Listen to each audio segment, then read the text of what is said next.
question. Is everybody on LinkedIn? All right, okay. So at Cup of Joey, a quick story for those of you who've never been to a Cup of Joey. So a Cup of Joey started because Joey, who is a coffee aficionado, liked to meet people over a cup of coffee. And then after COVID, that really ramped up. But usually when you network around a cup of coffee, you tell people what you do. You know, I'm in sales, I'm a teacher, I'm IT, et cetera, et cetera. But if you look at the Cup of Joey logo, you see the Cup of Joe with a large Y. So at Cup of Joey, we don't say what we do, we say why we do it. So if you look on your name tag, we actually have what is my why.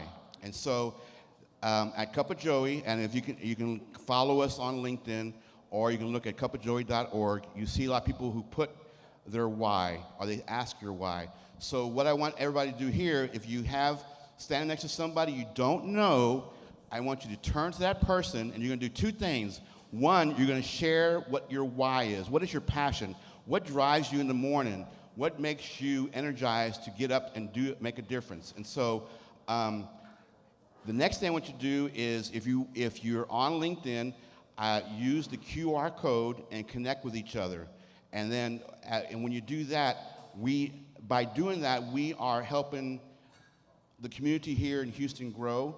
Obviously, this is, we're here because of the Climate Week, right? So we might share a lot of our passions, might be very similar, but you can dive down deeper and deeper. So, for example, again, my name is Adrian Leal, so my why is I want to connect to be better. And to be better is like to better myself, to better the community around me, to better for my children's future.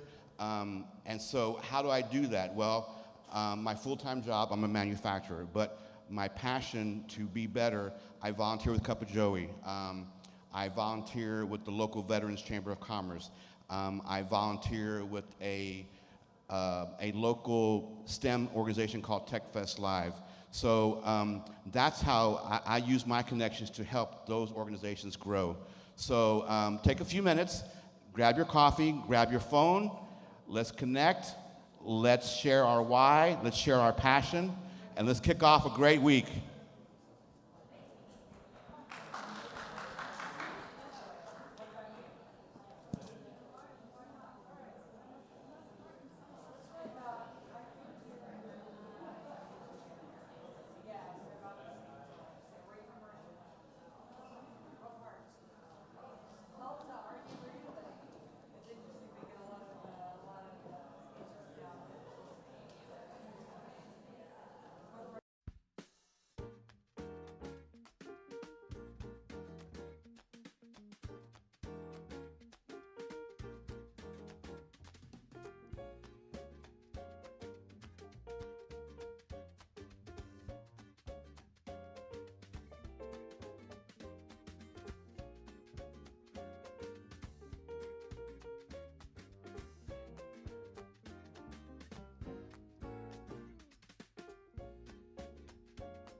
Okay, did we connect?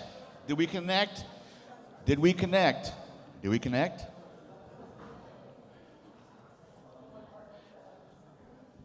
Are we still connecting? Are we still connecting? Okay, so somebody just shout out. Tell me your why. Somebody tell me your why real quick. Leaving no creativity behind. You've worked on that one. I know you have. Anybody else? Liz? What is your why? Tell me what you have on your. Yeah. So we're going to get started. So we're going to have everyone come out, sit down. We have a very tight schedule. We have a lot of stuff going on. So everyone can take a seat.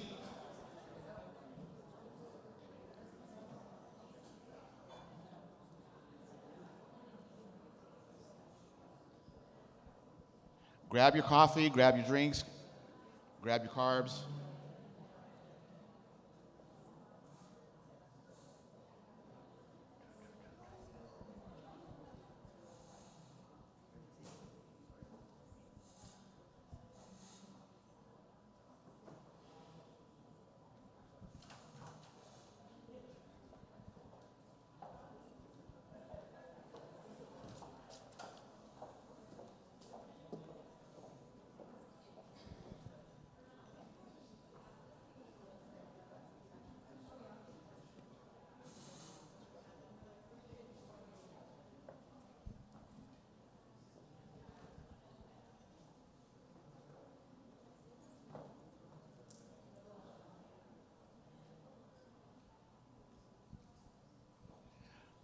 All right, we're getting ready to get started.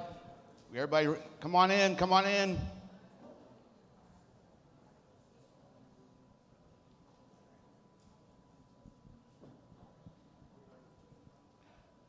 Okay, so I'm hoping everyone had a chance to share their why, their passion.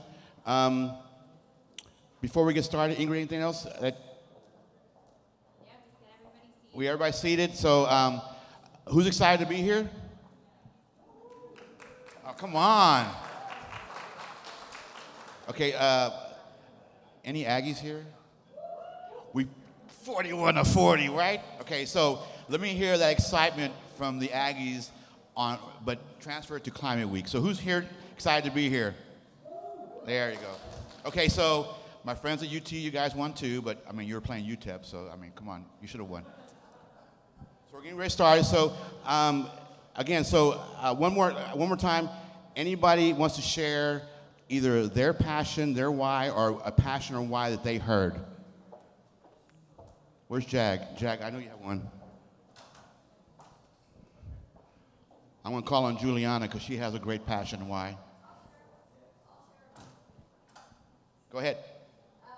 So my passion is for unity and to coming together for Lester's team and to coming together to solve climate challenges because we can't do this individually or even as opposing groups. We all have to work together. We need energy and we need to fix climate. Nice. So one of the things I heard this morning when it came to our passion and why, it was for our children, right? So, when I was growing up, My grandmother always used to tell me when we go to the park, so my grandmother was part of, she had a house over there off a canal, and we'd go to the park, and she'd like, Mijo, before you leave the park, make sure you clean up. And I'm like, but Grandma, I didn't make the mess. She's like, I don't care. You leave the park better than when you found it. And so I thought, you know what?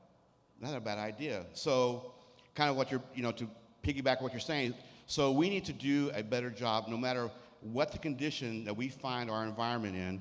We need to leave it better than when we found it for our children. So we're going to get started. So our first opening event, where's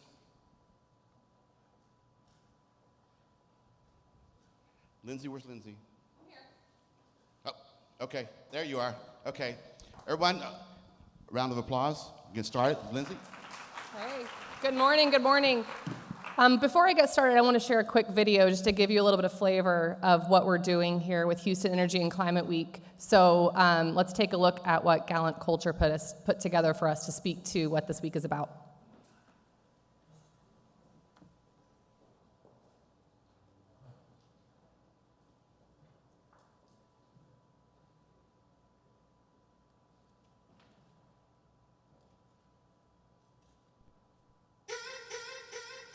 Houston is resilience. A city that has faced disaster and tragedy, yet always rises. This is the power of and. Hydrocarbons and new technologies. Geothermal, CCUS, hydrogen. Together fueling tomorrow. We are energy and climate, industry and agriculture. Local roots and global reach. In Houston, we don't choose either or. We thrive in the power of and. Houston is unstoppable. This is Houston Energy and Climate Week. Unstoppable.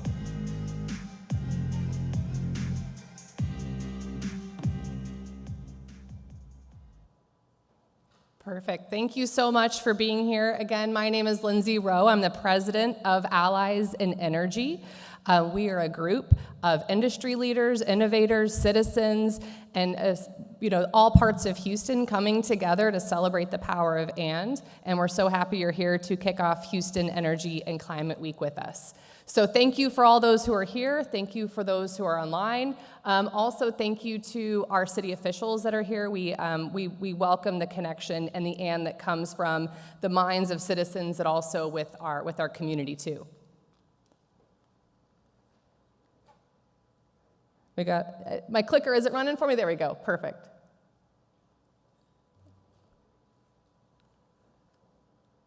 So I'm going to talk a little bit more about what Allies in Energy is and who we are and what makes this week possible. So again, like I said, Allies in Energy is a 501c3 nonprofit. We organized a couple of years ago after we realized that Houston needs to have a louder voice in terms of what's happening within the scene of the climate weeks around the nation. We know that Houston is a city of infrastructure. We have the engineers and the power to do that, so bringing people together to make sure we can get that done is at the heart of everything that we're trying to do with Allies in Energy.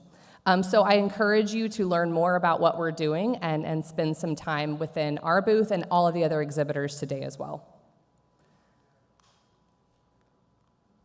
And there's a little QR code. Sorry, I'm trying to do both here. So there's a QR code so you can learn more about what we are and who we are. But we really wanted to make sure that we took this brand forward, and we're talking about why Houston is different, and that's that and. It's the energy and climate week component of what makes us different. The and behind everything that powers potential innovation in the future.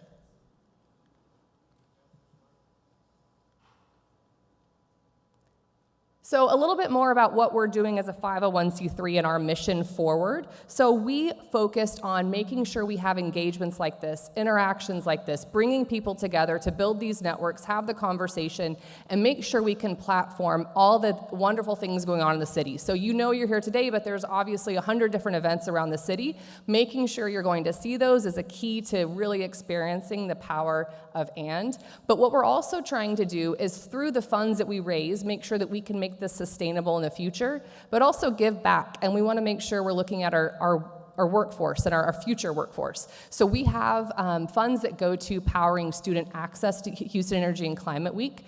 We also have funds that go to powering what we call our student and ambassadors. Those are students that are K through 12 or even into some of our trade schools and universities here in Houston that want to learn more about the power of and so we work with them to talk through different learnings that they can have with energy and climate. They take those within projects on their campus and start to really show and help people understand why Houston's the energy capital of the world. So we're happy to continue funding those through what we do at the 501c3. And again, you can learn more at our booth and kind of see what we have going on.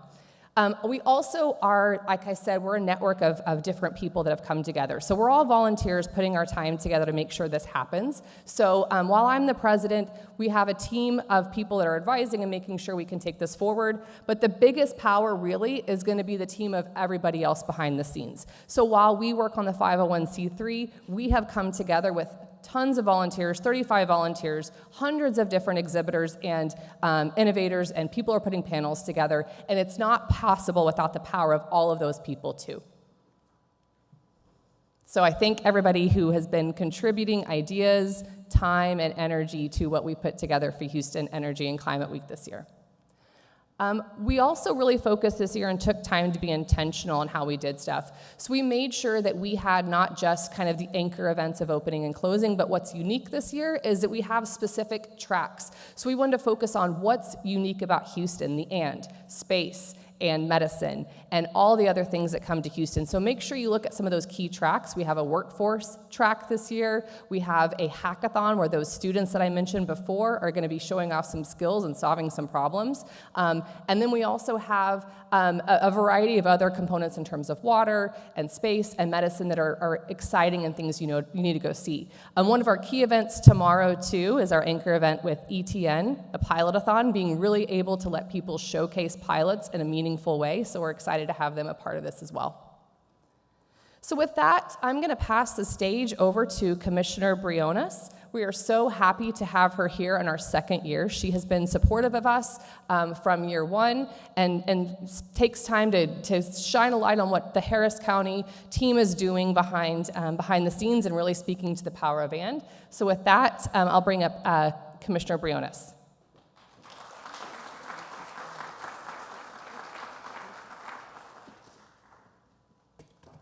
Good morning, everyone. Buenos dias. It's wonderful to be here at the second annual Houston Energy and Climate Week. Thank you so much, Lindsay, for your leadership, Katie, and all of the team for putting this on. And I love how we started today with our why. My why are my 3 little girls, and I believe that all of us should be leaving our worlds better for our children, grandchildren, and beyond. So that's my why. And then I was also very happy about the power of and. One of my life frameworks is both and, right? Rather than either or creating this world of false choices, the power of and. How can we harness multiple opportunities to deliver more? So I'm so happy we're here. I'm proud to represent the Energy Corridor as one of your Harris County commissioners, and I'm proud to live in the energy capital of the world. And together, we will continue dominating not only the traditional energy sector, but in the energy transition.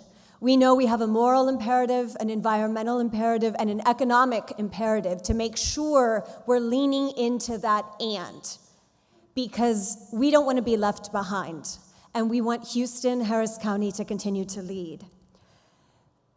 As I think about the cleaner, more preserved and protected Harris County that I want to leave my children and all of your children, I wanted to share a few examples of what Harris County, as the Harris County Commissioners Court, what we're doing to partner and to harness this and. And I see Councilmember Twyla Carter here, a partner of mine. We are working actively with the city of Houston as well as the other 33 cities in Harris County so that, again, we can continue to dominate and lean into the and. So a few of the examples. First, the Harris County Climate Action Plan. Harris County was the first county in Texas to pass a climate action plan where we, as the county, have committed to reducing our own emissions by 40% by 2030. And I'm happy to report that we are hard at work, whether it's working on our facilities, transitioning our fleet, finding energy savings, and every year we are continuing to see more progress. And I just appreciate our Office of Sustainability who is leading this effort, everything from energy audits to HVAC scheduling to retro commissioning and really optimizing the building automation systems. The second example is Solar for All. Unfortunately, as I'm sure you all heard, the $7 billion EPA program was cut by the current federal administration. They did not lean into the and, as we do here in Harris County. Harris County and the Texas Coalition, we had received a $250 million grant for solar energy. That has been cut. But they will not stop us. And so one thing that we are doing within Harris County as part of our climate action plan is the solar panel project that we launched approximately a year ago. And there's 8 different sites where we're putting solar, including 2 of the community centers in Precinct 4, Bayland and Raddick. And so we are focused on installing rooftop solar arrays, energy storage system, EV charging stations, and we will keep looking for additional opportunities and again, hoping that the federal government will begin leaning into the and. Another example is with regard to our infrastructure, the Envision certification, which really prioritizes the sustainability, resiliency, in terms of how we're designing infrastructure projects. So my infrastructure team that I have hired, 83% of them are Envision certified. So the next sidewalk we're building, the next 2 to 4 lane road, it is put through this framework so that, again, we're leaning into the and. It doesn't have to be a traditional project, but we can be more creative and innovative as we design. Another example are waste audits. This is so critical that all of us in our spheres of influence lean into, whether it is our jail complex, libraries across Harris County, leaning in to make sure that we are being as thoughtful about waste as we can be. Repair cafes, these are things where we go into the community so that in our libraries in particular, how can we reuse and repair items in the community to reduce waste? And then the last example that I'll give you today in the interest of time are grow zones. This is something I feel so passionately about, especially representing Western Harris County, which, as you vividly remember, 8 years ago after Harvey, with Addicts and Barker and just the tremendous negative impact we had after Harvey.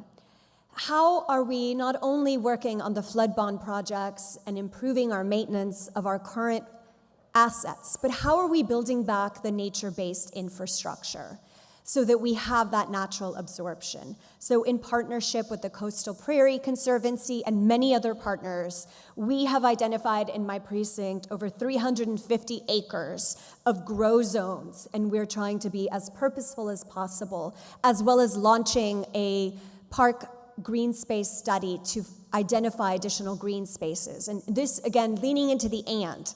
We represent one of the fastest growing areas in the country. Development is rampant. How can we do both? We can grow, we know that these houses are coming up, these businesses are coming up, but how in partnership can we harness our commitment to the community and to the environment, to increased attention, create these green spaces that are much more transformative than what we can do alone? So as far as I'm concerned, Harris County is open for business. It's open for public-private partnerships. Together, we want to be that and. We want government to be a facilitator, a partner, a convener, not a hindrance, not somebody who will put you in an either-or box. On the contrary, we want to continue dominating as we transition because we have a moral imperative for our children and our grandchildren. So I'm so happy that we are hosting the 2nd annual conference. As I look around this room, seeing the talent we have here and what we can do if we harness and lean into the and. We are unstoppable.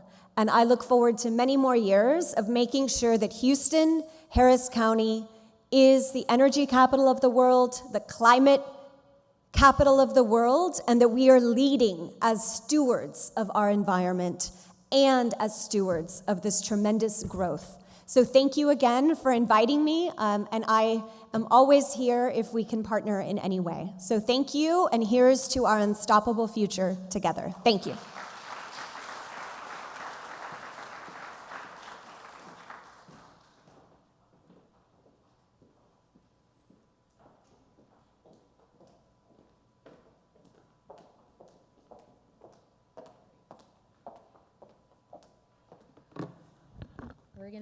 We're gonna tag team this next introduction because it just required 2 people, and it won't surprise you once you see the person that comes up. So I'm Ingrid Velasco, co-chair of Houston Energy and Climate Week. And I'm Juliana Garaiza, co-founder of Houston Energy and Climate Week. So this week we gather as a community of change makers, innovators, entrepreneurs, and policymakers to show the world that Houston is unstoppable. Unstoppable in advancing new energy solutions, unstoppable in tackling the urgent challenges of climate change, and unstoppable in building a more sustainable and inclusive future together. Over the years, you will see the power of collaboration in action through panels, demonstrations, pilotathons, and conversations that highlight how Houston leads the intersection of energy and climate. To begin this journey, we're kicking off with a keynote address and a fireside chat that set the tone for this week, and that is all about vision, leadership, and unstoppable momentum. It gives me great pleasure to introduce our moderator for this segment, Katie Menard, co-founder of Houston Energy and Climate Week. Katie is the founder and CEO of Ally Energy, a global platform driving workforce innovation in energy, a tireless advocate for inclusion, and a leading voice in the energy transition. Katie embodies what it means to be unstoppable, amplifying diverse voices, building bridges across industries, and ensuring that the next generation is equipped to lead. Please join us in welcoming Katie Maynard to the stage to guide us through our keynote and first panel.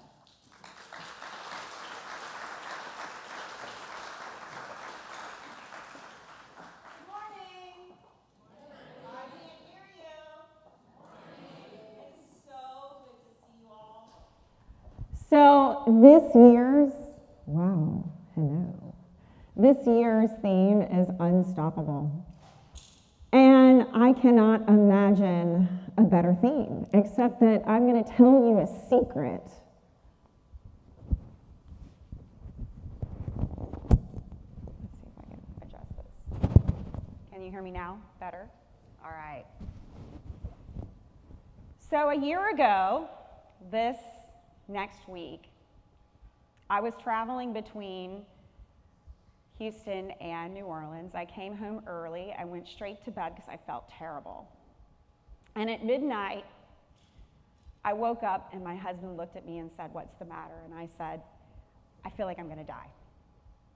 We rushed to the Memorial Medical Center, to Memorial Hermann, and within 12 hours, I was on an operating table. The last thing I remember was my husband saying, "You've got this." So you see, we are stoppable sometimes. When I woke up, I saw my doctor, and my doctor said, "It's good to see you, Katie. We're glad you're back with us." And I said, "I'm glad I'm here too." Wasn't sure what really happened, but I went into septic shock and had seconds. And the medical center, the professionals of the medical center saved my life. So the doctor said, if you want to get out of here, you got to do 2 things. The first thing is walk around, got to get you up and moving. And the second thing is, I want you to sit down, put the phone aside, and think about what's really bothering you. And I want you to write it down. I've been writing for the last 365 days. Just 2 weeks ago, I put that aside and I penned a book called The Ask. The Ask for me is about stopping and being still in a world that is not still. What's bothering me? We don't get along at all. We're not getting along. Our society is ridden with conflict. What else is bothering me? We need more collaboration. We need more putting people together in a room and having conversations like we're doing today. So I dug deep and I asked myself, what are the rules that are holding me back? What are the behaviors? What are the things that are getting at me? Then I said, what questions do I need to ask? Explore curiosity, unleash your curiosity. And then it's, I got all that data, now I gotta act. Gotta build a future that's better for me and my community. I really wish the world would be more still. Last week was horrific. It's getting worse. You didn't come here to hear that. You came here to hear what we're doing about solutions. And I'm here to tell you that we are unstoppable because our city is where these solutions are happening. Houston! Try it with me together. Ready? 1, 2, 3. Houston is about you. YOU. Isn't that interesting that YOU is right there in the middle of H town? This is a beautiful thing because here we can all play a role in the solutions. Now, Houston has had some problems. Anybody remember these? Anybody live to be around these? Shaking heads, Enron. It's okay, we can say that was a bad time for Houston, right, and our industry. Hurricanes, we've talked about that. We see those every day. What about that picture from the Space Center? The Apollo mission, when we said, Houston, we have a problem. And then, of course, COVID, our world-class medical facility is what brought those vaccines to life. So you see, we've had our problems, but we've got solutions. Houston is a city of firsts. So I heard this for the first time a couple of years ago, Dr. Kleinberg. Anybody know Stephen Kleinberg? Stephen Kleinberg has done, yes, for the last 45 years we've been studying Houston. And he said in 2020, Houston is where America's going to sort itself out. So today I'm going to ask you, I'm going to beg you to be still, to listen to what you hear, to tap inside of yourself and learn something new, to get curious. And then when you walk out of here, I want you to build that future, not on your own, but together. I'll leave you with this thought. You know, when I woke up and I saw my husband, I had no idea what had happened. And he said to me, I love you. And I said, I love you too. And when I woke up this morning, he said, I love you. And I said, I love you too. I have never been more grateful for breath, the ability to get up and breathe. So when you think it's hard, when you think it's mad, I want you to stop, look around you, and recognize what we have, not just in our own homes and communities, but what we have in this city and in this region.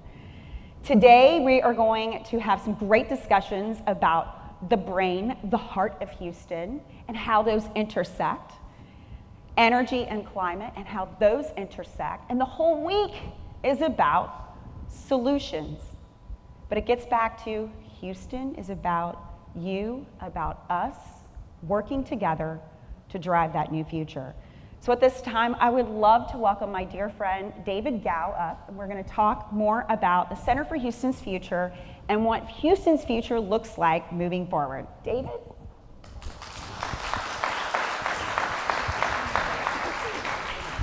Awesome. All right.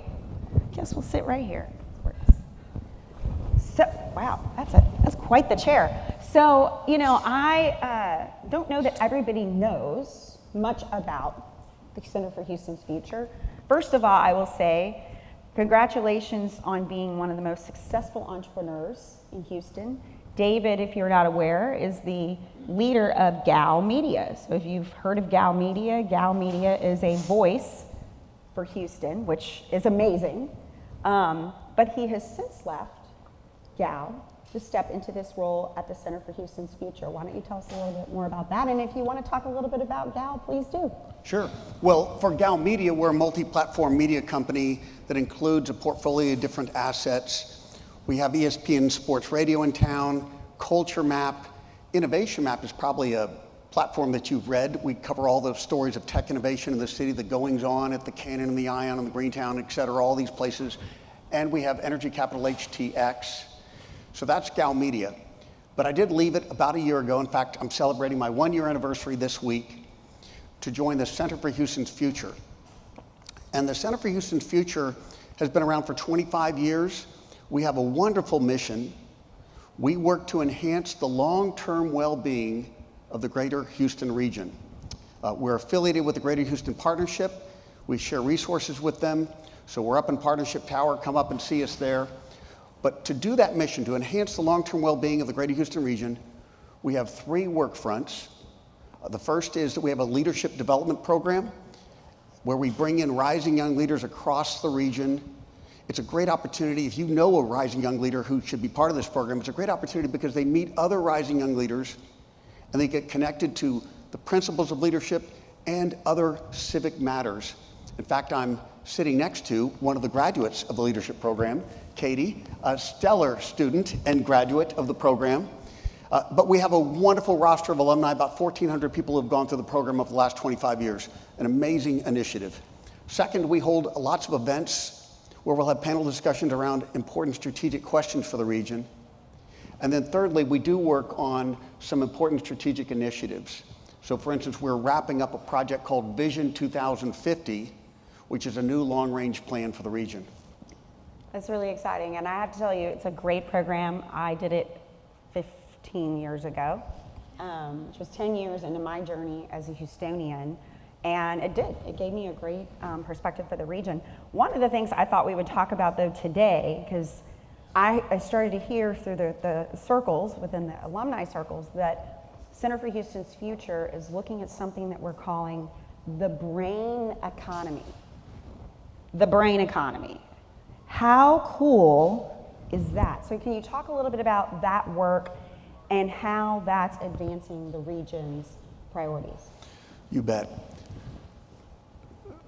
So our initiative it's really about brain health, and it came out of the Baker Institute at Rice University, where there's a very visionary person, Harris Iyer, who approached us about taking on a region-wide initiative to enhance brain health.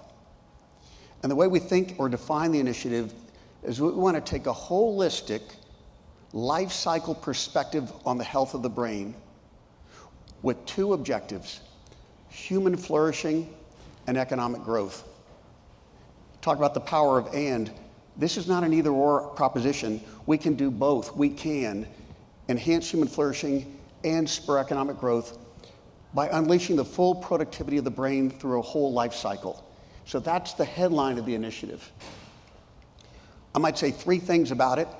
One is we're part of a global effort on this. I've been impressed by noting how many people around the world are now seizing this opportunity with the brain.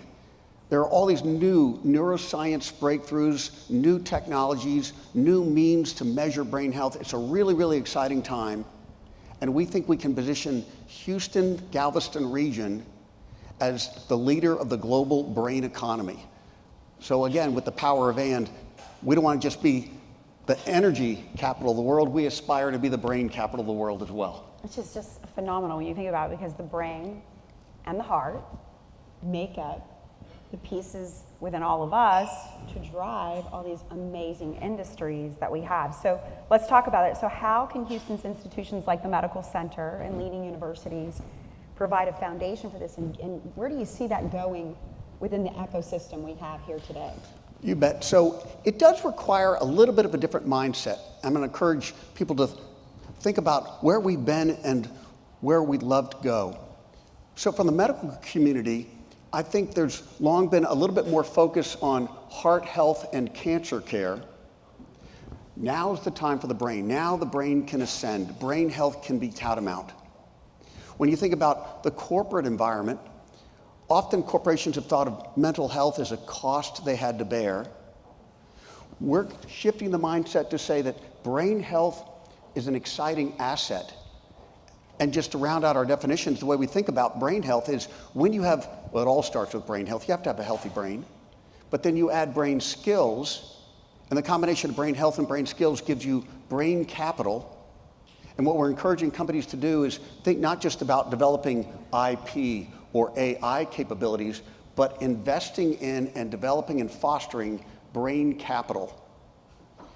And then lastly, from an economic perspective, right now, if you read all the headlines, it's all about AI. AI is capturing everyone's attention. NVIDIA stock was over $4 trillion in market cap the other day. We're going to assert that healthy brains and unleashing brain capital and the collective marketplace of brain capital is the brain economy, that there's real fruit, real growth that's possible with our brains. And in fact, it's not AI versus humans. There's a wonderful complement and interplay there that can lead us to a new era of economic growth. That's phenomenal. So, you know, when I think about AI, I worry a little bit because I have a daughter who's 14. Yeah. And in 4 years, I think, I hope she will go on to college. And if you think about it, it really looks different. So when you think about this, how do we get the next generation, but how are startups and businesses able to get and kind of capitalize on this work that you're doing? You know, I hope 5 years from now we're on this stage talking about all the tangible things, but what does that look like? If I'm sitting in the audience, I'm a young person maybe already at U of H or one of our schools that are participating, or I'm online thinking about what's my next career move, or you know, or I'm a startup. How do you see all of the intersections of Houston participating in the brain economy? So one point you're raising is this does need to be a full life cycle perspective on the brain.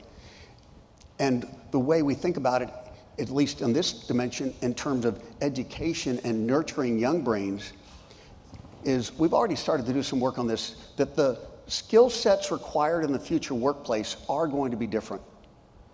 AI will change what we need to be doing in the workplace, the kinds of skills we bring into the workplace. And if that's true, if you can accept that, then that does change the way we educate people. We need to look at education anew and revamp it to the new world order. So at least over the last couple of years, I think for understandable reasons, many educational institutions have stiff-armed or put a boundary around AI. That we need to have some protections around AI because obviously AI can be an enabler of students to shortchange their education. It could be a situation where a kid can have AI basically summarize the book, write the first draft of it.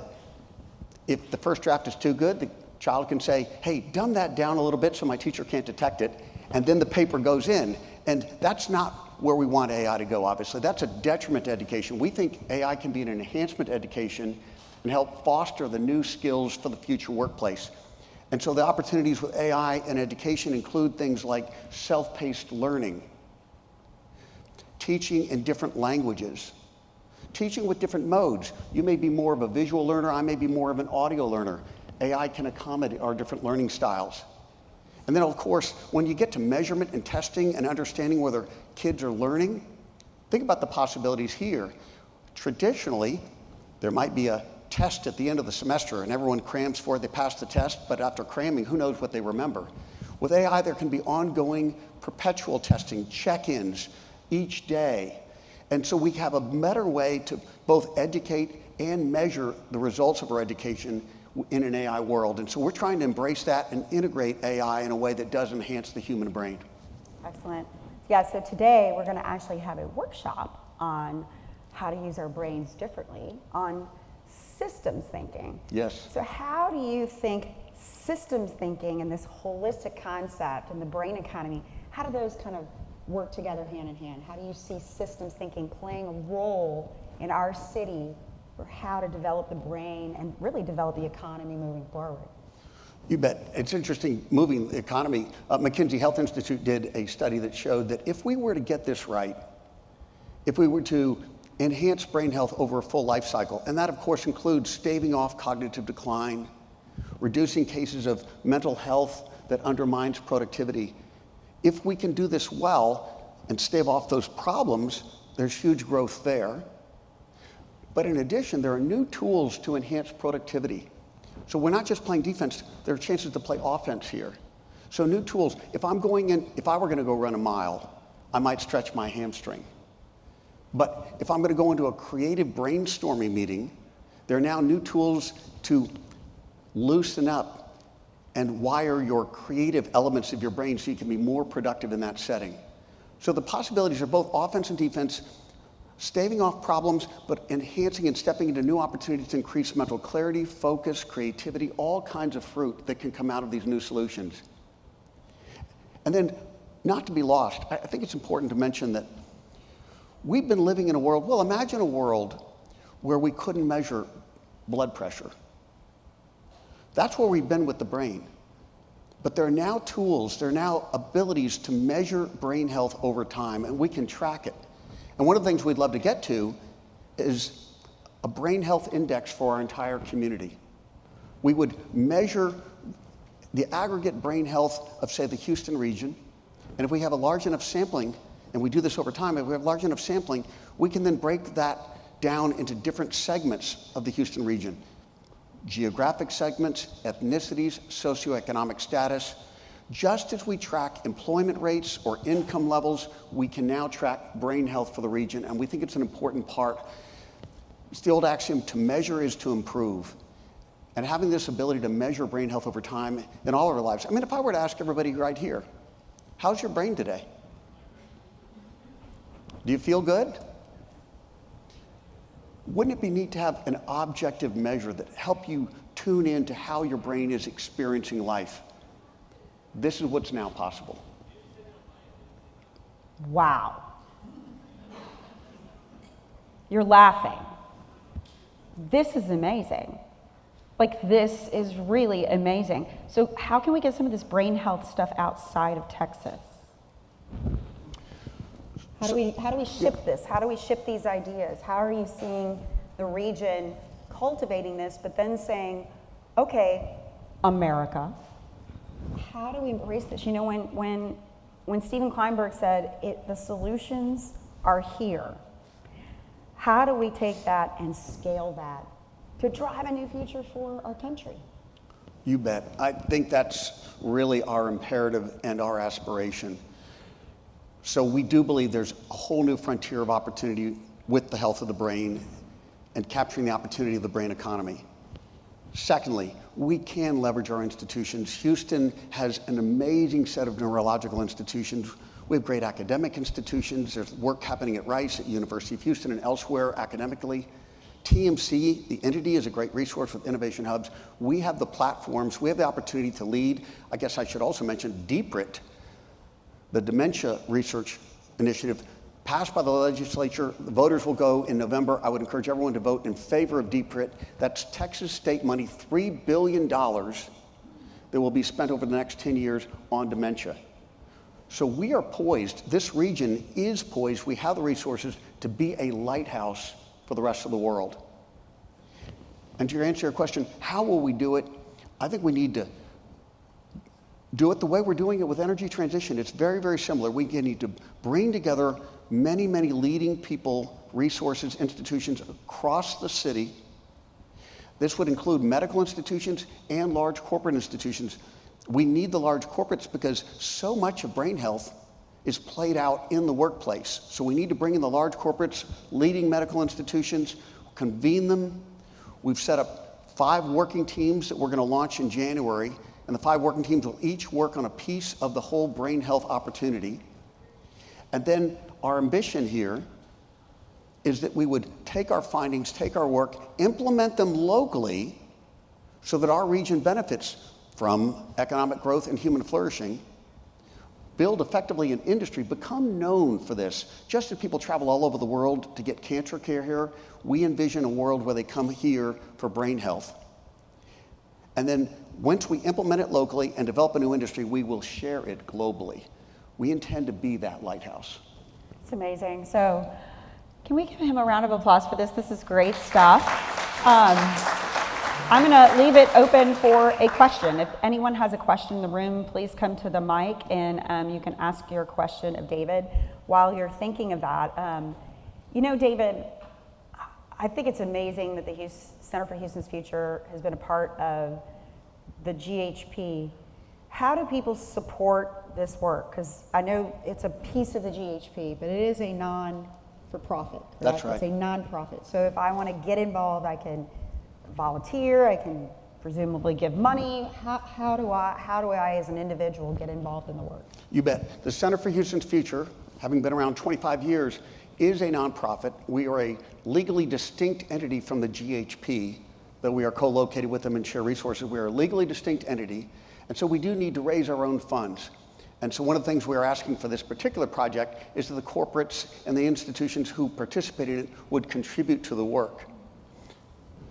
As an individual, we host lots of events. I invite you to follow us on LinkedIn, invite you to follow our website, sign up for our email blast. We hold a lot of events and we sell tickets to them, and that's one way we raise money. We would love to have you there and participate there.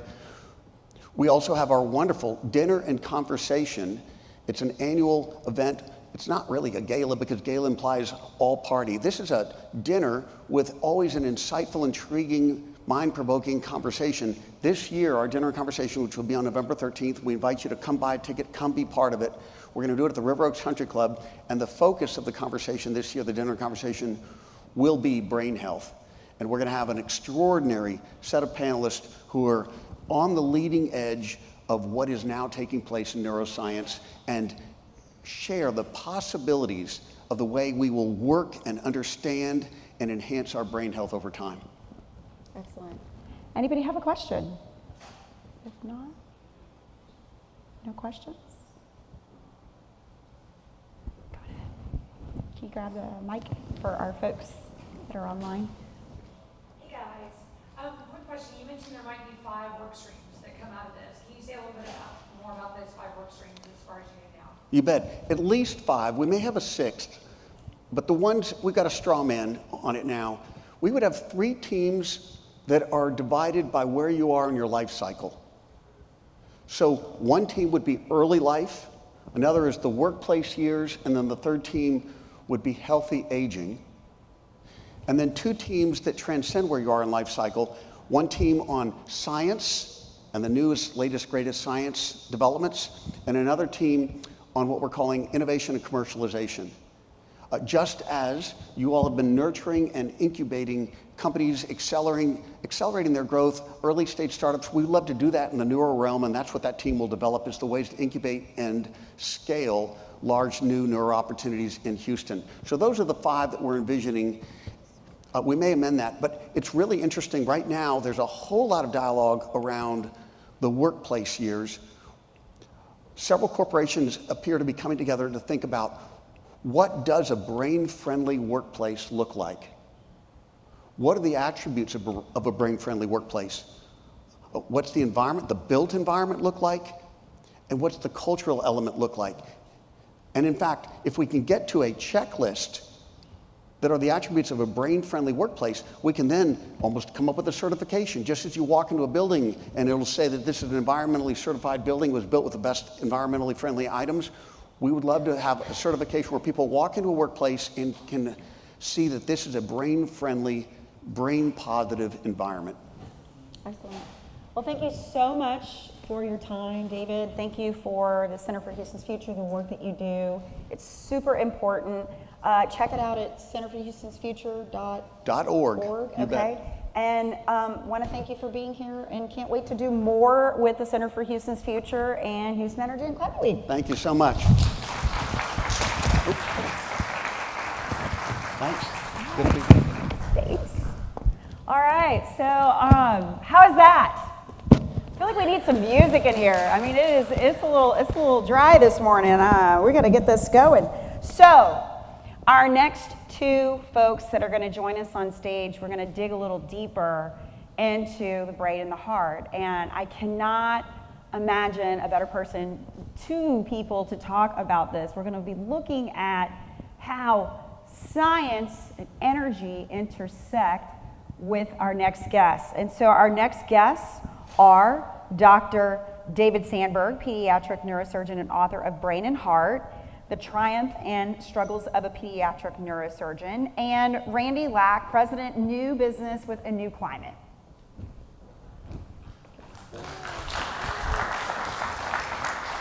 Hang on. Do you want to say? Sorry. Sorry about that. All right. So I have to ask you, what'd you think of that last conversation? It was amazing. It's a great lead-in to this discussion, and thank you so much for inviting us to be with you today. Absolutely.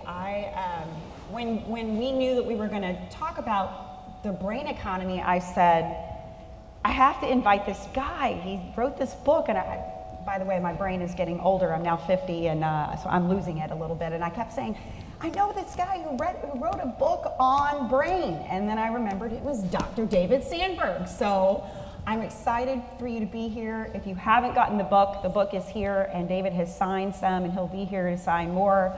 But let's jump into this.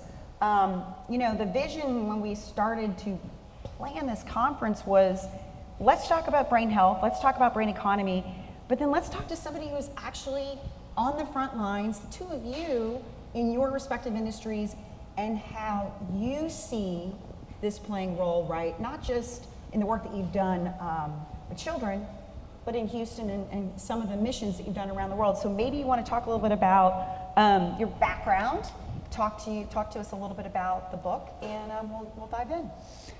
So I'm a pediatric neurosurgeon. Let me state one thing, first of all. In terms of the heart, Houston is, in the medical community, is thought of it as the heart is the center of the community. There's all these innovations with Dr. DeBakey. I tell my cardiac surgery friends the purpose of the heart is to pump blood to the brain. And if the heart doesn't work, you just transplant it. It's not a big deal. But the brain you can't transplant. So I'm with David Dow about working towards brain health. In terms of the book is called Brain and Heart, The Triumphs and Struggles of a Pediatric Neurosurgeon. It's a memoir about my career, much of which was here in Houston as a pediatric neurosurgeon. And there are many books out there from the patient's perspective. All of you have family members who go through various struggles and diseases. This is a little different because it shares the doctor's perspective. It lets you into my mind to hear what I'm actually thinking when I do difficult things, when I do difficult surgeries, when I have surgical complications, when a child dies, when I have to have a conversation with a parent that their child has a brain tumor or some other catastrophe. It lets you into my mind to hear what I'm thinking honestly. It's a beautiful thing. I have to remember, so when I woke up and you said it was good to see you, I thought, gosh, now that's a surgeon that's got some bedside manner. Because surgeons, typically the ones I've worked with, are usually pretty, rough and gruff. But in the book, you talk about kind of the intersection of brain and heart. Can you tell a story from the book that highlights how you balance these two elements in the work that you do? Yeah, on a big picture standpoint, we're trying, like David discussed, to push the boundaries of the human brain and of neuroscience. My specific focus from a research perspective during my career was to try to find new ways of treating children with recurrent malignant brain tumors. So these are children who failed surgery, chemotherapy, radiation, who have no hope other than clinical trials, and many of them will wind up dying. But you want to give some hope to their family, and you want to try something innovative and new. So I was the first in humans to infuse drugs directly into the brain instead of in the bloodstream in a certain area of the brain called the fourth ventricle, which is next to the cerebellum and the brainstem, to try to treat tumors exactly where they form and recur in the brain. So that's kind of the big picture. To give you a story from the human perspective, one that I share in the book, every patient matters so much to me. We get a bad rap. Katie said we're kind of gruff. I want to teach surgeons not to be that way, and to have deep feelings for patients and to show those feelings. So there's a feeling among some doctors that you have to maintain professionalism. You have to maintain a certain distance with your patients. I try to teach younger doctors to shed that distance. And an example is a girl in the book that I described whose name was Jocelyn. She was a young girl, about 7, 8 years old, who had a recurrent malignant brain tumor. She traveled to Houston, as many do, and this was her last option. She had failed multiple surgeries, radiation, chemotherapy for a malignant brain tumor, and she enrolled in one of our clinical trials to infuse drugs into the back of her brain. And I was so hopeful because she looked so great. And she was the cutest little girl. Every time I would ask her to walk, when I would examine her, she wouldn't walk, she would skip, and I would see this little girl skipping down the hall. And she felt good, and the infusions, they weren't hurting her, and I was so hopeful that it would help her, and her next MRI scan would show that the tumor was melting away. So hopeful that my emotional involvement was very extreme. On the day of truth, when we were going to get the MRI scan, I recall, as I talk about in the book, sitting in my office, and I couldn't do anything. I'm usually very efficient. I just kept refreshing the screen, refresh, refresh, refresh, waiting for her images to come up. And when they came up, I was devastated because her tumor had laughed at my innovative treatment, and had probably tripled in size. So this was her last option. So then I had to go and have a conversation with her parents and tell them that their daughter was going to die and that there was nothing further that I could do. And usually I walk very quickly from place to place, but I had a hard time walking quickly to that conversation. I walked slowly, and during that conversation, I burst into tears. Something, who am I to cry in front of a parent? Their suffering is 1,000-fold what mine is. But in later conversations with the parents, years later, they told me that they felt that I was in it with them. So that's the kind of story I tell in the book. Excellent. Your work also extends to humanitarian missions. Maybe talk a little bit about that and how those experiences have shaped your perspective on the role of innovation and equity in healthcare. We are so blessed to live in the Mecca of medicine. Houston, the Texas Medical Center is the largest medical center in the world. And when Katie has her emergency, she's here with us today, thank God, because of wonderful care that she received. And for almost anything, you don't have to travel beyond Houston to get the most amazing care. And I'm so lucky that if, God forbid, my child had a brain tumor or a heart condition or anything, I could get the best of the best medical care here in Houston. I travel down to other countries where patients are not so lucky. There are countries that don't even have a neurosurgeon in sub-Saharan Africa. I've spent a lot of time in Haiti. I've been there 10 times, which is the poorest country in our hemisphere, rivaling the poverty in sub-Saharan Africa. There's one neurosurgeon down there who has not even been fully trained as a neurosurgeon, but we treat him as such, and we're teaching him how to do the most technically difficult operations that are possible in Haiti. It's meaningful work. And I think the innovation that we create in the United States and other developed countries, we're obligated to share and to try to give children in those countries a chance at survival.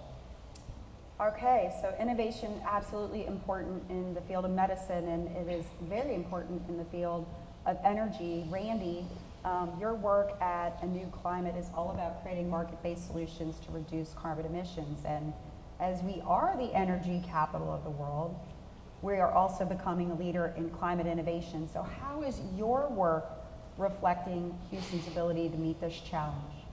Yeah, well, first, honored to share the stage with Dr. Sandberg, and I've had some tough acts to follow, but this is probably the toughest. And I shared a panel with Colin Powell, so that's a lot. So first of all, A New Climate was formed in 2004 and was actually started as a company named Element Markets, and we rebranded with an expanded mission in 2022. And our focus is really decarbonizing the world, and we have to think big. Bill Gates did a great job in his book surmising in the very first page what the battle for our Earth looks like, and it says there's only two numbers you need to know: 51 billion and 0. 51 billion is the global annual CO2 emissions, and 0 is what we have to get to by 2050. And as I tell people, we have to go beyond 51 billion tons of reductions because there's going to be countries out there that aren't going to do their part. And so that's a massive task. I've had the blessing over a 25-year career to watch advancement in project development, clean energy technologies, the pivot that massive companies like Exxon, Chevron, BP have done to really change a dynamic energy universe. And it's exciting now to actually look at where we are with advancing new technologies, or advancing even old technologies like nuclear, new technologies like nuclear fusion, climate capture and storage, carbon capture and storage. So it's an exciting time to sit where I sit. I was actually, just last Friday, there's a landfill, which is not far from here, named Blue Ridge, which actually houses one of the largest renewable natural gas projects in the world. So it's only about 10 miles from here. And besides capturing and cleaning the methane and putting it into the pipeline, which is an incredible project, they were now looking at doing the first carbon capture and storage project on that landfill as well, where they're taking the CO2 byproduct of the clean natural gas and now looking to inject that into a pipeline and permanently sequestering it. So this is really it's exciting, similar to what David said, being here in Houston. We have an incredible engine of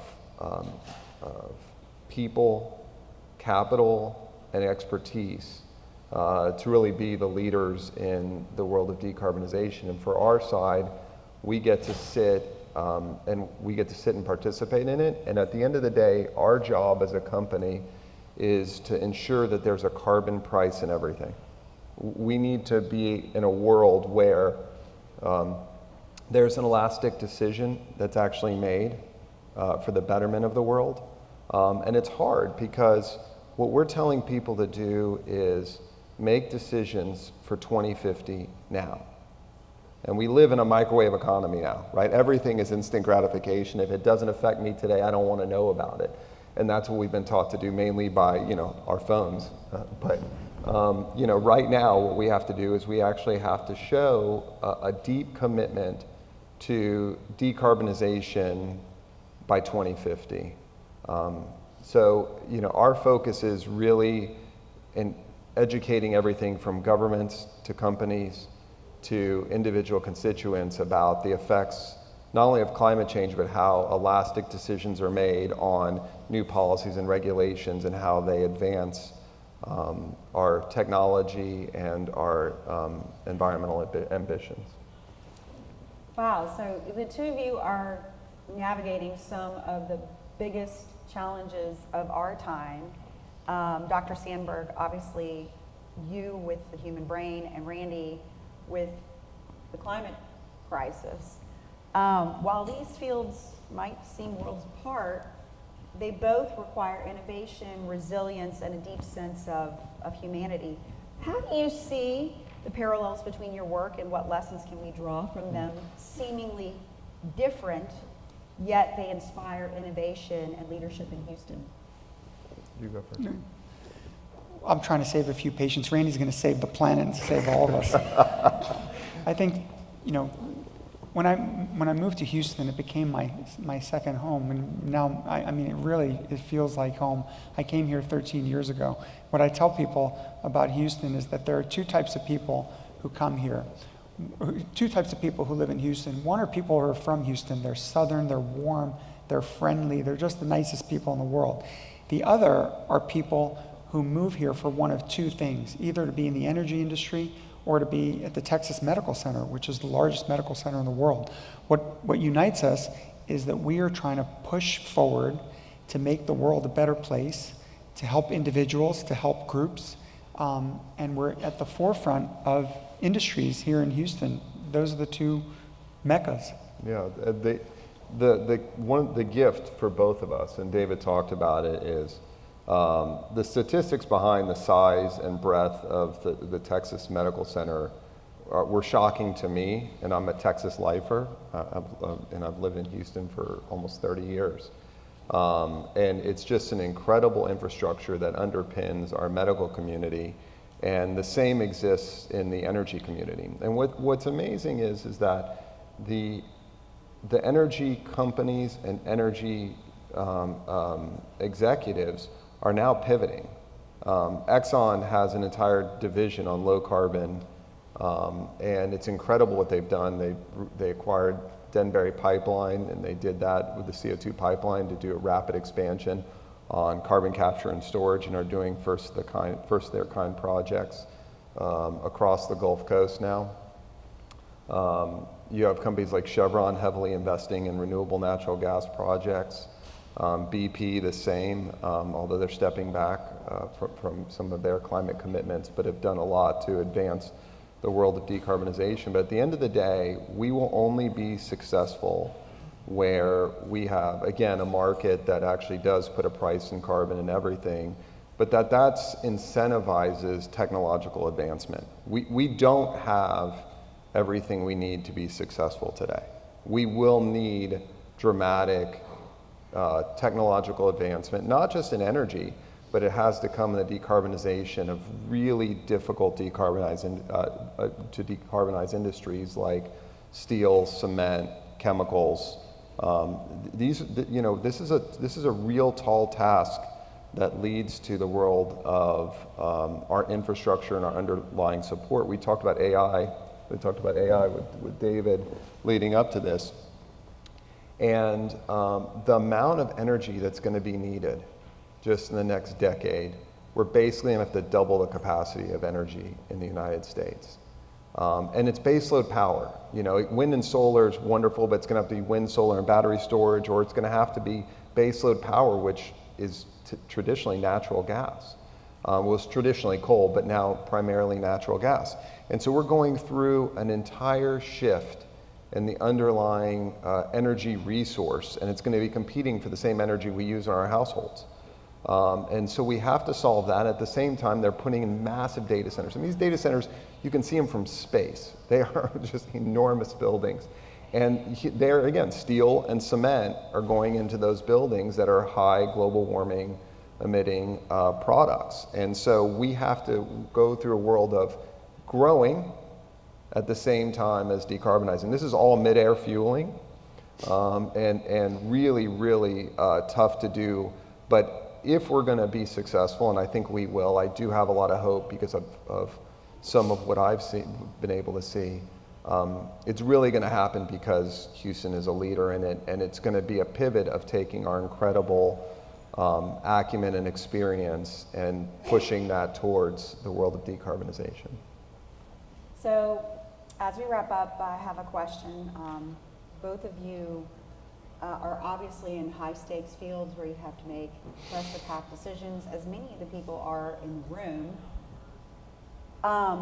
When we think about the power of and, what advice would you give to others who are in leadership roles or looking and exploring about navigating this kind of uncertain world? Because we are in a reinvention. We're in a reindustrialization. So what advice would you give to folks about how we navigate forward? I think you have to be open to new ideas. The neurosurgery that I was trained to do over 20 years ago is becoming obsolete as things change.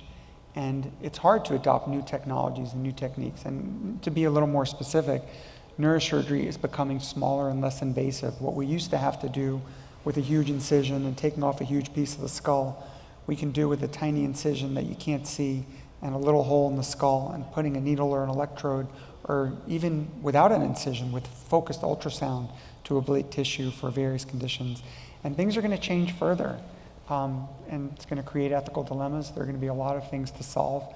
I think the brain-computer interface work that Elon Musk's group Neuralink and others are doing are going to create some very amazing stories that are going to restore function in patients who can't use a limb or can't see.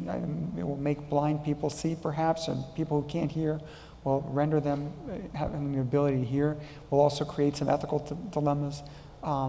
Be open to those technologies and obviously incorporate your ethics. That would be my advice. Ready?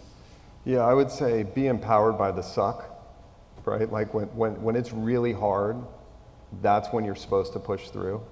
I come down to, there are times when I push through from a sense of responsibility and commitment.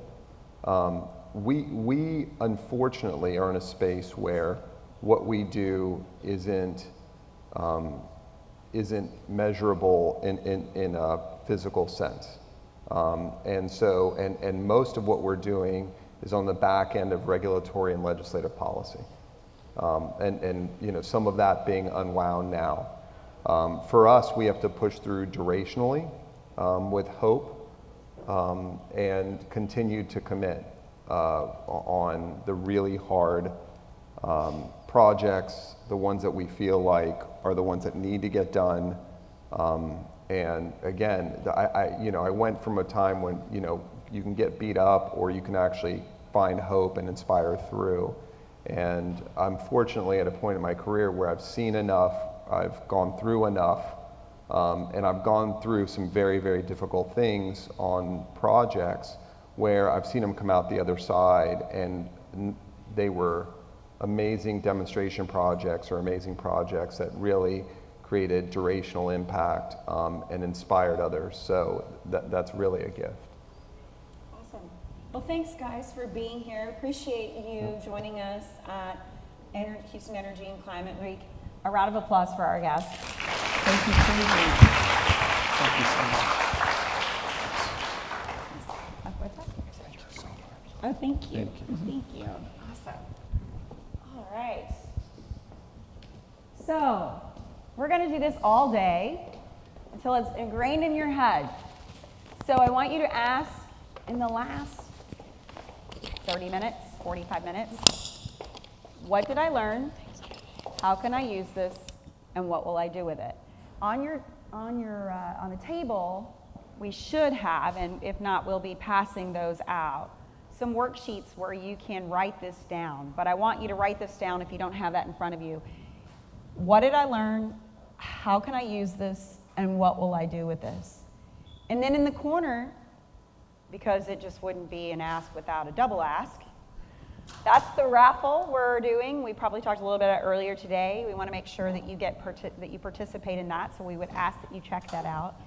But each session today, we want you to think about your world, the world of work where you're working. What are you doing? But more importantly, what are we doing to break the rules in our minds that hold us back, the fear, unleashing curiosity, so asking ourselves the questions, and then charting a new way forward, because that's what today and the rest of this week is all about. Thank you. That was a wonderful way to start talking about brain and heart. I don't know about you, but I learned so much just by sitting next to so many smart Houstonians. I'm very grateful to our speakers. And we have some great speakers coming up next, and so I'll be handing off to our next panel. Thank you.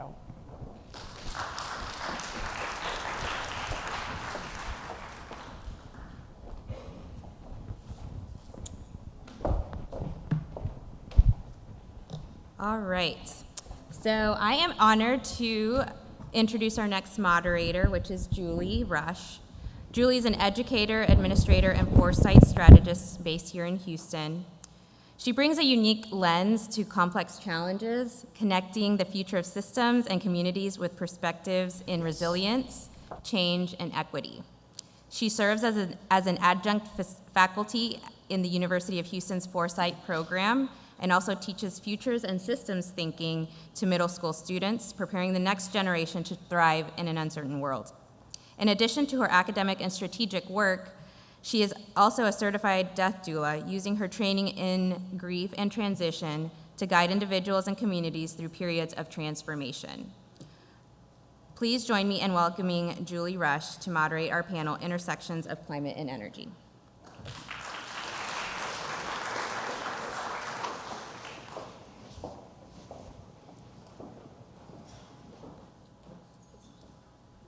All right, good morning.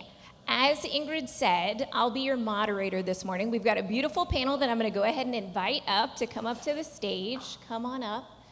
We here at the University of Houston are really excited. As she said, I serve as an adjunct faculty here in our Foresight program, which is about futures anticipation.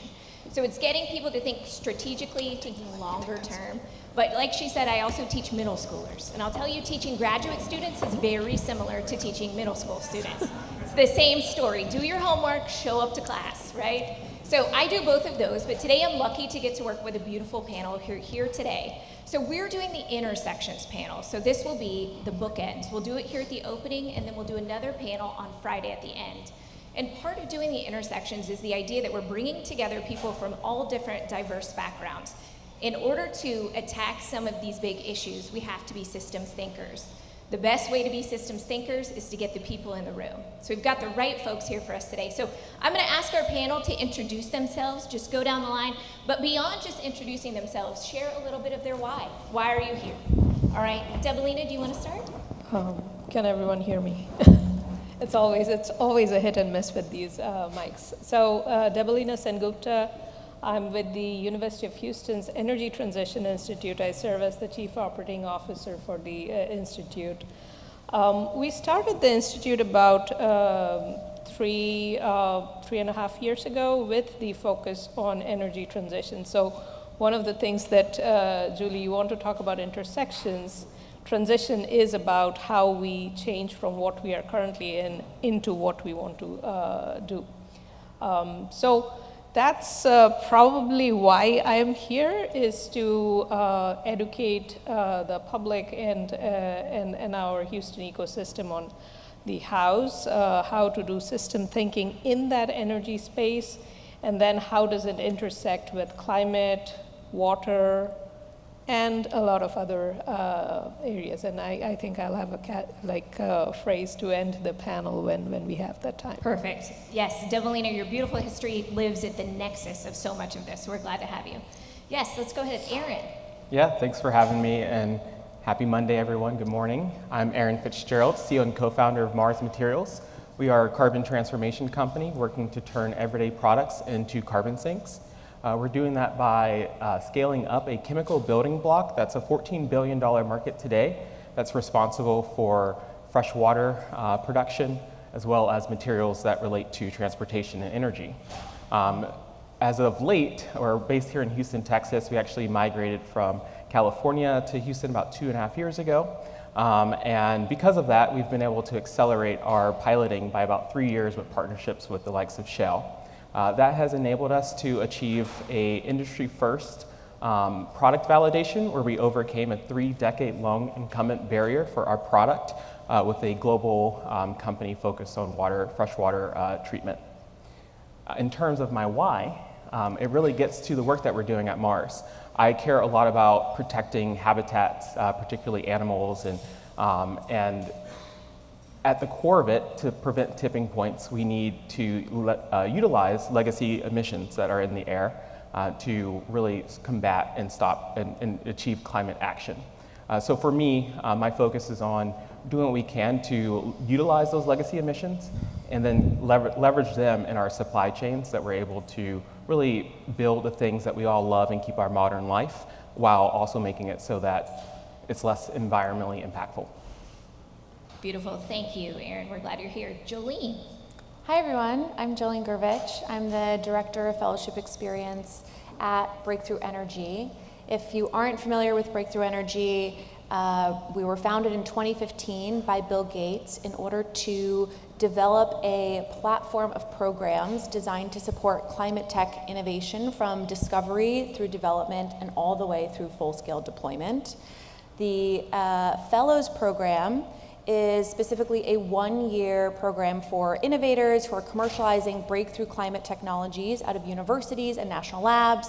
We provide them with catalytic R&D funding. We provide a suite of wraparound resources, including seasoned business executives who can support and advise. We provide tailored curriculum and access to the Breakthrough Energy network of partners and supporters in order to help accelerate the technology commercialization.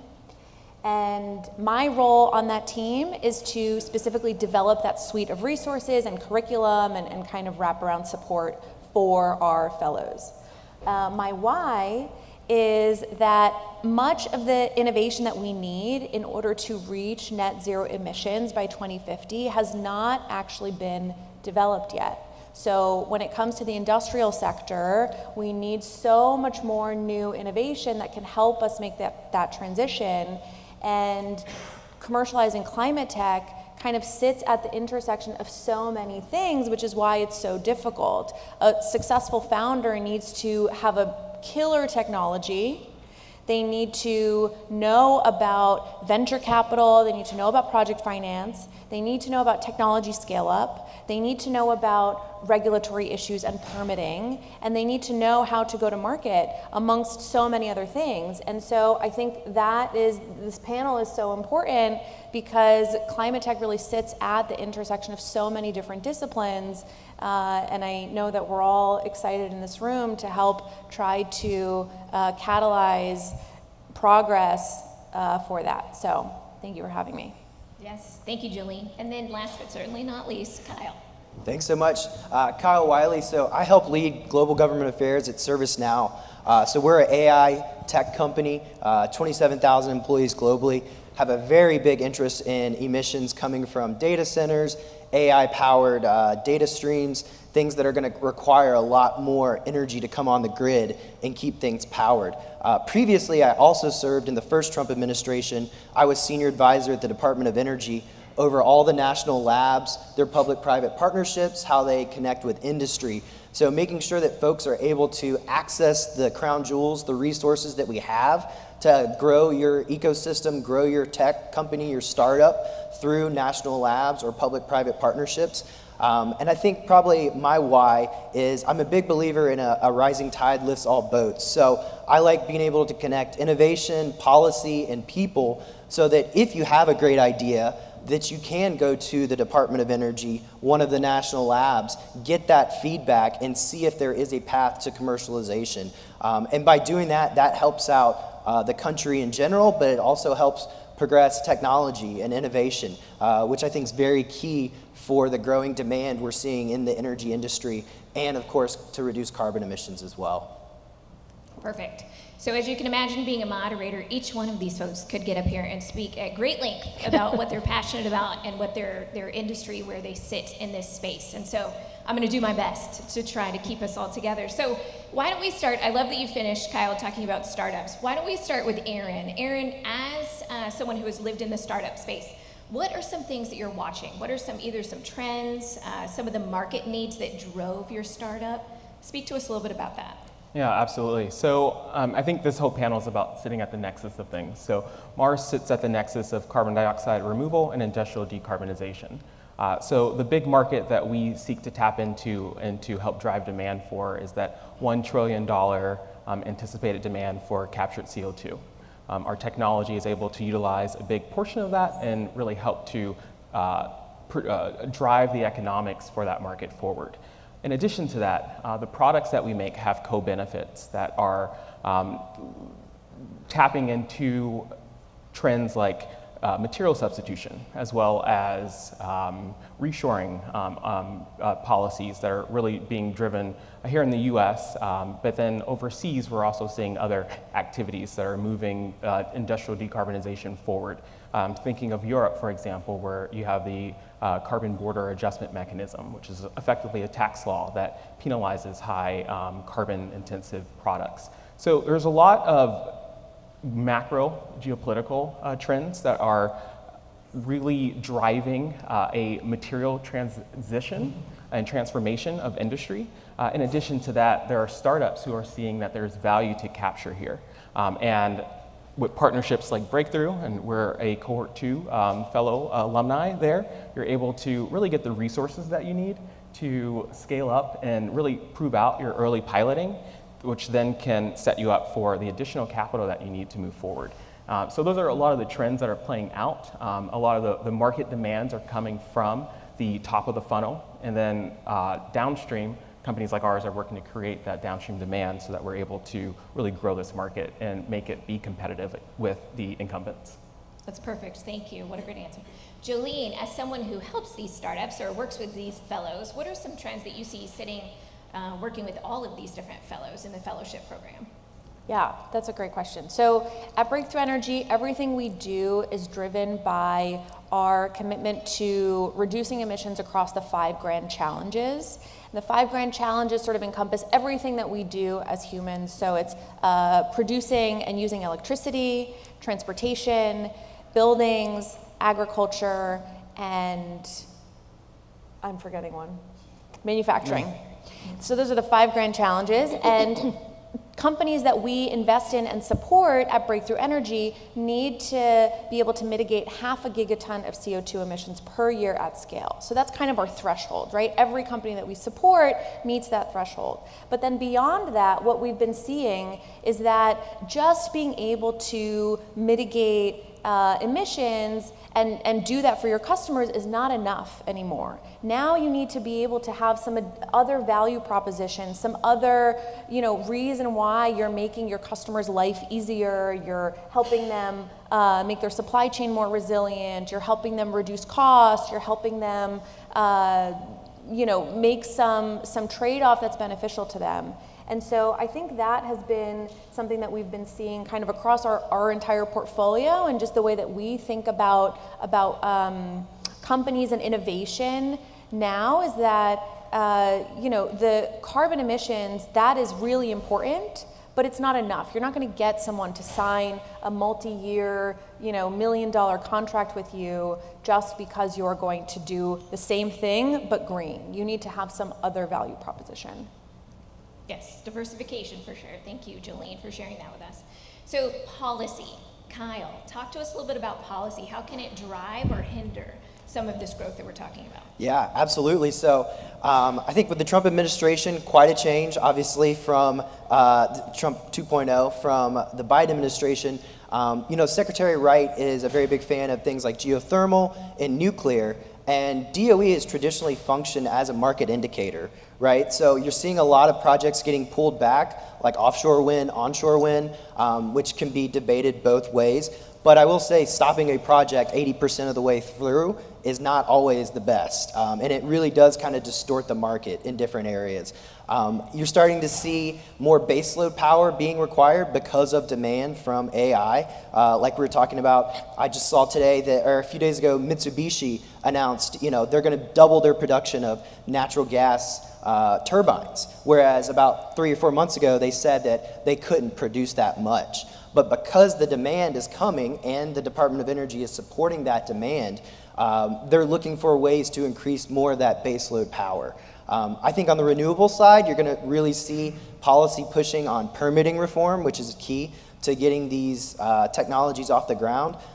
Nuclear technology, geothermal, small modular reactors. Hopefully we can get those things to market quicker than it's taken previously. But the Department of Energy really does focus on kind of indicating the technologies that they want to see be successful. And I will say, it is very easy to engage with the Department of Energy. My old office, the Office of Tech Commercialization, that's kind of the front door of the Department of Energy. In fact, we stood up a website called labpartnering.org where you can go and see what the scientists at the 17 national labs are working on, what policies they're kind of pushing, or technologies that they're researching, and you can even connect with those scientists directly. So if you have a great idea, or you have a new technology that you think might be of interest to the department, or you're trying to commercialize it, you do have that capability to reach out to the Department of Energy. And I wouldn't go to them with a coal-fired power plant technology or anything like that, but they are very interested in what's coming down the pipeline when it comes to renewables, and even you're starting to see critical materials and how we can really produce those domestically. So policy is a key indicator of where the technology should hopefully be going, and that also does at times dictate the market and where the money's going to flow from. Excellent. I think part of the beauty of having such a panel like this is it's what you're seeing from the perspective with where you sit, and so insightful to be able to hear that as an audience. In the graduate program here at U of H in Foresight, we look at the nexus of what are we looking at socially, technologically, environmentally, economically, politically. We look at all of that together, which is a hard place to sit. And so Develina, as someone who sits at the nexus of so many things, tell us a little bit about what that's like to be in that space. I think that's a very loaded question because I'm probably going to talk about the last 15 or 20 years of my experience. I'm going to keep her short. I'm going to keep her short. All right. 15 to 20 years. But as sitting at the academic institution, we are able to see what has happened in the past and what is the future forward-thinking thing. So, as all of you know, research is the seed that would get into an idea, that would get into technology development and out. So we try to keep up with all of these trends of what are we doing for the future? Where are the basic challenges that we are seeing in the future? And personally, I've worked in process systems and understanding processes at a very deep down level. So whenever you're trying to do these process development or development activities, you always we tend to look at what's popular, like carbon dioxide or some other thing. So always, like you'll see in sustainability, whatever technology you develop, the profit is still at the core. So if you're not profitable in the technologies that you're developing, at the end of the day, you're not going to make it. So a lot of technologies do get into that valley of death in that respect, because we do not think through the full life cycle. So that is going to be one of the challenges that you'll see going forward. So I'll give you an example. When I worked at the EPA, we were working on biofuels. Biofuels, everyone knows. It was policy driven, it was mandated 10 to 15% ethanol in your gasoline mix. Now when we were, and I'm probably going to differ from what you said, Kyle, that it should be policy driven, but the science and technology cannot sometimes get to that policy. It cannot fill in all of those gaps. So we figured out that to produce all the corn in the Dakotas, you are going to get the aquifers depleted. So did we think about it when the policy was made for that? Probably not. So those are like some of the challenges that you're going to face. And at the university, we try to get those through life cycle analysis, through very deep dive into technology benchmarking, and then selecting those technologies that fall out that can be taken up to the next level. Yes, one of the things I love to do with my middle school students is a big implications wheel. If this happens, if we make this Houston decision, is what's the resilience. cascade of implications? And sometimes you end up in some places you never intended to go, with consequences you never intended. And just one more point to that is that Houston is resilience. The consequences cannot be just A city binary, that has like, faced disaster we can have and an tragedy, ant, but there is yet a always whole rises. lot of different ants that we need to talk about. So that is very, very critical while we are developing these technologies. Well said. All right, Aaron, something I've heard you say a few times is that you feel like Houston is the right place to be sitting and having these types of conversations. Tell us a little bit Houston about what is you mean. resilience. Yes, so we license technology from the National Lab System.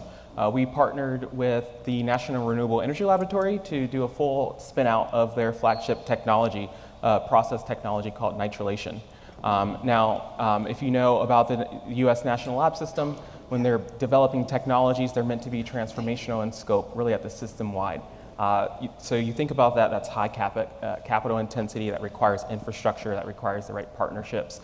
So they typically look for partners that are more scaled out because they typically have those capabilities. So how does a startup actually fit in and move along a roadmap that will take a while?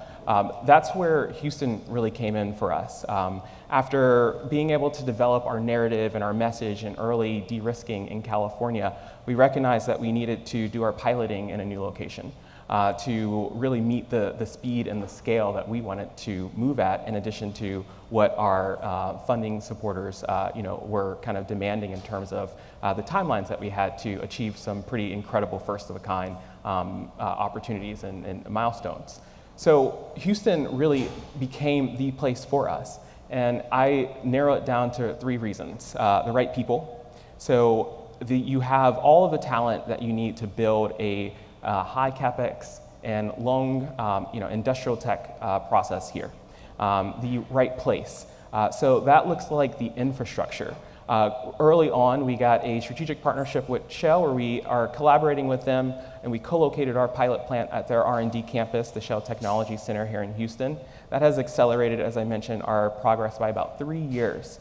Being able to tap into their Shell's expertise in scaling and technology, being able to leverage their capabilities, which far exceed ours in terms of analytical, in terms of knowledge sharing, has just been transformative for us. And then finally, it's the right time. So we're talking about these tailwinds that we have, and really figuring out ways to work with the administration. So there's a whole reshoring trend. When you think about the material that we make, just to not confuse you, it's called acrylonitrile. It's a $14 billion market. And it's also a key ingredient, and not just for fresh water, but for carbon fiber.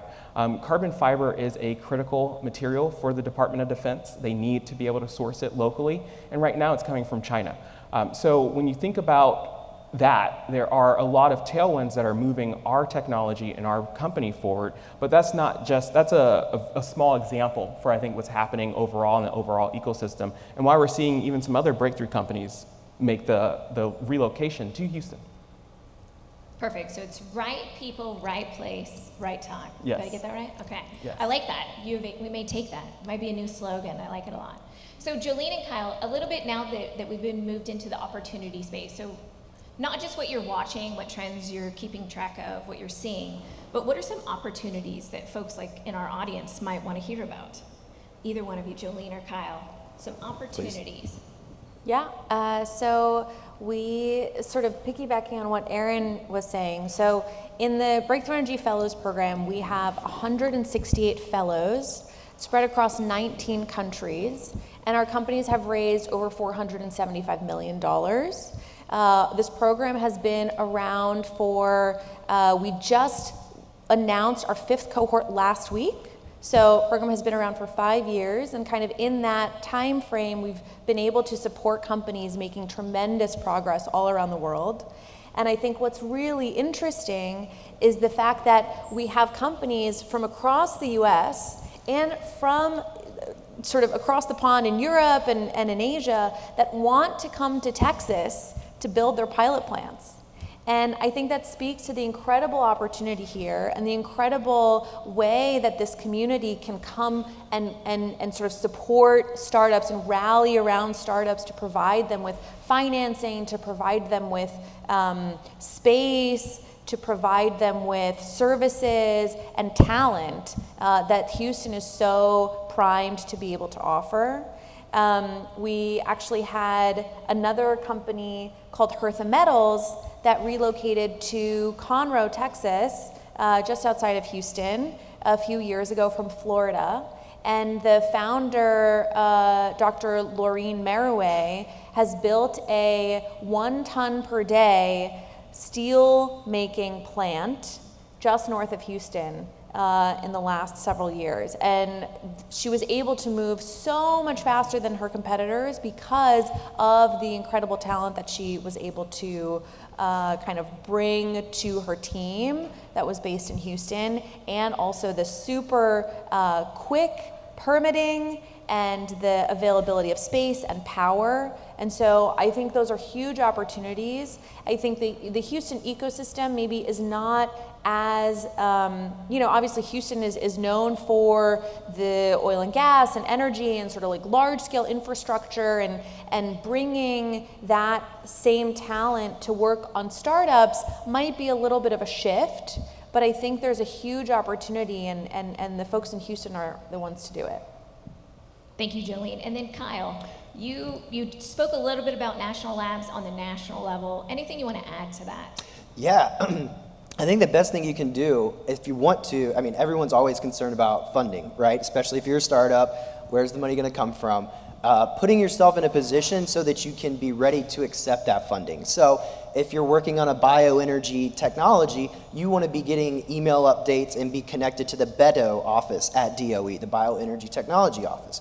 If you're working on national renewable, or if you're working on renewables, that's the EERE office at the Department of Energy. So simple things like just signing up for their emails, even reaching out to them if you have a technology that you're working on or that you're interested in, and saying, hey, I'm a taxpayer, you work for me, what do you think about this technology? Is it going to move to market? Could it be something potential? And they should be able to provide you some very candid feedback. When I was at DOE, we stood up a program called the Technology Commercialization Fund, where the national labs, it's a 50-50 cost share. So if you are trying to spin out a technology from the national labs, or you're interested in working with a national lab to commercialize that technology, you can find ways to partner. And that cost share can be in kind as well. So it doesn't always take money to get money. You can do things a certain type of way through in-kind support or working directly with the labs. I will say that the Trump administration definitely has been making a lot of cuts. I totally understand that and I see that. But they are starting to turn the spigot back on. The technologies I mentioned earlier, geothermal, nuclear, natural gas, they're really taking a hard look at. And here recently, they just put out a funding opportunity through the National Energy Technology Lab focused on critical materials, creation, retention here domestically, which is a huge need, as most of those come from China. The other big thing, not quite as in the energy space, but quantum computing. Takes a whole lot of energy. So anything that could be make that more efficient, I think that's something that they're looking to support. But I would encourage you, like I said, labpartnering.org, take a look at the website and reach out. The DOE is there to serve you. It is a government institution. And if they give you pushback, give me a call and I'll see if I can knock some heads around over there for you. All right, take Kyle's number down now. Yeah. Perfect, thank you. So what we've talked about so far is looking forward, looking at trends, looking at market needs, looking at what some opportunities might be. Let's talk about the past, as Develina said. What are some lessons learned for each of you? If you were to think of something that, like, this is something I'd love to bestow some wisdom on those of us that are listening. So Develina, why don't we start with you? What's a lesson learned? So, of course, like I gave the biofuels example, so that was one of my personal lessons learned. And in research for biofuels, which I did at the EPA, we found out that we were focusing only on greenhouse gas emissions. But when you look at the whole gamut of emissions on a per megajoule basis, the ethanol was more polluting than the other gasoline counterparts. And there is a lot of ways in which you can plug in the numbers and do the allocation and all of that fun stuff. But that was a very unique lesson learned for me. The second one was when we worked on the natural gas supply chain. So we can frack as much as we want. It's perfectly fine. But where are you going to put your produced water back? So produced water is a big challenge, and we'll see that in Pennsylvania, which was the 1,200% rise in natural gas fracking or shale gas fracking, as well as in West Texas. West Texas is now running out of those wells, which would put the water down. So that is a nexus that you are going to think about. So whenever you're thinking about decarbonization or technologies in decarbonization, you always have to look at where these pain points, pressure points are, because we can go ahead and start fracking as much as we want, but are we looking at that? And those are real challenges. I'm not talking about greenhouse gas emissions as just one of the challenges. It's the water, it's the other minerals, and battery technologies like critical minerals. Are we able to get those critical minerals and source them locally, domestically? Those geopolitical challenges always exist. So those are probably, I would say, some of the lessons learned for me personally that gives us the research questions for the future. Great, thank you. And Aaron, what about you? A lesson learned from where you sit? Yeah, so when I do think about Houston and the right people, right place, right time, I think all of that is that and that we've been talking about all day or all morning. And powering that is capital. And one lesson I think Houston has been quite instructive for us is how to really strategically advance along Mars's blended capital stack. So we had this idea many years ago. We anticipated how much capital we would need to scale up and to get to commercial market, but really was stress testing that live. So being able to tap into the infrastructure and the people and the talent here to understand exactly how and the nuances of that blended capital campaign has been extremely helpful. And something that if I could go back in time, I would give myself a lesson on and probably would have avoided a few pitfalls. Great, yes, thank you. Jolene, what about you? Lessons learned? Yeah, I think I'm gonna sort of reiterate something that I said earlier, which this is a lesson that I have had to learn many times, and that I think first-time founders need to learn very early, which is that a technology on its own, a breakthrough technology on its own, will not be enough in order to get that technology to market. It's not enough to build a successful company. You need to have a very specific value proposition, a pain point that you're solving for your customer. You need to understand your customer really well. And we have seen so many times where founders will come to us and say, I have this breakthrough technology and it can do X, Y, and Z at a fraction of the energy, or it's so much more efficient. But the follow-up question should always be, okay, and who cares about that? And why do they care about that? And really digging into that, because I think there are unfortunately so many incredible technologies that have never made it to market because the team that was building the technology was so focused on the technology and not focused on kind of how to go to market. And my second lesson learned is kind of around that as well, which is that the team that you bring together around yourself as a founder is so critically important, right? They can help you fill in any blind spots. They can bring incredible expertise to the table, and your early team is really going to be your golden ticket, right? Bringing together the right people around you early on will be an indication on whether or not you can be successful long term. Excellent. And Kyle, lastly? Yeah, just dovetailing off of that, I think it's another P word here, positioning. So being engaged, knowing what might be coming down the pipeline. Is there a request for information out? Is there a notice of intent for the department to put out money? But I think also making sure that someone does care about your technology and there is some sort of strategic lab to market, go to market strategy. I can't tell you how many times we got approached at the DOE. Well, if you can just give me $1 million, I can show you this technology works. Or if you can just, okay, maybe there is something there. What's the IP around it look like? Who supports this? Where is this going to move in the market? How is it going to benefit folks overall? So having a plan put together and an idea of not only the technology, which you're going to be super passionate and excited about, but how to move it to market is very key, especially in this administration where they are very laser focused on, is it profitable? What can it do for the U.S. domestically? I think those are two key questions that I kind of learned about from my time at the Department of Energy as well. Part of this week becomes overwhelming because there's so much technology to keep up with and insightful information that come from experts that you'll see throughout the week. Part of what the work that I do here in Houston is I'm a volunteer death doula, which is someone who sits with people as they're actually dying. But I also use that in my foresight work to help people when we start to talk about change and transition. It can feel overwhelming.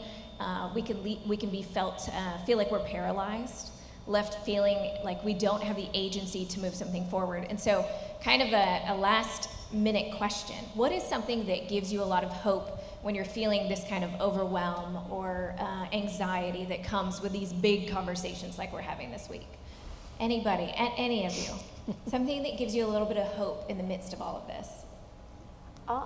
Yeah, I think my job gives me so much hope because every day I get to work with innovators that are thinking about the future and actively building solutions that will hopefully help us make an effective transition to a clean and resilient energy economy.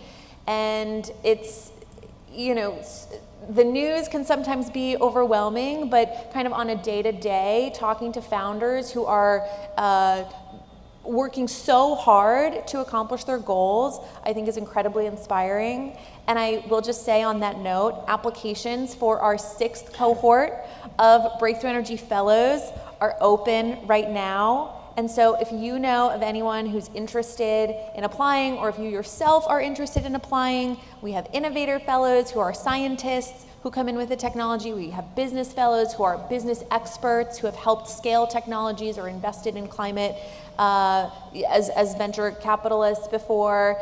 And so we're interested in all kinds of applications. If you're interested, please find me afterwards and I can give you a link to apply. Yeah, Develina, what gives you hope?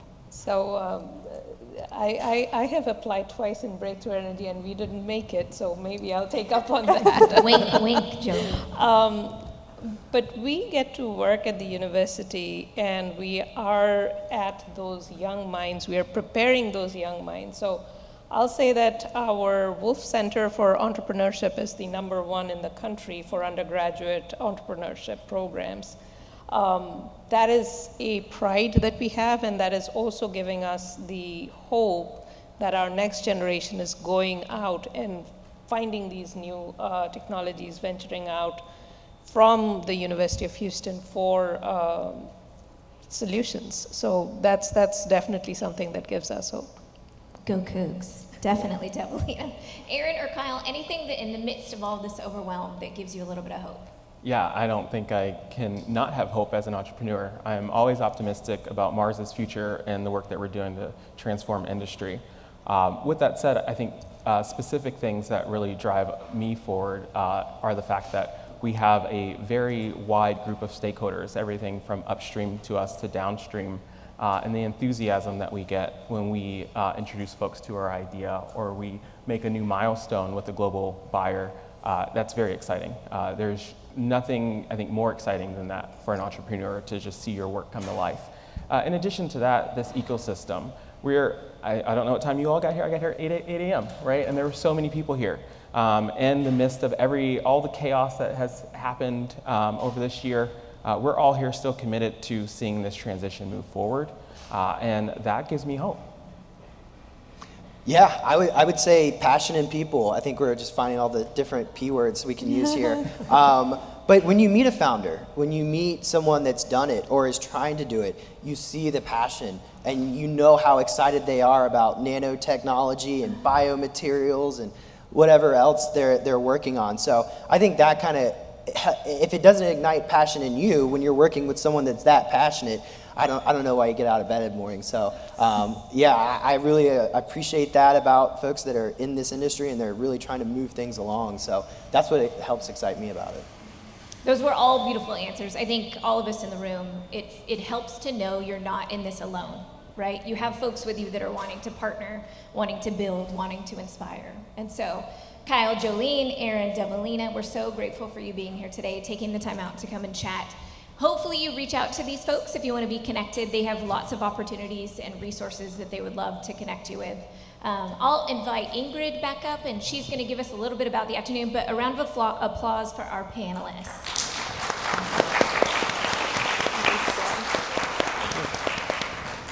All right, thank you all very much. Grab a cup of water, something to eat. Next, we'll have up Ingrid. She's going to share a little bit about what's going to happen for the rest of the afternoon and some other initiatives that you'll see around the room that are happening. All right, thank you, Julie and Piano. This was amazing. So now you guys can take a little break. So before I let you guys go and grab a refreshment and visit our exhibitors, I do want to point out a few things. So we have graphic recording happening in the room. We have Peter Durand here to the right doing it live on the boards. Give him a round of applause. And then we have Kristen McLean in the back hiding, but her drawings are actually live here on the left and right projectors. So if you didn't notice, they are being projected while she's drawing. They're on her iPad. And then another thing I'd like to point out is over here to our left, we have the Allies and Energy table where we have the raffle going on. We have a few items that we're raffling, Texans signed football. We have like 10 items on there, so go check it out. And we have a full lineup of exhibitors that I want to hand it over to Jana to give a little bit of description on. Yeah, thank you, Ingrid. Yeah, it's been a great morning so far. One of my favorite parts of these events is our graphic recorders, so really happy they're here. Want to shine a little bit of a light on our various exhibitors. Really happy that they're here. You'll see Mission Zero, which is the green cups. So learn more about what those signify. We have Nuestra Palabra here, who have a variety of books.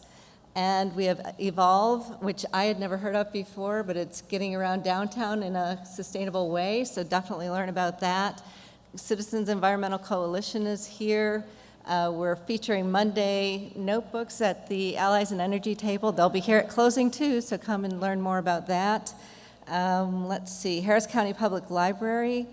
What else? Ally Energy is here, and last but not least, and maybe not last, also we have Arctic Defense Campaign, which I don't know about you, but I do not want to see drilling in the Arctic, and there is talk about that, so definitely go learn about their petition to companies to prevent that from happening. And then we also have one of our keynotes, David Sandberg, here at the table right next to Allies and Energy. He'll be signing his book. Fascinating, so please do stop by and see him as well. So enjoy your break. We'll be back at 10:45, I think. All right. All right, thank Thanks. you guys. Great.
Houston is resilience. A city that has faced disaster and tragedy, yet always rises. This is the power of "and." Hydrocarbons and new technologies. Geothermal, CCUS, hydrogen. Together fueling tomorrow. We are energy and climate, industry and agriculture, local roots and global reach. In Houston, we don't choose either or. We thrive in the power of "and." Houston is unstoppable. This is Houston Energy and Climate Week. Unstoppable.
Houston is resilience.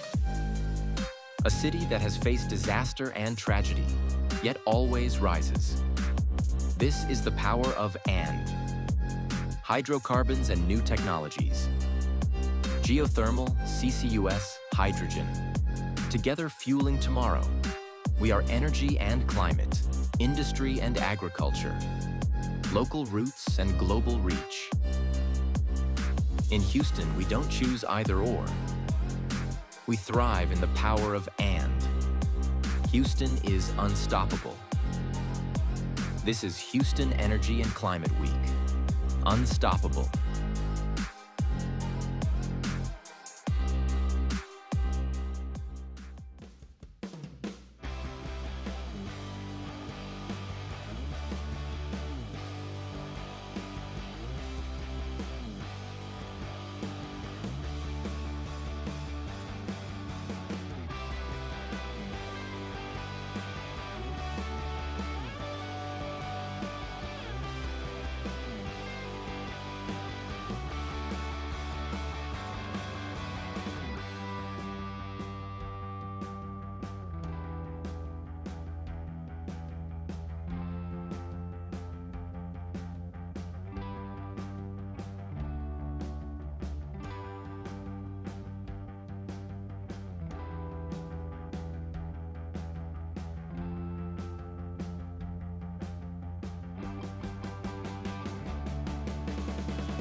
Houston is resilience.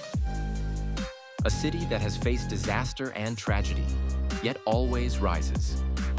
This is the power of "and." Hydrocarbons and new technologies. Geothermal, CCUS, hydrogen. Together fueling tomorrow. We are energy and climate, industry and agriculture, local roots and global reach. In Houston, we don't choose either or. We thrive in the power of "and." Houston is unstoppable. This is Houston Energy and Climate Week. Unstoppable.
Houston is resilience. A city that has faced disaster and tragedy, yet always rises. This is the power of "and." Hydrocarbons and new technologies. Geothermal, CCUS, hydrogen. Together fueling tomorrow. We are energy and climate, industry and agriculture, local roots and global reach. In Houston, we don't choose either or. We thrive in the power of "and."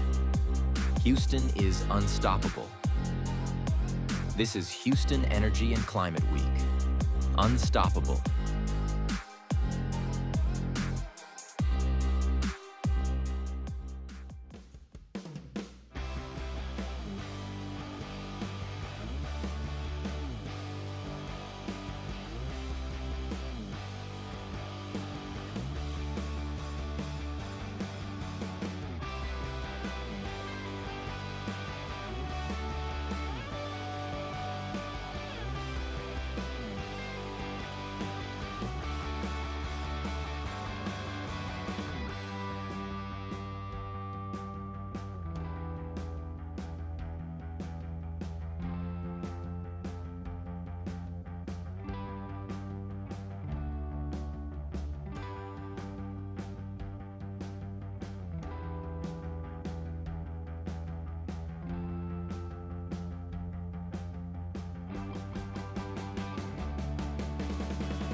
Houston is resilience. A city that has faced disaster and tragedy, yet always rises. This is the power of "and." Hydrocarbons and new technologies. Geothermal, CCUS, hydrogen. Together fueling tomorrow. We are energy and climate, industry and agriculture, local roots and global reach. In Houston, we don't choose either or. We thrive in the power of "and." Houston is unstoppable. This is Houston Energy and Climate Week. Unstoppable.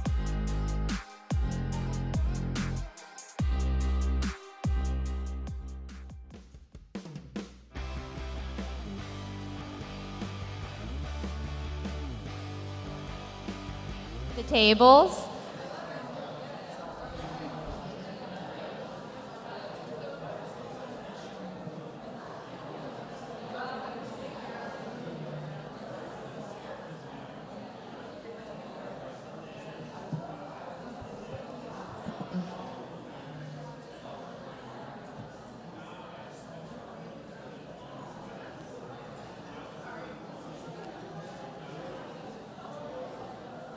All right, guys, let's start wrapping up conversations at the resource tables and we'll get started. I'm excited to announce introduce our moderator for the fireside chat.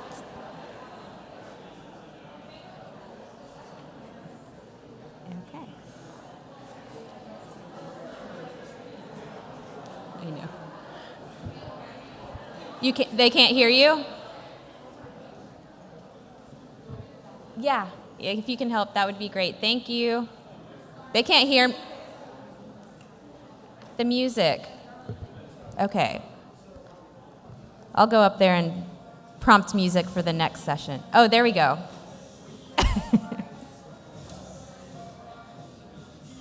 All right.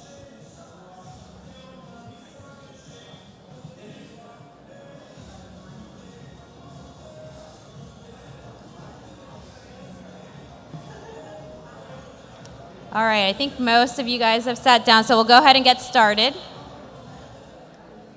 All right, it's a pleasure to introduce our fireside chat moderator, Juliana Garzar.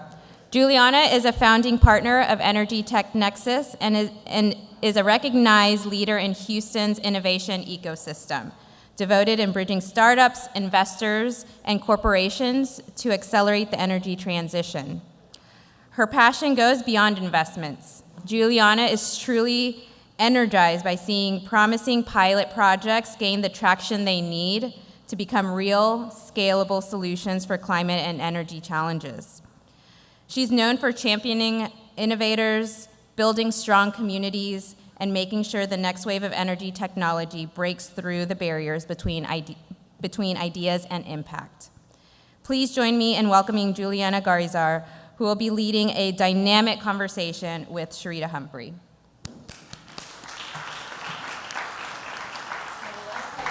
How's everybody after the break? Good, good, good. Okay, let's get my fireside chatter. Sharita Humphreys, everybody. I'm sitting here. Let's do it. Let's do it. So Sharita and I have been like ships sailing in the night, always crossing each other. Yes. And I really wanted to ask her so many questions about her project, Eco Power Source. And then Katie told me, why don't you do a fireside chat and everybody can be privy to the conversation. So here we are, Sharita. I mean, geothermal is hot, and geothermal in rural communities is even hotter, right? So tell us a little bit about the project of Eco Power Source, and also how did you get involved? Because you are a financier, so that's not the typical profile you would expect. So just what Juliana said, I have a finance background, so coming into this project, that's always a question from the investors, but they like it because they're like, okay, the person that's at the helm has a finance background. I think we can trust this person with our investment. one of the things that I got the opportunity, because I never wanted to become an entrepreneur. I shared that with Juliana and the rest of the ETN. I thought I was happy with my government career, my former government auditor and analyst.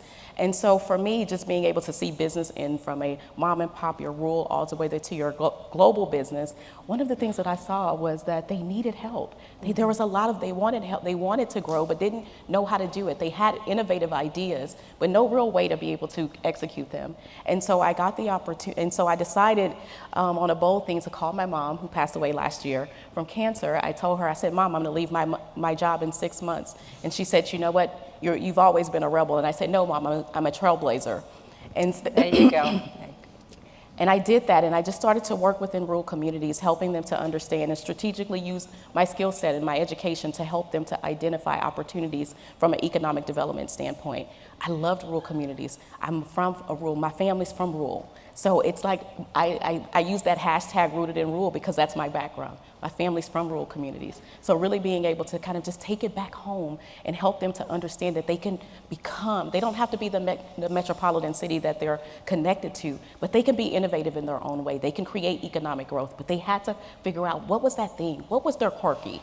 I always like to go to rural communities and say, what makes you stand out? What's that thing that people really like to come here? What is that thing that's going to drive innovation? What's going to keep those college students who, most of the time when we go to those rural communities, they're college students. So how do you keep them? How do you keep them after graduation? That was one of the things that was important to me. I got the opportunity to work with the former mayor in the city of Prairie View after doing a rural project outside of Atlanta. And I talked to my business partner, because he and I worked on this project in Atlanta. I said, you're from Austin, I'm from Houston. There's a place right up the road, because everything for people who live in Texas is up the street. So I was like, yes, all right. True. I said, right down the road is a city called the city of Prairie View. And I said, there's something there. I don't know what it is, but I made a promise to the former mayor that if I ever got the opportunity to come back and help them with economic growth, that I would. But who knew I was coming from a background of helping them to close their digital divide. So everybody that's in the room and watching live stream, they were on, in 1999, they were on 1G. As of today at this live stream, they're currently on 2G. And so for me, I was bringing this opportunity to help them to close their digital divide. But my business partner is he's a visionary. He builds smart cities globally. He's like, there's something else there. So I didn't hear from him. And to be honest with you, Juliana, like I told him at my colleagues at ETN, and I see some of my fellow colleagues here, I said, you know what? Shout out to ETN. Shout out to ETN. You all have been amazing to me. Thank you for the continued support. But I told him, I didn't hear from him. And I'm like, wait, well, maybe this wasn't a great idea. He called me at 11 o'clock at night, and he's just like, how did you know, young lady? And I was like, no, what? I told you that we're currently on 2G. We knew that already. I worked on this project before. He said, no, they're one of the hottest geothermal spots in the state. And so from there, we stayed on the phone for hours just talking, and we came up with this idea. And he said, why don't we marry your idea with what we have, and we've created an eco power source. I love it. Tell us a little bit more about the project. And so, I know that it's been getting more expensive and more expensive. Yes. How is that going for? So the project is broke up in 3 phases. One of the phases, of course, is to close their digital divide, because that's going to create some immediate opportunities for them to be able to create some type of economic growth.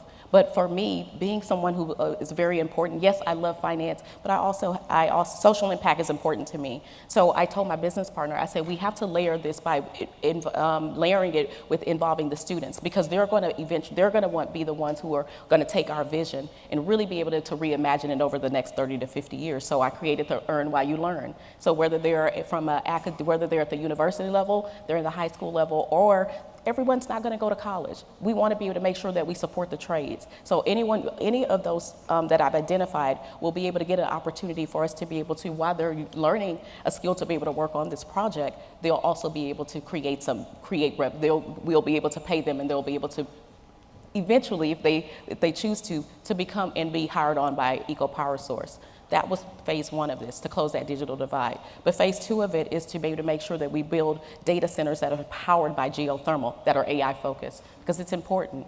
And the last part of this project is the resiliency hub. It's important.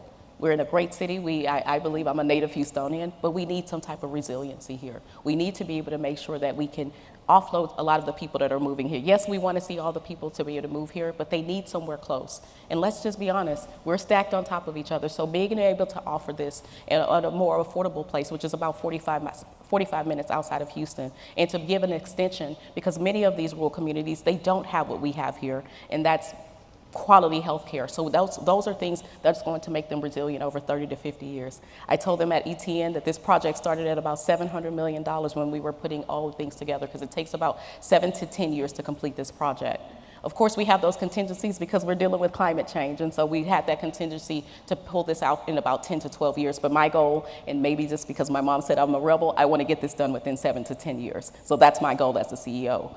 But one of the things that's important, that was important to me, is how do we activate the community? It was important to us to be able to make sure that we had bipartisan support, that we understand what type of permitting is there. But this project cannot go off without having the people, the new PPP, the one that really creates social impact and drives energy change. That was what was important to me as the CEO. And I've been able to amass an amazing team. I have a full C-suite, and we have some amazing advisors like Katie. So thank you, Katie, for being the advisor to the CEO. This was very important to me, and to her to see and hear the vision that I had for this company. And now I am happy to say that although over the last 7 months, I turned down $100 million.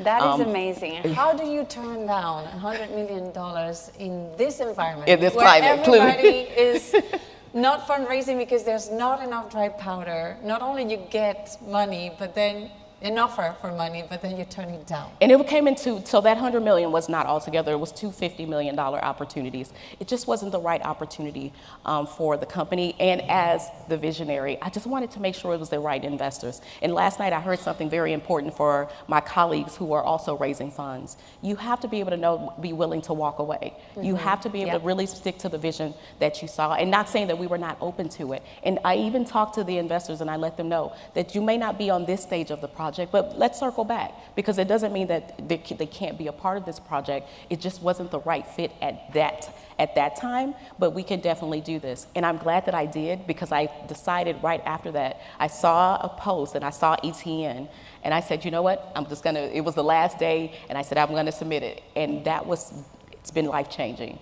because I've been able to connect with additional mentors and advisors like Juliana, talking about this project and what it's going to do, utilizing the experiences, because I was invited to speak about this project at EarthX back in April. So really being able to take all of the things that I've learned, and everybody's always like, what do you do? But the one thing that I can say about ETN, they were not shocked, and I didn't get that wow factor when I told them I turned down $100 million.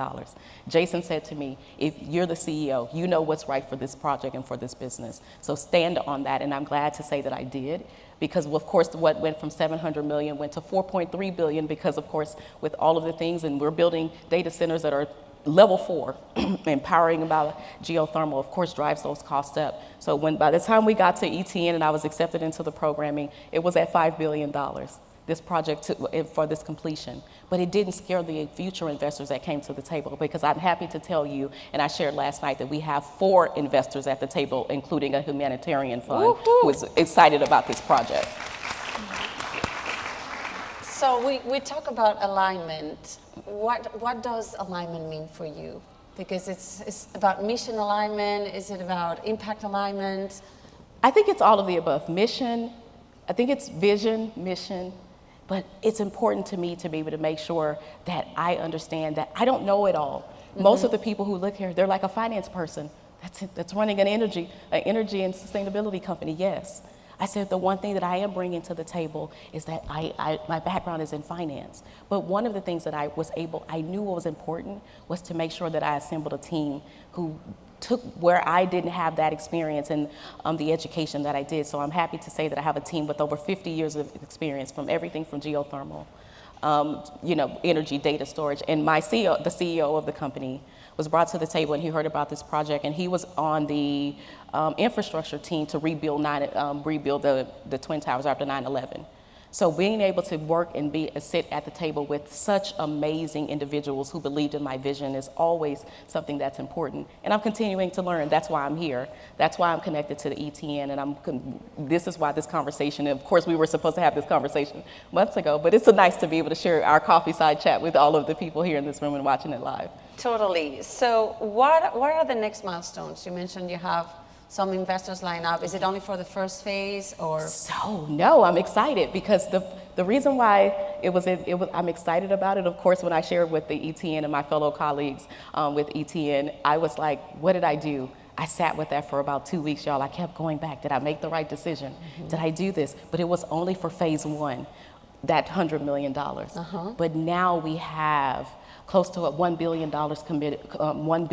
committed from 4 investors, and that's for phase 1 and 2. So this was me turning down that $100 million opened the table for me to be able to create multi-millions. And I really believe that we'll be able to reach our number of $1 billion in capital for this project over the next 12 to 24 months. That's pretty impressive because in general, a lot of the ETN members that we have, they say that they have some funders that have committed to go on the project finance side, on the $1 billion side, but then the first 100 million, the first 20 million are the ones they cannot raise. This kind of startup money, VC money, everybody's committed to do the project finance thing, the debt part, but always the first millions are the hardest ones to get. So the fact that you got both is pretty impressive. And so it was difficult. Let me say this. One of the things that ETN told us, and this number will shock a lot of people who are looking for capital,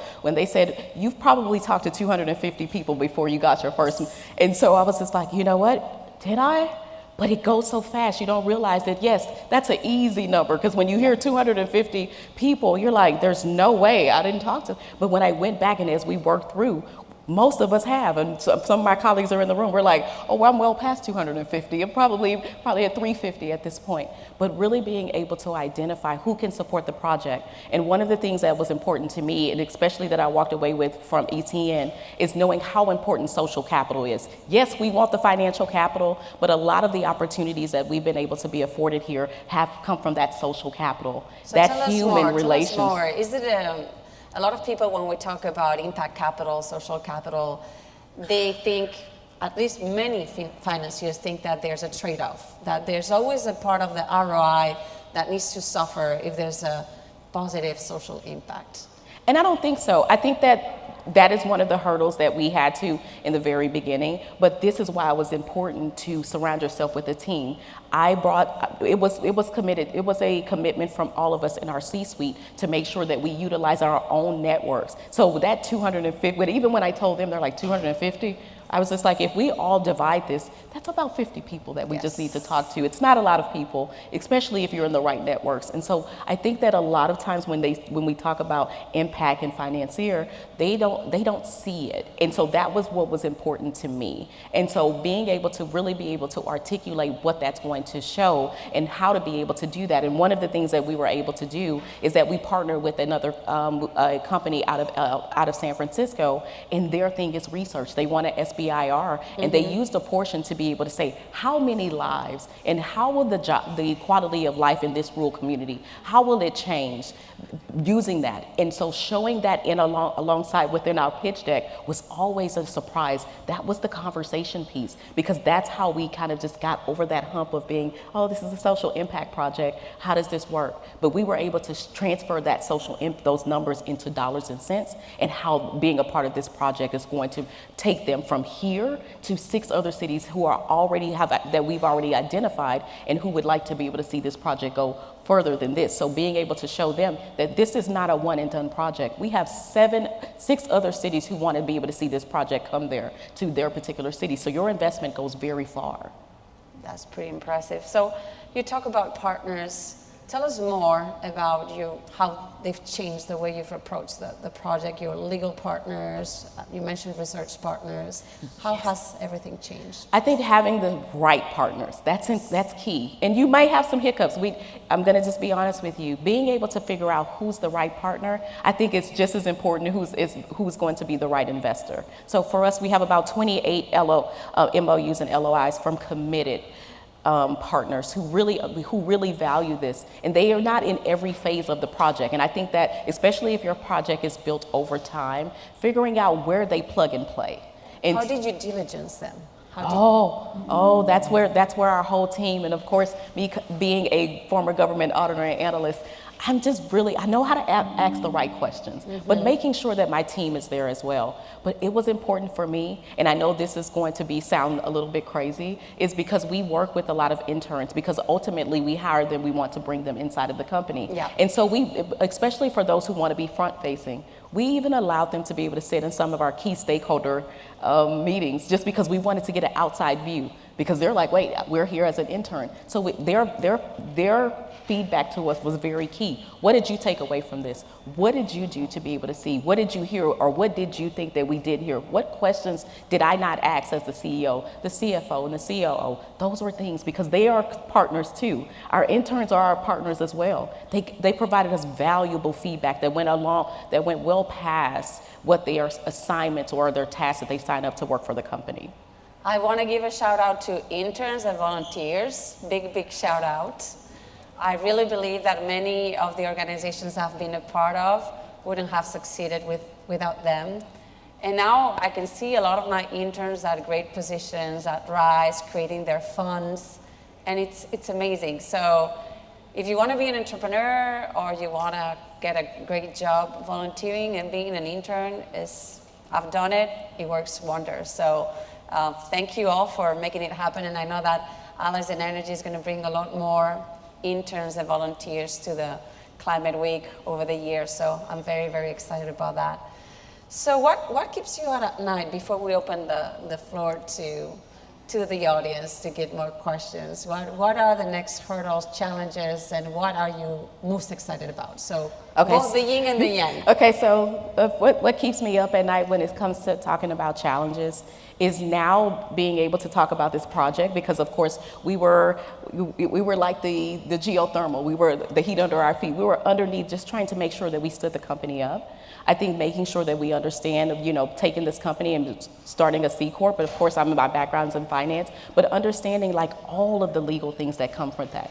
Understanding what that means when we're talking about potential investors. Are you working with a legal firm? Yes, I have an amazing legal firm. Okay. I actually was talking to them before on my ride over here in my Uber, just talking to them about what those things are and what it is. And they are my strategic partner. I consider my legal team a part of our strategy, because they are ones that identifying those potential loopholes that we saw, and even some of those the simulations that we had. And are you taking the right deal? Do you understand what this means? And not just doing it on your own, and talking about a term sheet. And trust me, I think what keeps me up is kind of go through all those term sheets, and then my attorney looks at Bay, and we look at each other, and he's like, okay, are you ready for this? I think those are some of the things that keeps us up, because I can't believe that this small thing that that I brought to my business partner and the others that are on my team and my advisors, and to see all of this happening, because it kind of just feels like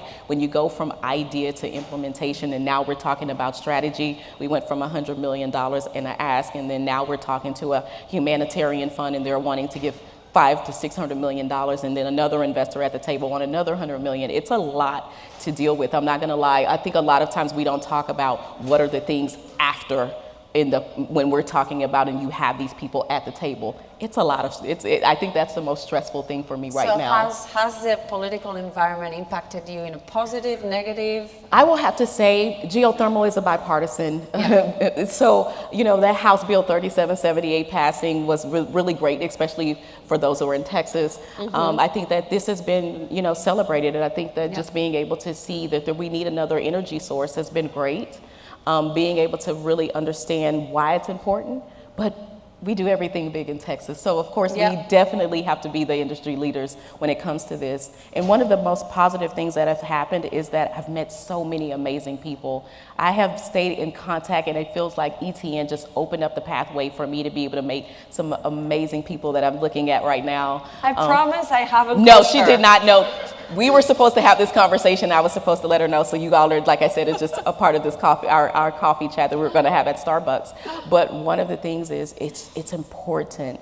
I could not do this alone. I don't do this alone. I have some amazing advisors who are helping me to guide this pathway. I don't have all the answers. I always lead with, even when I'm when I'm talking to different people in different interviews, I said my background's in finance. But you know what? You can nerd out with the geothermal team, and we're always open to that. These amazing people are absolutely amazing, and we have just had people and even students who just come in and say, you know what, my goal path is to work in energy, or I have someone, we have a market research person right now who's meeting with who wants to meet with our geothermal team, just to kind of just talk about this project, because awareness is important for us, education is important to me, but I think that the most exciting thing is to know that this project is going to kick off in the new year, and that we'll create 50,000 new jobs in this rural community over the next 7 to 10 years. So I think that's the most exciting part, to be able to see them go from 2G to 5G,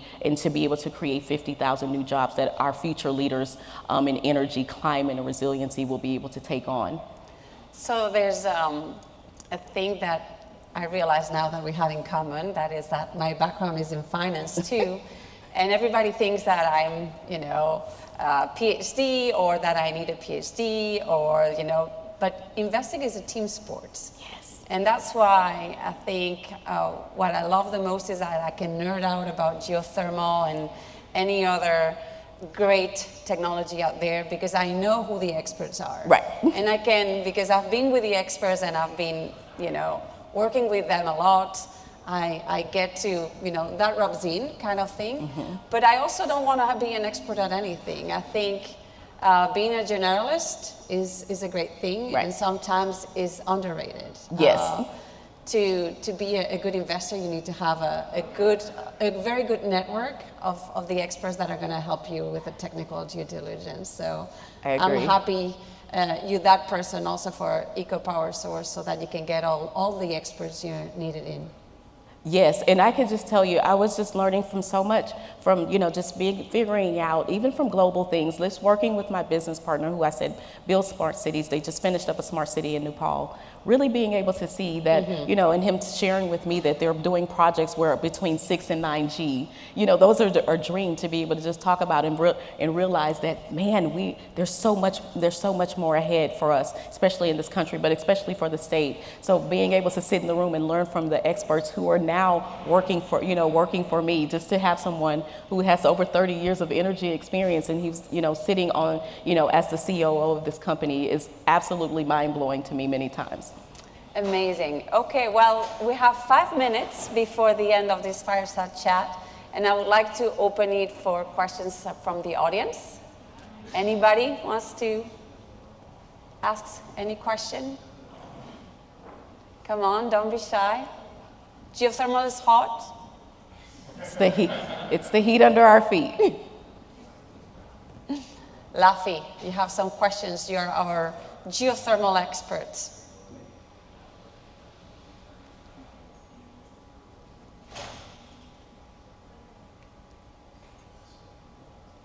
No? Yes? Maybe? He's thinking. Yes. Okay, we have a question here.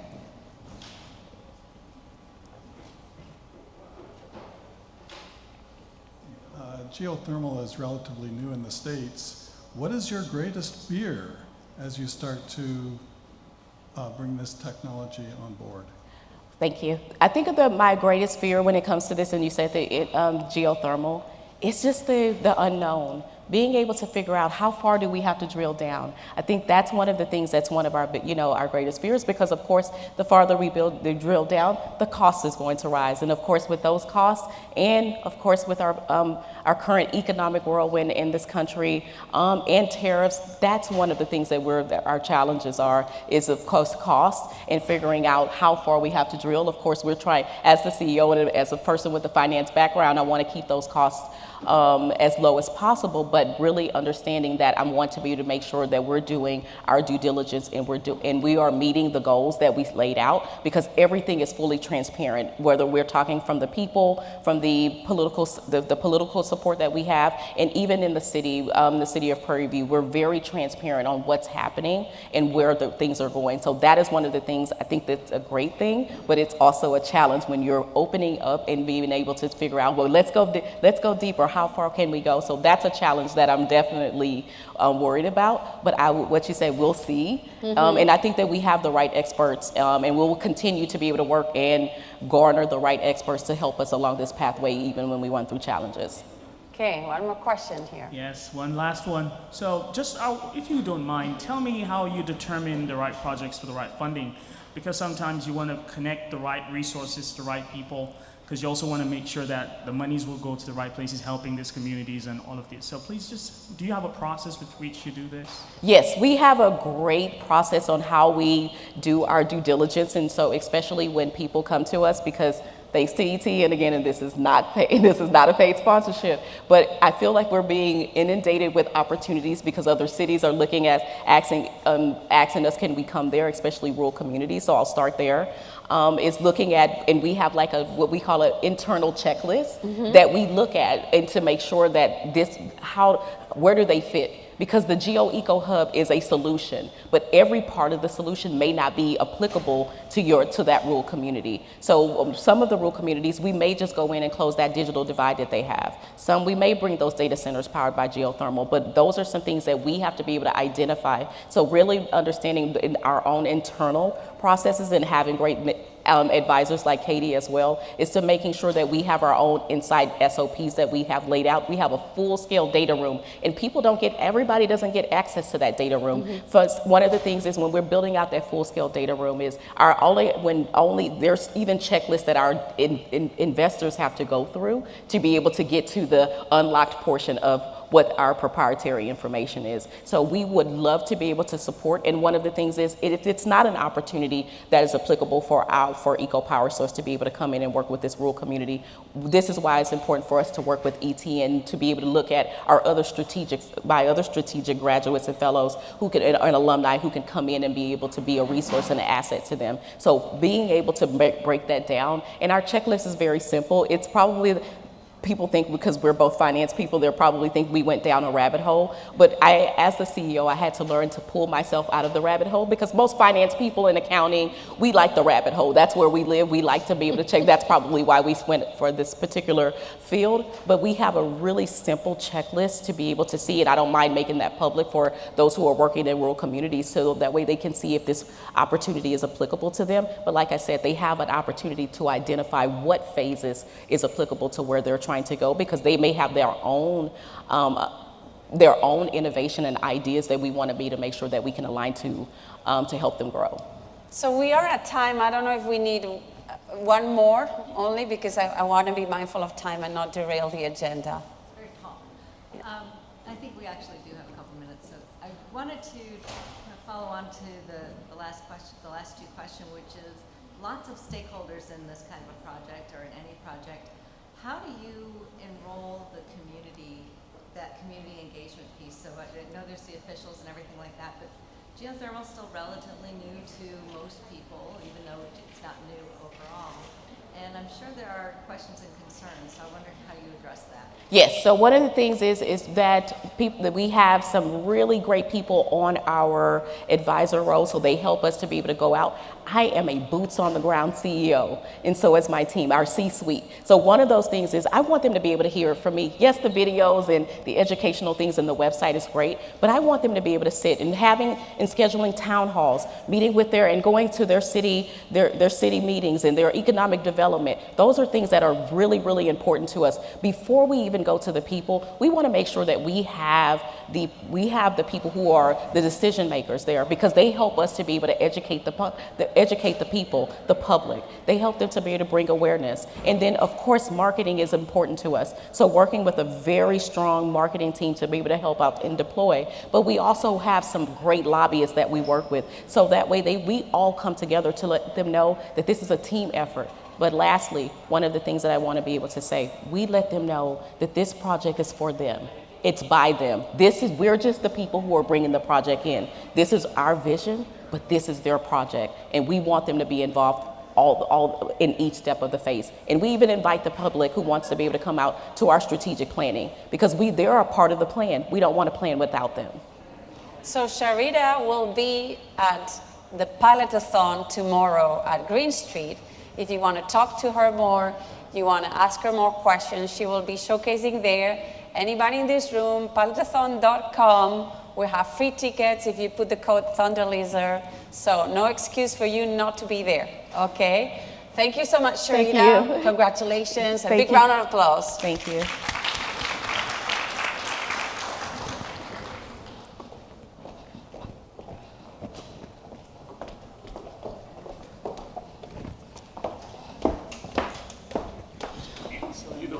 Thank you. Thank you so much. You did a good job with that question. You killed it. Thank you.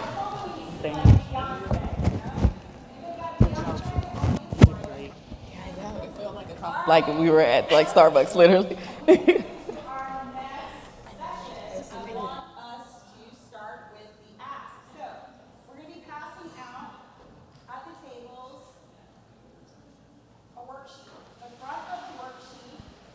The front of the worksheet has the ask on the front. The back of the worksheet, we're getting ready to do an exercise. So hopefully, in the last 2 hours, you've all absorbed, learned something new, maybe asking yourself a question, getting curious, and maybe even thinking about how you're going to use this information. So I want to ask a brave soul, while I ask for you to come up, we want you to share anything you've learned. So if anybody wants to come up and share what they've learned, there's the mic right there. Don't be shy. Would love to hear from some of our students in the audience. I'm pointing at you. How can you use this information? And what are you going to do with this? What are we going to do with the knowledge that we're learning today? We first talked about Houston from a broader perspective and where the Houston economy is going as a brain economy. And then we looked at brain and heart and how those things intersect with climate and energy. And then just recently we had a conversation about some specific projects that are happening in our backyard. So I want to know what you've learned, how can you use this, and what will you do with this? And it's super important, as I talked about earlier, to get still and think, because this is the problem today. We don't think, right? We don't have enough time to think or space to think. But today, I want to make sure that you have that space to think and be able to apply this knowledge. So does anyone want to share something from the last few sessions? I'll point to the mic. Don't make me call on you. I see someone right there. You want to share? Yes, you want to share. I think that it was really important to hear that it's okay to walk away. You can pull it down. There you go. There you go. Yes. I thought it was really interesting to hear that it's okay to walk away from so much money. And then that just being aligned and truthful to what your vision is, and that it will have a payoff at the end, which is something that I think. Great. Will you pass the mic to someone else in the room? Yes. Anyone else in the room want to share? There we go. So among all the P's that we talk about, I liked that we talked about passionate, because that's what I go for. So I loved learning that passionate can be one of the P's in all your P's that as you're sorting things. Awesome. You want to pass it to in the back of the room? Got someone to share?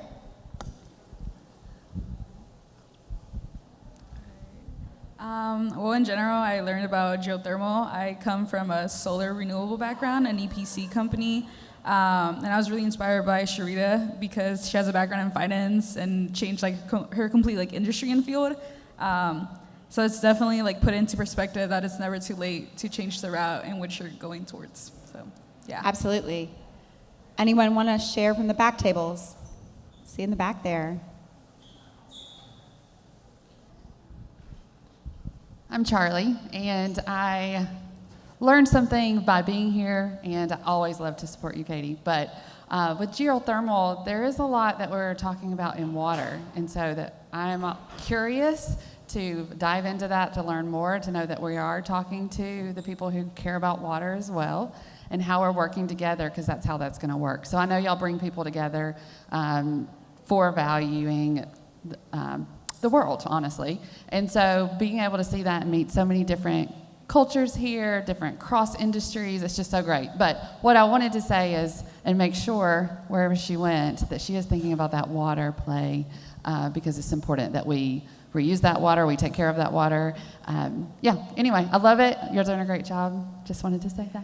Great, and there's a water conference this week, so if you haven't signed up, it's at Rice University. Check that out on the guidebook. Go ahead and share.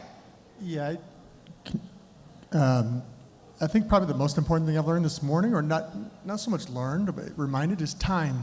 Like our most precious commodity, and you're a perfect example of how quickly it can be taken away. And I think the doctor reminded us all of that as well, because I too had a similar experience, and grateful to be here today. But time, and also to spend that time wisely to have an impact, whatever that is, why is in your life, whether it's your kids, your job, or whatever that path is. Awesome. Thank you for saying that. Yeah, one more. The brain economy. Fantastic and completely unexpected. Well done, well done. And what a differentiator for the Houston community if we actually can follow through on that. So, we can all talk about all these other topics, but that was a new one and a differentiator. So I was thrilled to hear that today. So thanks. Awesome. Anybody else? I'm looking in the back towards the middle.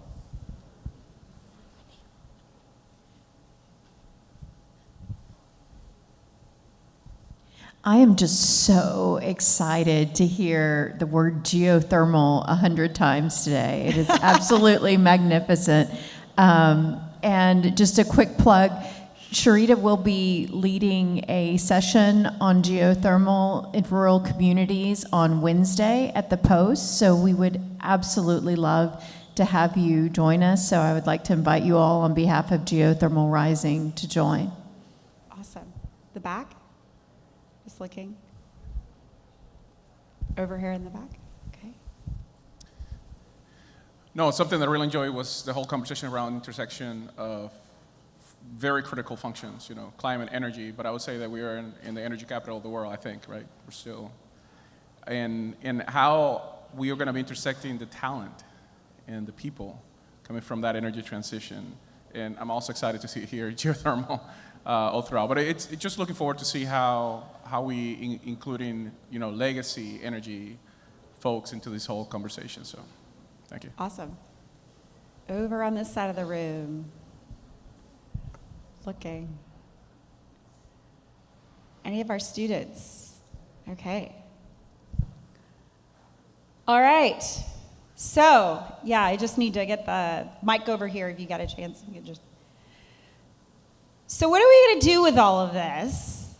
We're going to have fun now. We're going to do something very immersive. The last year we had a workshop and we did something on civil dialogues. We learned how to have civil conversations and have civil debates. Today, we're actually going to learn something different. Now, designing solutions requires systematic thinking, systems thinking. Who knows what systems thinking is about? Anybody? Some people do not, and that's okay. We want you to be here today to learn more about what systems thinking is and why it is critical for designing solutions. But solutions are about people. You brought that up in the back. Super important. We don't get to solutions, we don't get to technology, we don't get to capital. I'm looking at my banker friends in the back of the room with BBVA. Yay to BBVA for all your support. We don't get to these things without human potential. And so when we design solutions, we have to design with systems thinking in mind. So this is going to be fun. It's going to be rapid. So what I want you to do is, everybody needs to stand up. Can we get a little bit of music, please? Okay, everybody, let's move. Move with me. All right, move the head, move the brain. All right, move the heart, move all of it. I want you to move. Come on, move with me. I know you don't want me to make you get still, okay? Come on, I want to see it. Look, we got some girls in the front getting it. Oh, there, sir. Look at you. Come on. It's okay. You can get moving. All right, now, I need you all to do one thing. You're going to get your lunch, and then you're going to come right back to the table. And then I'm going to ask you to mix up. So take your things and sit with different people, okay? I don't want you sitting next to your best friend. I don't want you on your computer. Yes, sir, I'm talking about you in the back, okay? I want you all to go get some nourishment, bring it back, and then we're going to start a really cool exercise. And if you don't get back in, say, 10 minutes, I'm going to come and get you and make you dance in front of everybody online, okay? Ready? Let's go.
Houston is resilience.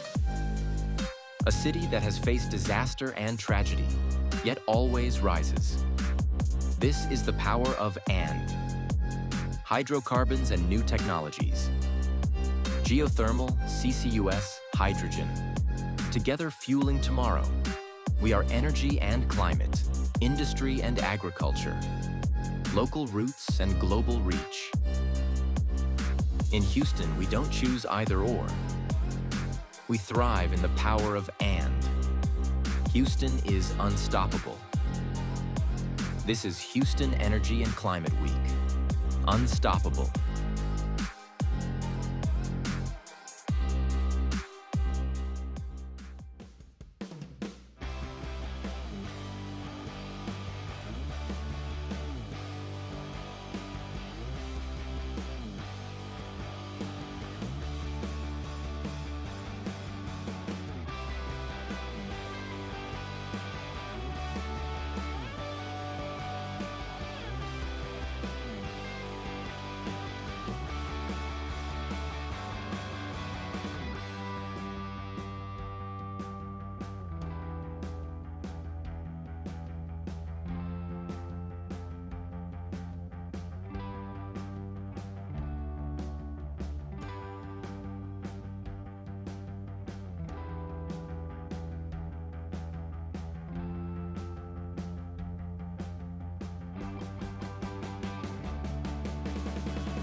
Houston is resilience. A city that has faced disaster and tragedy, yet always rises. This is the power of and. Hydrocarbons and new technologies. geothermal, CCUS, hydrogen. Together fueling tomorrow. We are energy and climate, industry and agriculture, local roots and global reach.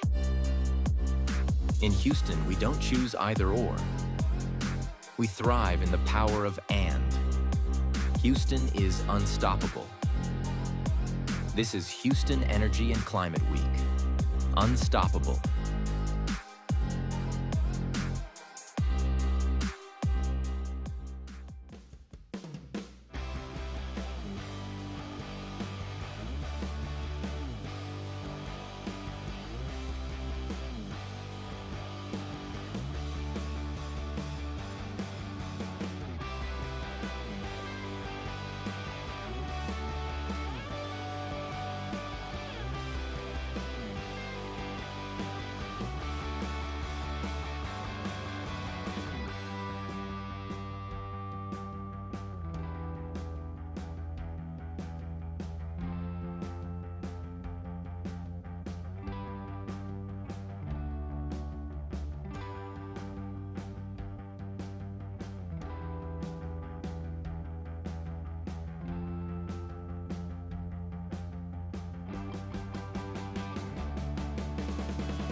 So if you have not gotten your lunch, we've asked all the exhibitors to also sit at the tables with people that they do not know. So we've got it all mixed up. I just wanted to mention really quickly that Carbon Better is our carbon accounting company that is helping us today and throughout the week count our emissions. So everything that we are wasting, all the things that we have this week, throughout the week, we are counting for our waste and our carbon footprint. So thank you to our friends at Carbon Better. Woohoo! And we also have En-ROADS at the back of the room. En-ROADS is going to do a demo later to show you their sustainability tools. So we want to make sure that we mention that as well. All right, so we got maybe another minute and we'll get started.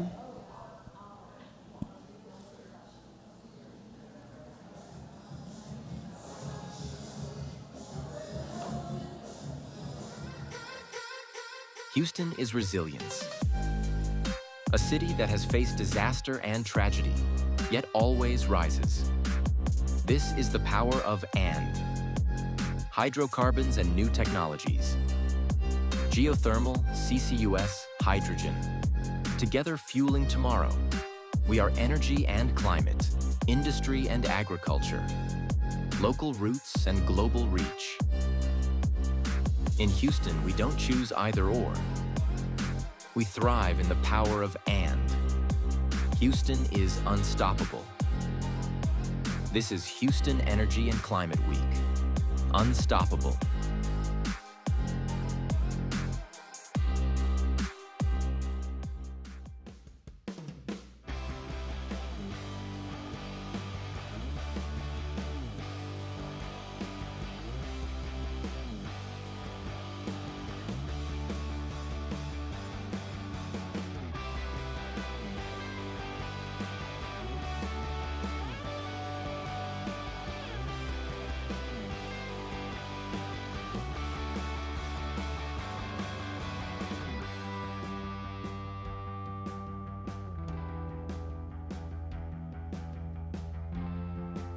You've gotten something to eat. You've got something in front of you. So our session today. Can I move this? Yes. Thank you. Okay, absolutely. Well, just so I can reach it. All right, our session today is about systems thinking. And when we put together the conference, we started thinking about what we wanted to do, to practice. And since we were talking a lot about intersections, I thought who better to bring with us together than Debelina and Jason. And I'm going to let them both kind of introduce their work and talk a little bit about the work that they do. And then we're going to dive into looking at systems and the elements around how humans play a role in systems. So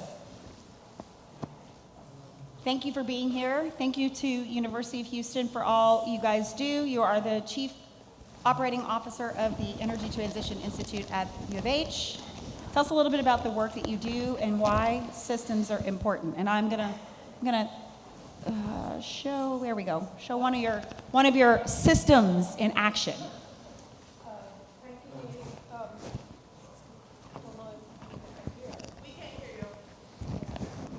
Bueno. Use the handheld. Or maybe now. Yeah, that works. So Katie, thank you very much for this. And I think when we were discussing the whole systems thinking approach, my work has been on quantifying sustainability from a systems perspective. So I was introduced to sustainability back in 2005 when I started my graduate research at LSU. And we were looking at optimization models. So when you optimize, you have to have certain model buildup. So what I'm going to talk about is the hard sciences behind systems. How do you quantify systems? How do you have these scientific theories? But before that, before we quantify, we need to understand what systems are, right? So that is where this model right here shows our 3 pillars of sustainability: our economy, our ecology, and our society, and how things flow within these systems. So these are 3 pillars, and everything that we talk about in sustainability is a balance between the 3. So if you take too much from the environment and you utilize that for your goods and products, you are going to end up with the environment being depleted. And that is true for our fossil resources, it's true for our water resources, natural resources, whatnot. So these flows that you see, these are representative of how system flows happen and how you quantify those. So that's at a very macro level. Next slide. There was another, okay, that's fine. That's where here we take a particular system. So we talk about energy systems, let's say. And right now, in our previous panel, we talked about the energy from the natural gas supply chains that is getting so much attention in the current administration. So I thought of walking through the natural gas systems in our shale gas supply chain. So This is a system where you have the shale gas extraction upstream. You process it in natural gas processing facilities, and then you have transportation in your pipelines, and then you have the end users, which is your manufacturing, your electricity domestic, and then you have LNG and other consumers. So this is what we call a system, and to understand the pain points in the system, you have to understand the system flow in general. So that's where in this whole development of this natural gas process system, you have water issues. The water that is happening, that the water that is coming out of the ground is produced water after you frack. That is a problem. So that is a sustainability challenge. Second is, let's say you are building this in places where you do not have any existing infrastructure. When natural gas comes out of the ground, it just doesn't come out as C1, which is methane. It also comes with C2, C3, C4s that are higher hydrocarbons. Now, if you do not have a way to utilize them, you're burning those carbons and you're producing emissions. So that is a problem where you have to flare or vent some of those side streams or these streams. So when you think about the natural gas system, you have to think what you're going to do with those systems. And then you may be building this in places where you don't have a pipeline infrastructure to put that in, that feedstock in. So what if you don't have pipeline? You may have only certain pipelines. So there may be ways in which you can target, and one of the projects from Breakthrough Energy is on that M2X, where you're transforming those feedstock at the location of these fracking sites or the natural gas processing sites. So that is a way of addressing that system challenge and reducing your emissions. And then when it comes to the new markets, we all have heard of LNG. We all have heard of electricity being generated from natural gas. But what if you are getting higher value products? How are you going to make those higher value products from the fracking products that you're getting? So all of these give you the full picture of the system before you develop. So I just used one example of the natural gas supply chain to give you a systems perspective, I guess. So, systems are hard. There's a hard element to systems. Anybody disagree? No. How hard is it to do anything today? Every system out there, right, has a hard side to it. So then there's the soft side. I resent that you... The soft side is about culture. Soft side is about... It's not soft, Katie. It's not soft? No. Well, what is it? Is it hard? Culture's a system. Culture is a system. Once you understand it... Can everybody hear him? Okay, good. Thank you. Awesome. So it's not soft. So, okay, so most people believe what you just articulated, which is that culture is soft. It's soft. It is not soft. Of course it. It feels random. Well, who believes me, first off, that it's a system? Culture is a system? Oh, Great. Everybody in the room. Thank you. I Great. love everyone that just raised their hands. So... What about everybody else? Well, the rest of you, within an hour, you will be converted. Okay. Are y'all ready to get converted? So, okay. So it feels random. By definition, it's just sort of a mess of human interaction, but it's still a system. And that's what we're going to start to pull apart. This idea that once you understand the fundamentals, I can't see the screen, so. Oh, I can. It says culture is a system. Why does that not advance, I'm wondering? I don't know. Okay, fine. Okay. All right, so the fundamentals of culture, and we're going to just start to unpack it today, are so simple on the face of it, they should not work, but they work like magic. And by the way, folks, in case you haven't noticed, we are undergoing probably the greatest culture change experiment since the repeal of slavery. Do you guys see that in this country? Anybody see the culture system? I don't. So we're going to get to some norms for this session, just by the way, in a minute. Okay, so before we get there, though, I want to just punctuate the fact that the things that we are going to talk about today with regard to culture have been applied mostly in hardcore engineering cultures, and environments, right? So this work is being done at Naval Air Weapons Command, Weapons Division, China Lake, where they do things we can't talk about. At DARPA, probably the most advanced research organization in the world. The Air Force broadly in program offices, insurance industry, Chief Digital and AI Office of the Office of Secretary of Defense. You know, at the same time, global cosmetics, retail, it doesn't matter, right? I like to say, whenever we go and work in a new industry, people say, do you know our industry? And I always say, well, as long as you don't have Martians working for you, it's going to be fine. Because humans are humans, and we're all hardwired in the same way. So, okay, let's just talk about some norms, for at least my piece of it. Yeah. All right, Develina might disagree. She might have different norms. So we may touch on politics and religion. We kind of already did, right? We do that not to talk about politics or religion, so it's not a political or religious discussion, but these are models in the world that we all see around us, and they're great things to look at and pull apart. So we may do that. I might use some spicy language, so I apologize in advance if I slip up and use an expletive. This is the land of Tex-Mex. Just forgive me, please. I ask, for those of you who did not raise your hand, I ask you to suspend disbelief. And finally, questions are not rhetorical. Do you guys get what I mean by that? One. I can't hear you. Yes. Thank you. Okay. So Katie, this is just intros now, or what are we doing? Are we getting into? I can't see the deck. I can do the slides for you. Okay, thank you. I need help. All right. All right. So is this the culture system slide? This is first principles of culture science.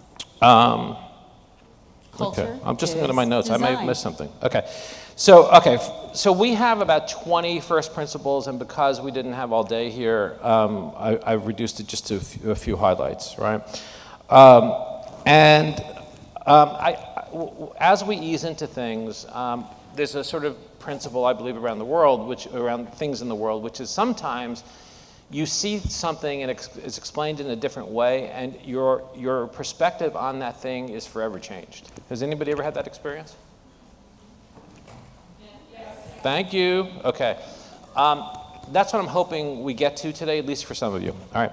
So the thing about culture that people do not even understand, like it's the very beginning, is that cultures are designable, right? That you can actually go into any organization or any country and you can redesign the culture, and it is all about systems thinking. And once you see and understand that it's designable, what you do is you see things completely differently. And the question becomes, what are the things that help you design the culture, right? It is a culture, all cultures are a social construction. The reality of the organization comes out of the human interactions, and you change those human interactions, and you change the reality of the organization. Does that make sense? Because let's just face it, it's a little, it might feel opaque to people. So you put new ideas into the human system, and what you see are new emergent behaviors. That is the fundamental of it, and that's how you design it. And when you do that, next slide, please. What you see is that culture is to humans as software is to computers. It is programming. Now, some of you might be thinking, icky?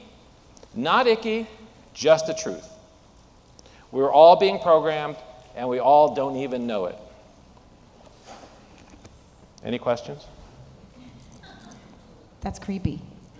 It feels creepy. I know. Every time I say it, I feel a little creepy, but it makes a lot of sense if you think about it. When you were raised, right, you were exposed to different things. Everybody in this room was probably raised not the same, right? Everyone had different experiences, their belief systems. Am I jumping ahead? No, Sorry. go ahead. You can. No, I mean belief systems, right? Like we were all in a place where, right, we saw the world very differently, and I would even argue generationally.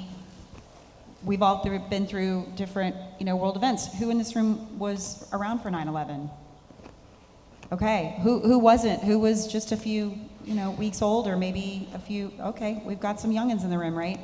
So yeah, I think you're right. I mean, we are being programmed in a sense because of the experiences and the belief systems that we've been exposed to. And One of the reasons why it's so hard to change culture in most organizations is because we look at it as a training problem. It is not a training problem, right? It is not an information problem. Since it's a social construction, what you need are social tools to change culture, right? And I'll just segue into, this is off script, but this was the failing of the DEI movement, right, for many, many years. $8 billion a year spent on training, all wasted. Why? Because you can't train people into DEI. It's not a trainable, training is not a solution, right? What is a solution is changing the social construction around the ideas. You get the DEI that you're looking for as an emergent behavior and an emergent way of thinking from changing the inputs into the system, right? So, and there's a story I like to tell, at least my version of it, which, another segue, but we got time, right? Yeah, no, we've got a little bit of time, and we've got, obviously, I talked up the bit about design is about influence. Yeah. It's not about. We'll get there. Can I talk about this? No? Okay. 2018, I don't know if anybody in the room remembers, Starbucks had a crisis. There was an incident in a Philadelphia store. These two African-American guys were in there meeting. They didn't buy any coffee. The store manager had them arrested for trespassing. Anybody remember that? Okay. Like, how could you forget? It was just such a shit show, right? On so many different levels. There you go. Thank Number you. one. Okay. So actually, when we have our team meetings internally at Gaping Void, people time the how long it takes for me to get the first curse word out. Anyway, and then there's a sort of celebration on Zoom. Anyway, so these two poor guys were arrested. Howard Schultz, who I think came back in as CEO around that time. I think he retired. He announces that in the coming months they're going to close all the Starbucks stores for an afternoon and train everybody on DEI. It's never going to happen again. Starbucks is the third place. Everybody's welcome, all of that, right? Lovely ideas. And I remember thinking at the time that, oh, this is great. They're going to close the stores for an afternoon. They're going to train people. And the question is, let's just say you've got 15 people working in a store. They're all there being trained, right? 5 of the folks working in the store, let's say, do not buy into the principles of DEI. They actually might even be racist. They might even be whatever, right? But, not bought in. You train them for 4 or 5 hours, and at the end of that training, 4 or 5 hours later, what do you have? 4 or 5 pissed off people that you made them sit through training. Because it's not a training problem. It's a socialization problem. And that is true for everything that goes on in your organization's culture and in society. You guys tracking? Okay. Are you not tracking? It's okay. Okay, if you're not, that's cool. So, all right. What side are we on? Design of culture, design of influence? Yes. All right. So from an organizational perspective, when you think about the design of culture, you are actually creating new inputs into the human mess. And as you create new inputs, and we're going to get to what certain types of those inputs look like in a few minutes, but as you're designing those inputs, what you are looking at is the emergent behavior. How are things changing? And the reason why that's pretty much the best you can do is because the culture itself is a black box. It's a complex system. And for those of you who know about complex systems are by definition unknowable. There is no way for you to know what is going on in your organization, down to the finest detail. And you don't know if what you don't know actually matters or not. So there's no point in trying to figure out all the details. You can never get them all, but what you can do is look at emergent behaviors. I feel like that was word salad. Did that make sense? So let me translate. Can you translate that? I will. Thank you. When we look at the industry, there used to be just oil. Then came gas. Then came, what else? You forgot coal. Coal was first, actually, right? So Yep. coal, actually before coal, there was wood. Wood. Yep. And I don't even want to use the D word, but that, yes. So we had a system of energy well before we were all accustomed to oil and gas. And now we're talking about things like geothermal, we're talking about things like solar, and we're even talking about things like climate change. Do you remember a time when we didn't talk about climate change? I was born in that year, I guess. Yeah, and now we talk about climate change, right? Like we socialize, we actually use the word climate change. What was the word that we used before climate change? Do you remember? Global warming. Do you remember that was like a dirty word, right? Global warming. Like nobody really understood what that is. And then climate change. I remember actually in 2018, it was the same year of your Starbucks example. Yep. At CERAWeek, the media counted the number of times the industry used the words climate change. Now we say it, and what happens? It's accepted We as... lose money. What's that? We lose our money. Use money. We lose money. So on one side of it, it's a hoax, and on the other side of it, we've embraced it, right? So this is more than just though it just being an idea, right? The idea may be in our minds, but when we start socializing these things, I think what I understand you're saying is we start having those conversations, and then we start shaping those new beliefs. The way you label something matters enormously. Words matter. All Do right. you agree? So I'll point something out. Current administration, whether you're a fan or not, doesn't matter. You will see everything they announce, there's a label for it that is not the thing. Or I should say, is the thing. But, oh, the big, beautiful bill. What the is that? Right? Make America great again. What do you mean? Well, it's going to be great. Trust me. You get the point. When you see communication coming out of DC these days, they're all labels, and they're all designed to spread. And that's the key to any organizational change. So rebranding, if you will, changing the narrative around climate, around global warming, or changing from global DEI. warming. So how many organizations embraced DEI and then now they're rebranding it? It's okay. Why are we rebranding it? Because right now it's seen as? It's banned, it's woke, what else? So you see how easy, I would say easy, you see the machinery behind changing the culture. It's all based in language, and it's all based on how we frame and reframe things. That's it. And once you see it, you can't unsee it. So wait, I have another example. Yeah. Hard example. Energy transition. That was a cool word. Now, is it still a cool word? In some circles, what are we calling it now?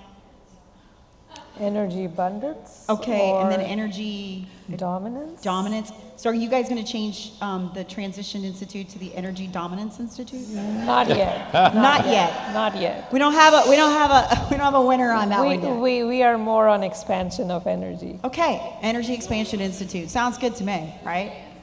The point is words.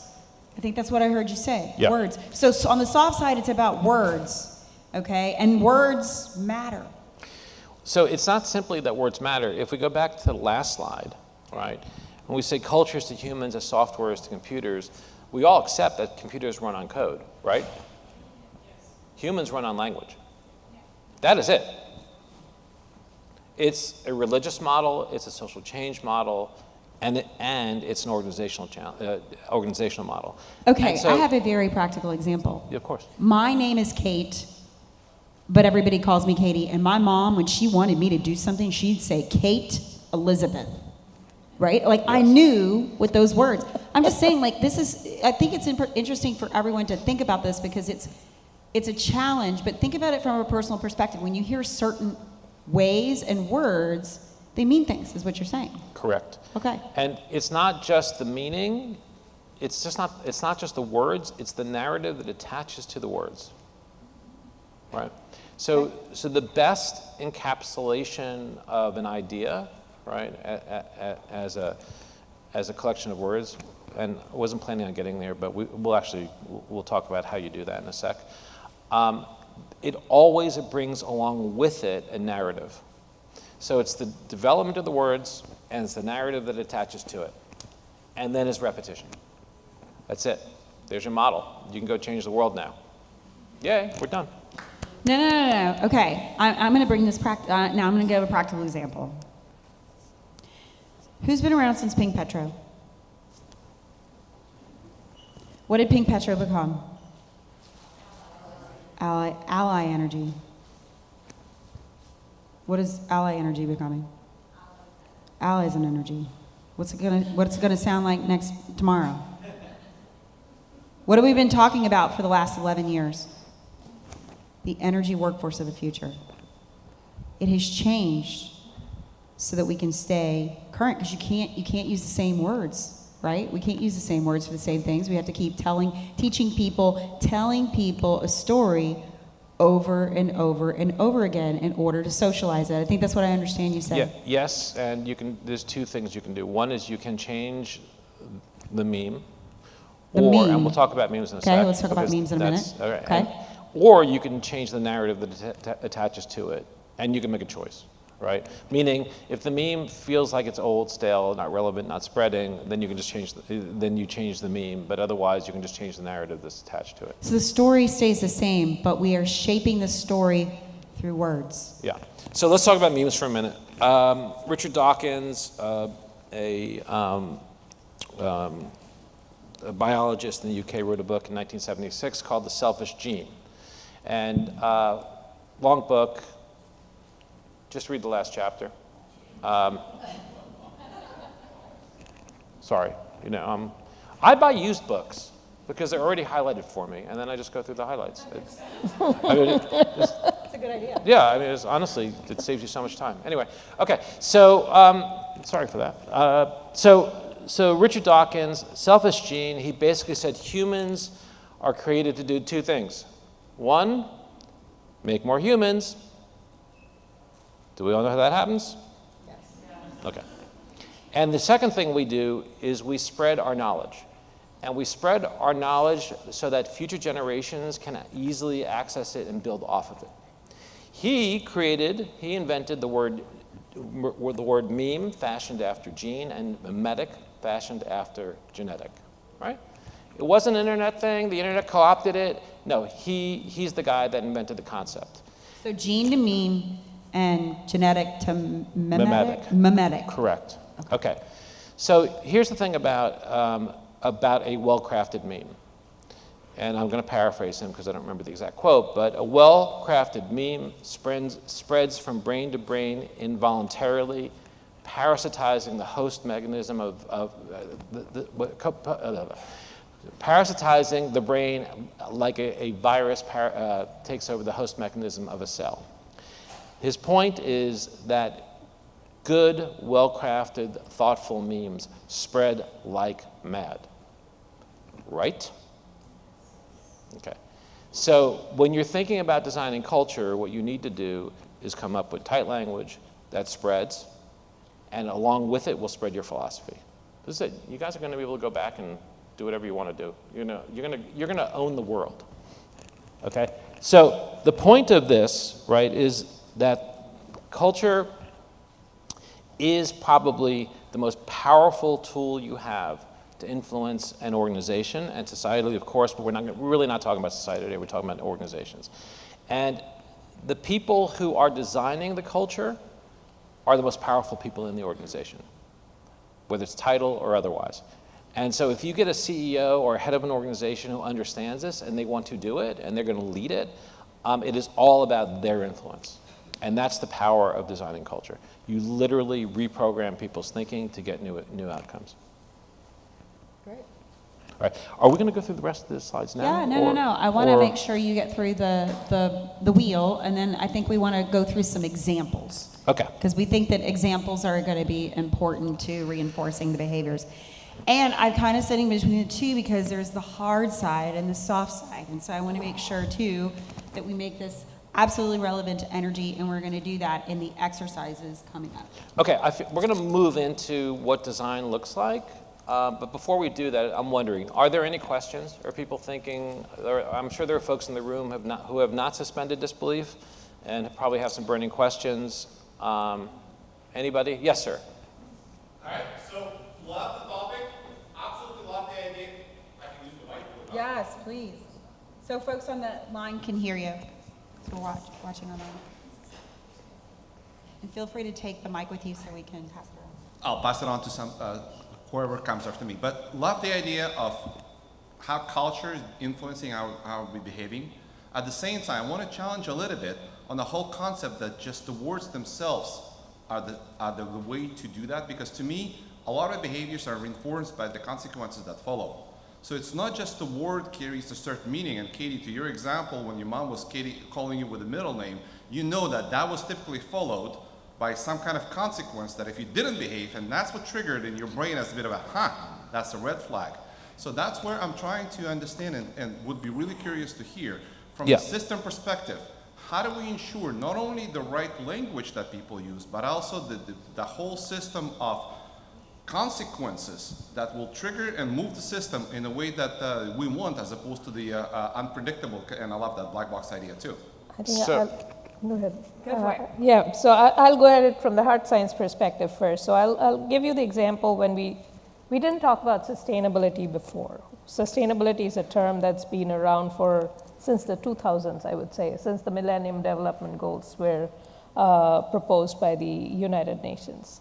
But the way we came into that rhetoric of sustainability is we started with something called end-of-pipe solutions.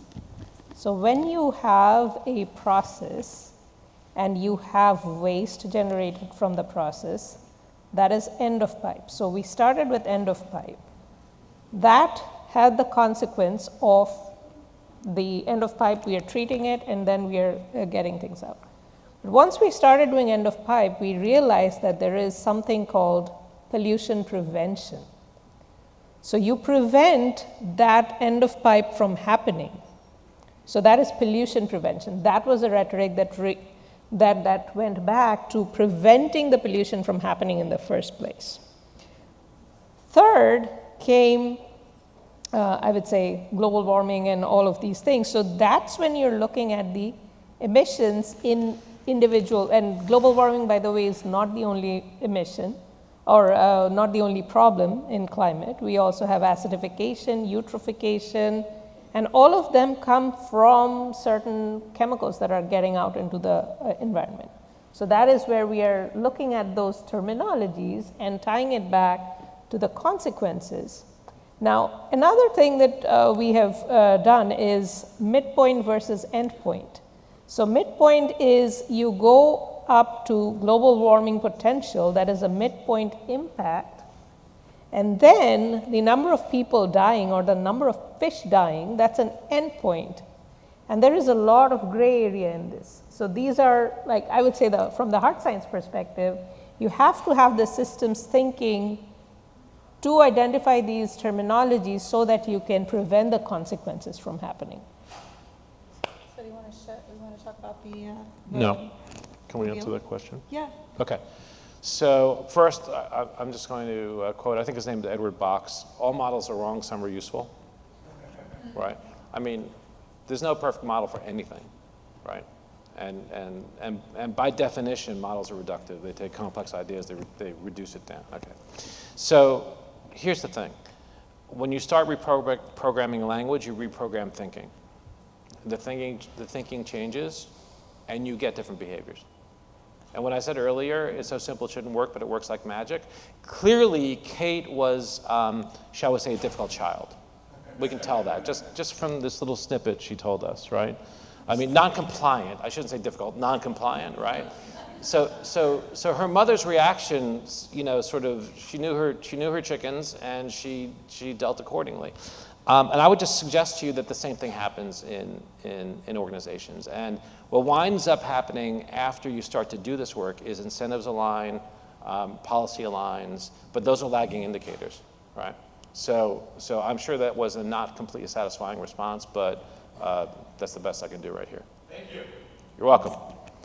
Anybody else have any other questions, thoughts? Qualifying questions. Okay, grab the mic.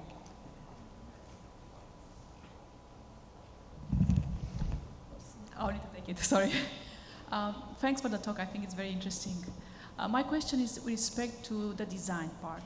do you think for different organizations, the design portion would be a little bit different? And what type of business models, or if you want, what type of differences you can see versus an organization which is more, let's say, non-profit versus, corporate? So let me see if I understood the question. So with respect to design, is design different depending on the organization? Yes. And was there a second part of that? It's, I just give you an example. Okay. A non-profit versus, corporate. Yeah.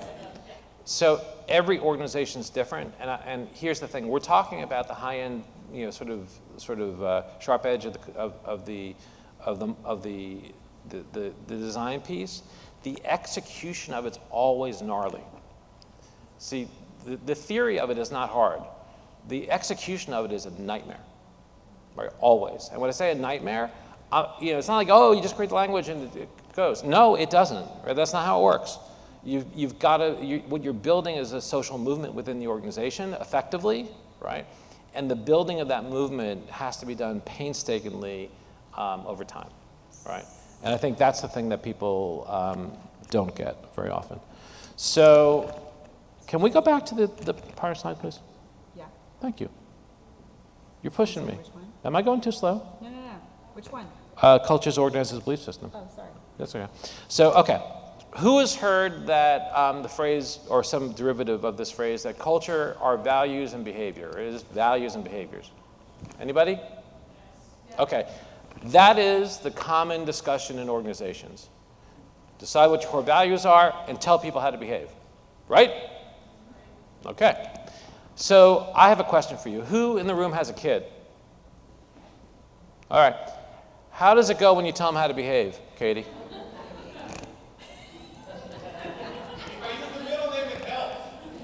Okay, let's just say results may vary, right? And usually they're not good results, right? If our kids won't comply with us telling them how to behave, how do we expect fully formed adults to do that? Question.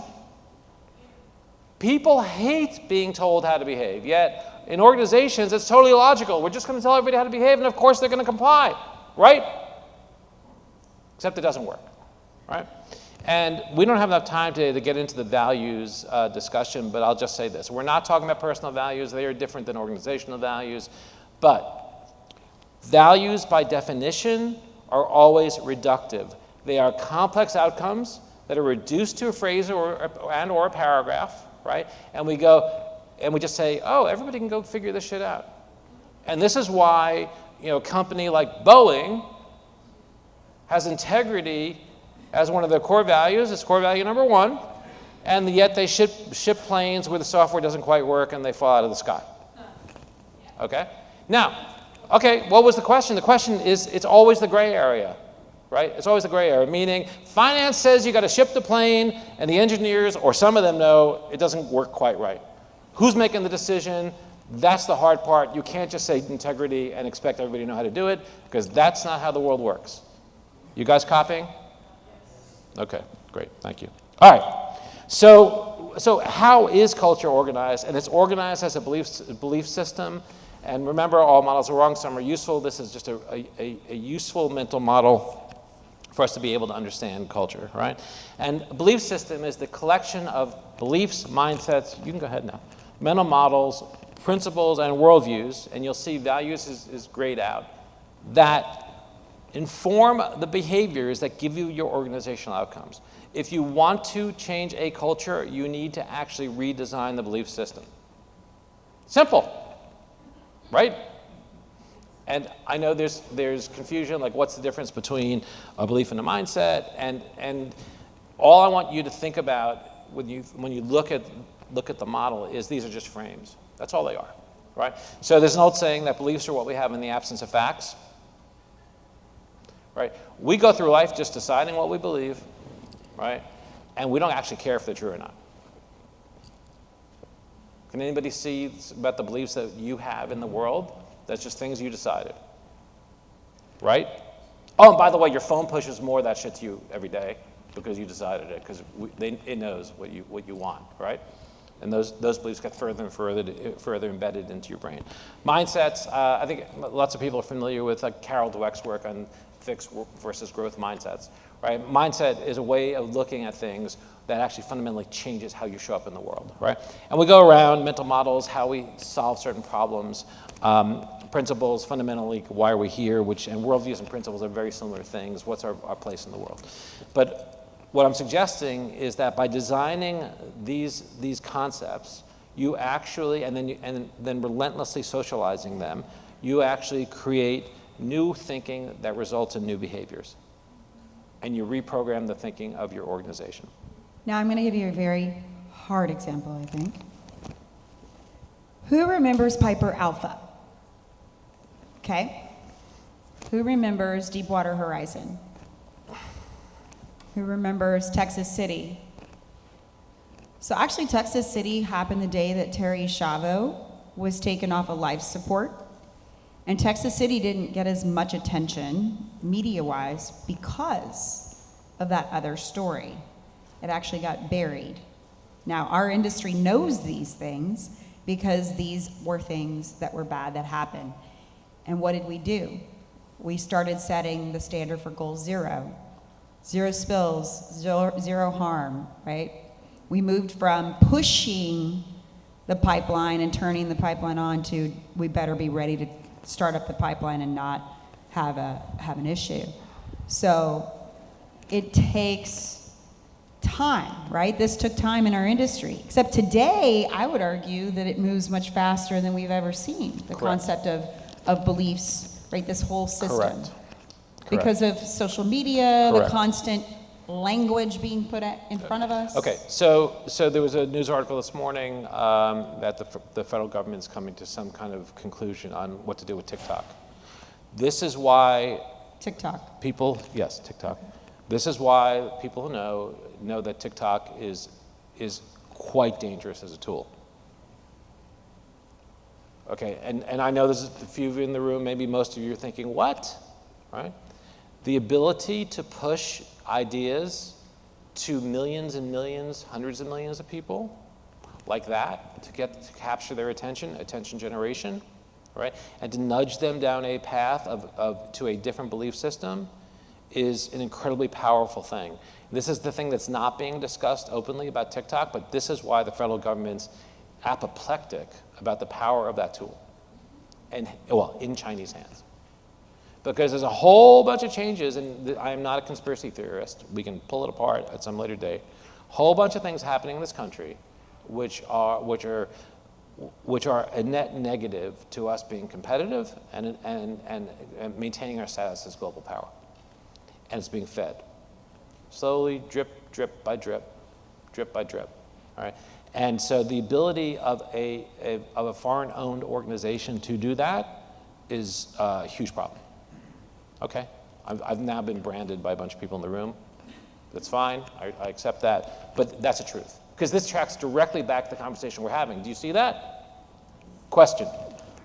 Do we see that or not? Yes. Okay. Well, and then I'll throw something at it. Like the oil and gas industry, energy industry, we've been trying to get the TikTok thing going, and we just don't know how to do it. Because we don't know how to tell the stories about what we do, and we're constantly, right? But I would say, like, I want to pick on your example of safety. Process safety, I mean, I come from a country where Bhopal happened. So that's when we started talking about process safety. But today, we have moved significantly forward from there. And I had the privilege of working with Texas A&M, where we had the largest university-based process safety center. And that's where the culture, the terminology really mattered. So our tagline was, make safety second nature. So until you do that, until your companies, they force you and they almost penalize you if you're not holding the handrail when you're going down the stairs, it will not become a culture.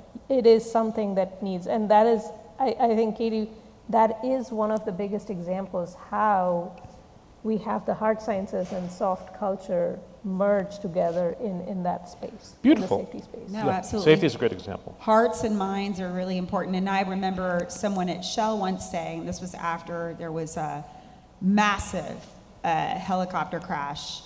He said, we were in a meeting, in a safety meeting and briefing, and he said, someone said, well, yeah, we prioritize safety. And he said, no, we value safety. I know it's an argument about values, because I know we're talking about killing values and coding beliefs, but that became the belief system. But valuing safety is not the same as saying safety is a value. Exactly. Absolutely. No, absolutely. So but it takes time. But in this generation, and I'm listening to you talk about TikTok, and I'm thinking about my own 14-year-old who just yesterday told me, Mom, didn't you see what happened last week? And I went, no. And she said, well, it was all over TikTok, and I'm talking about Utah. And I thought to myself, I don't want to see that, but my child is seeing that, right? So you're right. Like, we have these tools that are pushing information at a rate that we can't control. Yes. And in this industry, we love to control stuff, don't we? Because we're all about keeping it in the pipeline, keeping it out of the press. Sorry, I'm just going to say it because it is what it is. But every corporation wants to keep as much close to the glove. But this is the world we live in. We live in a viral, always-on society. Okay, so when we talk about perception of the energy industry, it's always been fascinating to me that an industry that if it didn't exist, no one would be here. We'd still be living, subsistence farming, yes. Right? That's had such a profound impact on the advancement of society, can't get the narrative down well enough that everybody doesn't really understand that. And that, to me, is really nutty and an interesting problem to solve. So let's keep on going. Okay. So because of what I said about core values a minute ago, right? We're just sort of, if we go to the next slide, we believe kill the idea of values for organizations, not personal values, organizational values, and code beliefs. And so we're going to get to how do you actually create belief systems. And so we're going to have part of this the next few slides are designed to be a little triggering. I apologize. I don't really apologize, but I just want to make sure everybody stays awake. And the first one, well, I have a question. Are there any Taylor Swift fans? Taylor Swift fans. Come on. Wait, okay, stand up if you're a Taylor Swift fan. Stand up if you're a Taylor Swift fan. Stand up, please. We need some music in the back. Where's some Taylor? Give me a little bit of Taylor. You don't like Taylor? Wait, there's 3 Taylor Swift fans in the room? There's only 3 Taylor Swift fans. Okay, there's Taylor Swift fans, and the rest of you are full of shit. Taylor Swift. Okay, so question. Come on, do you like Taylor Swift? You don't like Taylor Swift? It's totally okay if you don't like Taylor Swift, but you like Taylor Swift. Okay. Come on.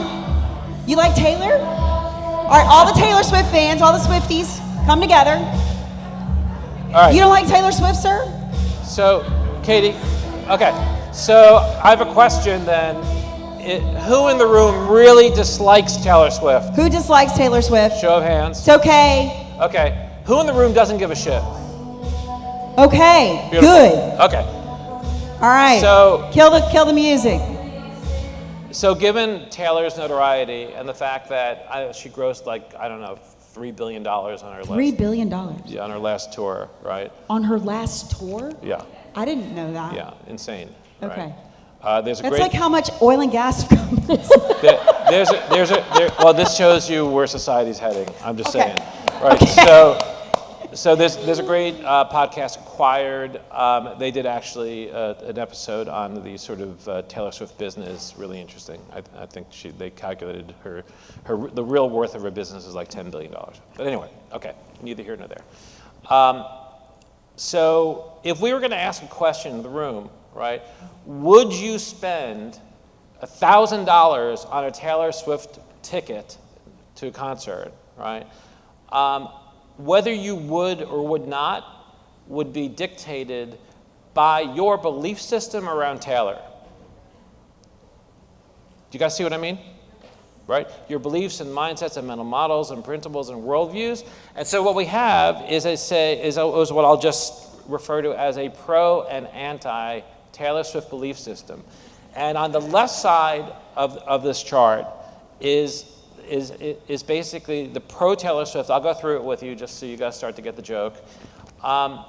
It is true for lots of things, not just Taylor Swift. And the idea is all models are wrong, some are useful. If you believe The idea is on the left side of this chart, you're likely, not definitely, but likely to buy a Taylor Swift ticket. And if you're not, you're never going to, unless your kid's chewing your leg off, and you might. But, For the Gen Xers, can we just sub out Taylor Swift for U2? Anybody U2? Whatever. I would pay $1,000. It's all for good. U2. Okay. So if you believe that Taylor Swift is universally one of the greatest artists of all time, if you have the mindset that her music speaks to you, that it makes you feel seen and understood, if you have the mental model that you're not just a fan, you're a Swiftie, identity, very important for culture design, by the way.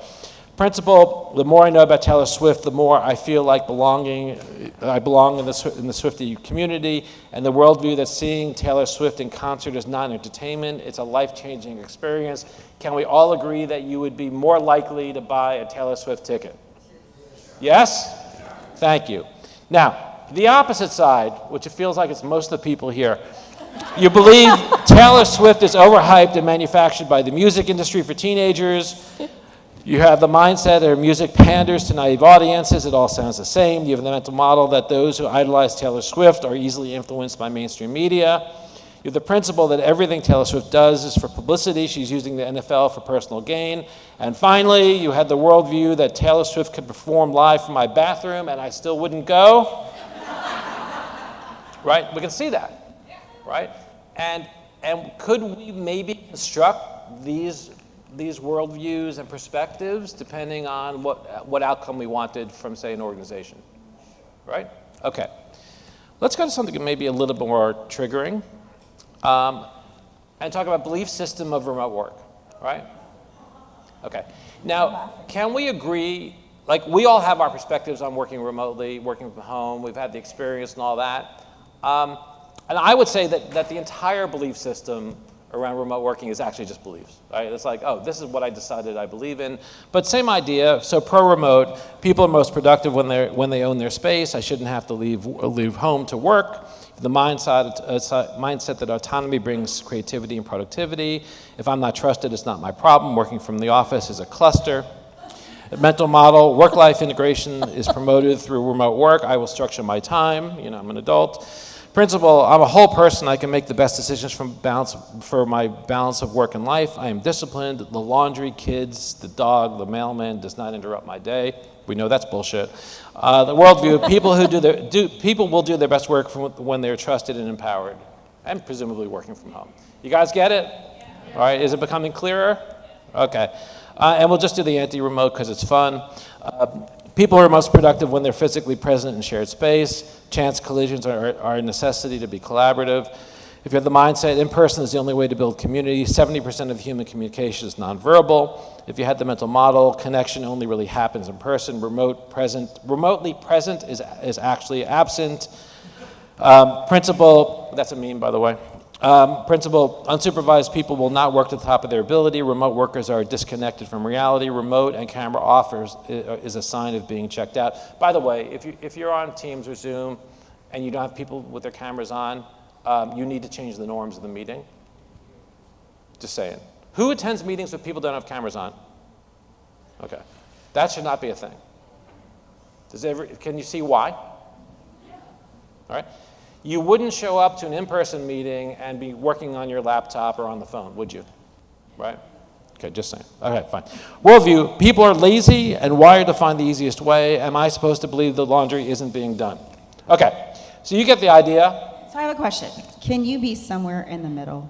Can you have attributes of these? Like, I don't know about you guys, but like the whole 3-2 thing, right? Or, yeah, 2-3 thing, where it's Monday, Friday, and then everybody's in the office in the middle of the week, right? Katie, do you want it to be on a scale of 1 to 5? Yes. I'm trying to bring some numbers in here. Okay. Exactly. So exactly. I'm glad you brought up metrics, right? Who here has participated in an engagement survey? Employee engagement. Who's got a job? I mean, seriously. Who's got a job and has not taken some kind of employee engagement survey? Okay. Wow. I mean, have you?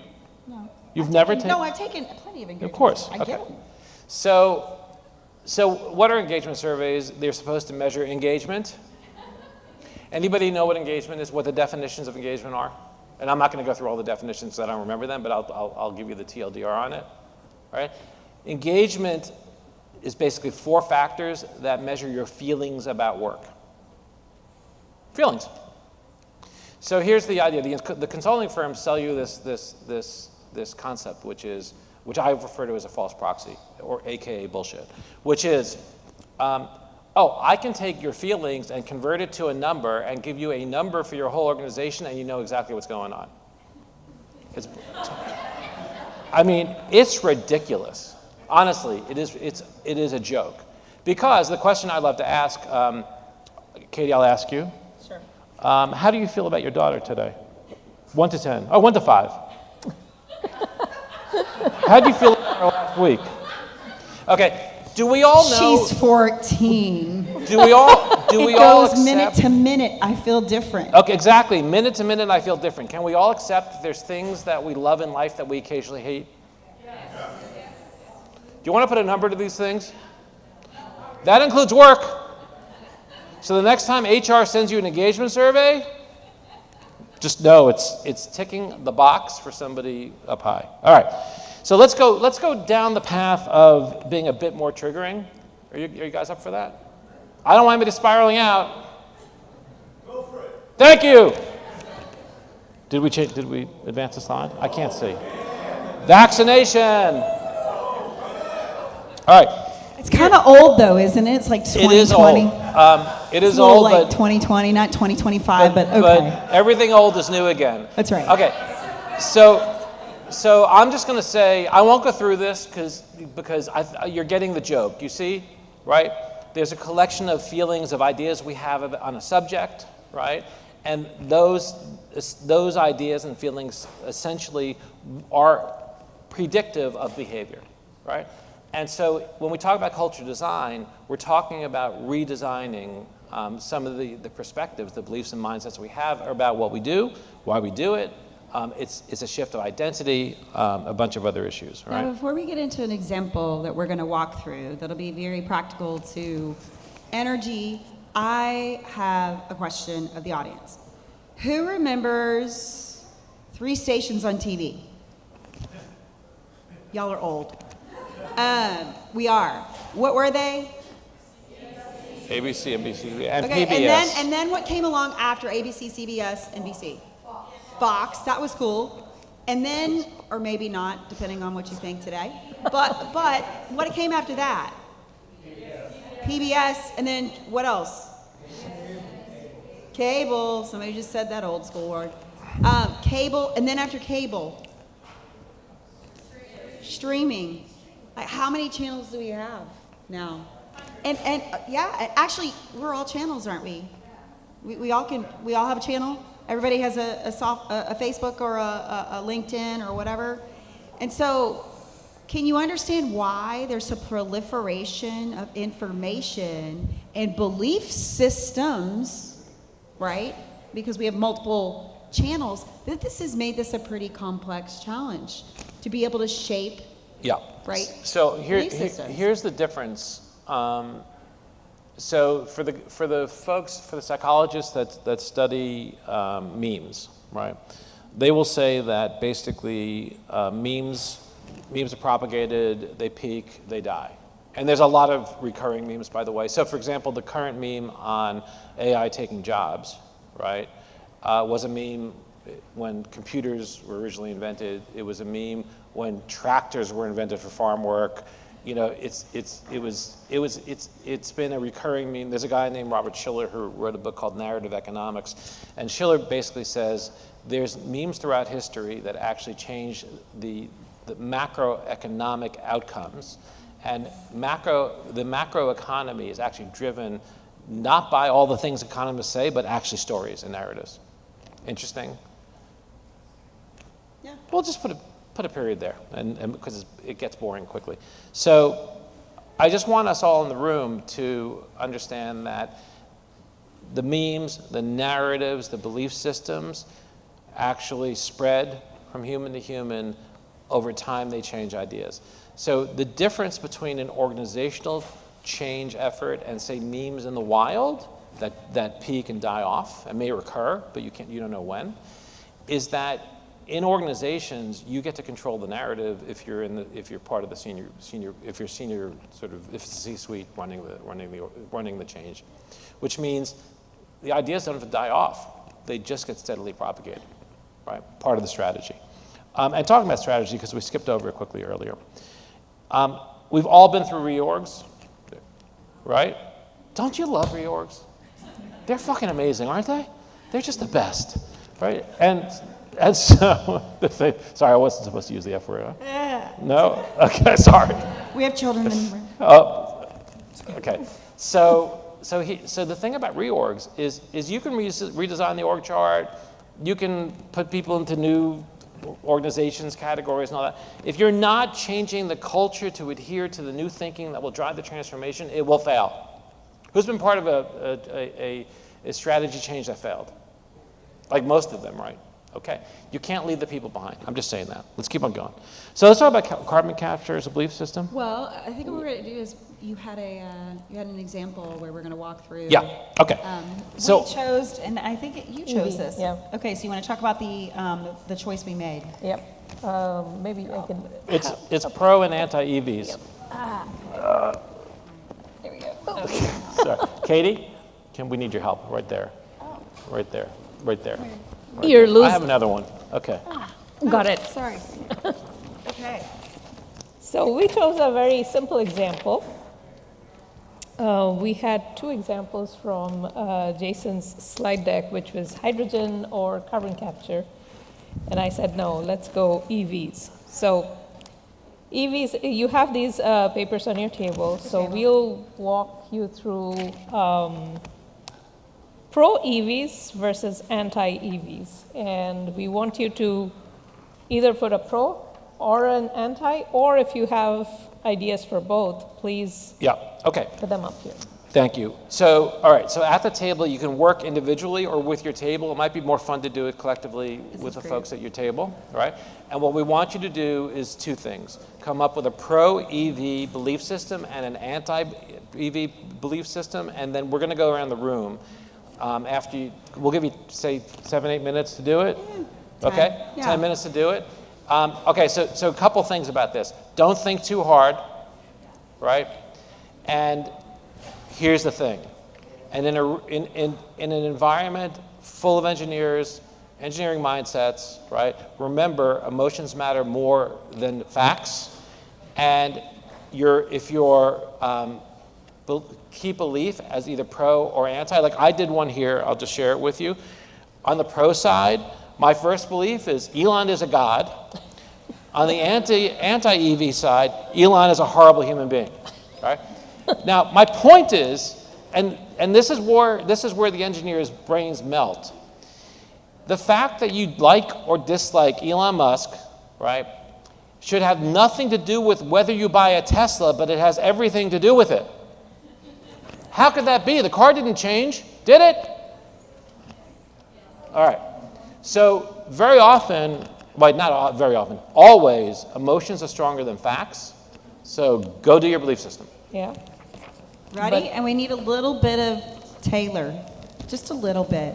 A little bit of music. Or lo-fi beats or something, so it's not too distracting. Music would be great.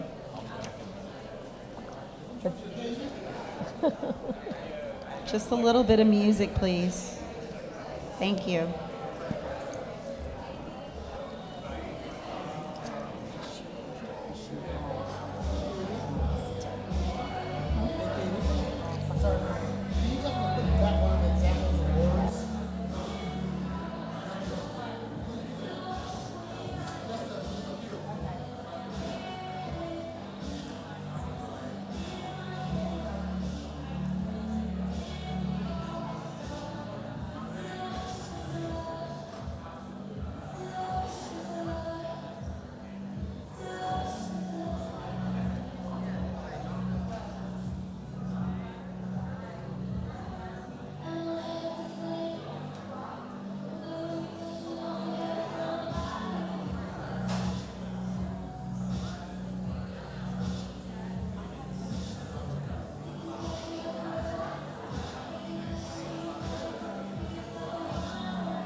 Houston is resilience. A city that has faced disaster and tragedy, yet always rises. This is the power of "and." Hydrocarbons and new technologies. Geothermal, CCUS, hydrogen. Together fueling tomorrow. We are energy and climate, industry and agriculture, local roots and global reach. In Houston, we don't choose either or. We thrive in the power of "and." Houston is unstoppable. This is Houston Energy and Climate Week. Unstoppable.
Houston is resilience.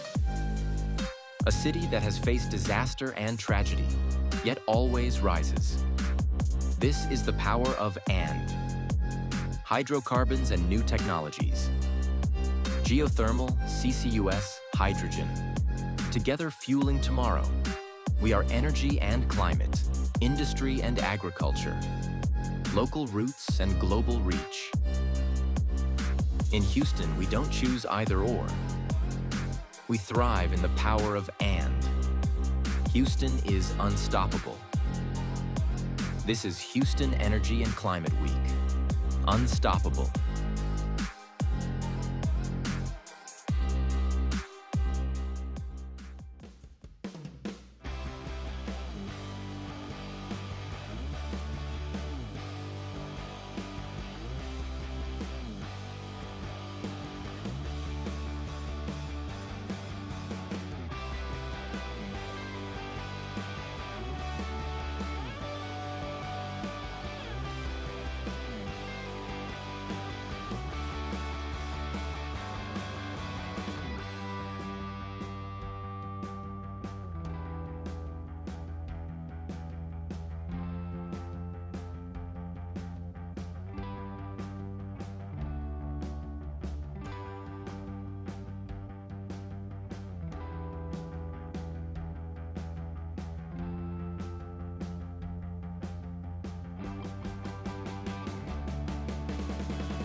Good.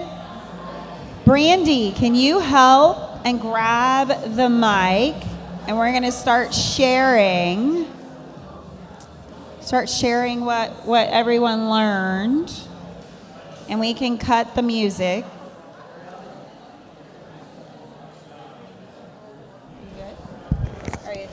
Hello?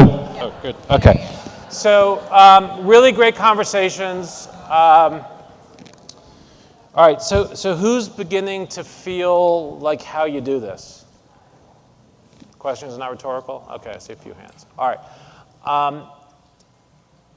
Are there any brave souls that want to share their belief system? Well, first off, who did anti? Who did both? Great. Who did just pro? And who did anti? All right, love the anti guys. Just because, just because. All right, so which table wants to go first? Sharing out. We'll go first. Please stand up. Say your name. Hi, I'm Sarah Truchard. I work for Citgo Petroleum, so this was really fun for me in our group.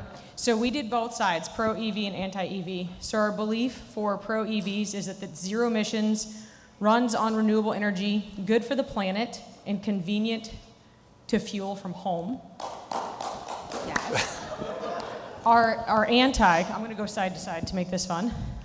We dislike Elon Musk, supply chain waste, high cost, changing the pollutant in the life cycle. So just swapping out one for the other. The mindset is I'm doing better for the planet and I'm in the in crowd because I'm fashionable with EV. Or anti-EV is staying away does less harm to the environment. The mental model for pro-EVs was sustainable energy consumption, less fossil fuel production, more energy dependent. The mental model for anti is if you focus only on gas, you can pool your resources to make it more innovative and efficient. The principle for pro-EV was doing good by doing my part to contribute to green energy and the climate. Anti-EVs is the principle by doing this, Houstonians get to keep their jobs. The worldview for pro-EVs is this is the present and the future, and we need to lead by example. And the anti-EVs worldview is trying to take our dominance, is the other world's countries are trying to take our dominance away. If climate change isn't real, why change? We have unlimited supply of oil. Wow. We had fun. Yeah. How was it? What was it like to do that? Just a question. Like, how was that experience at the table? What did it feel like?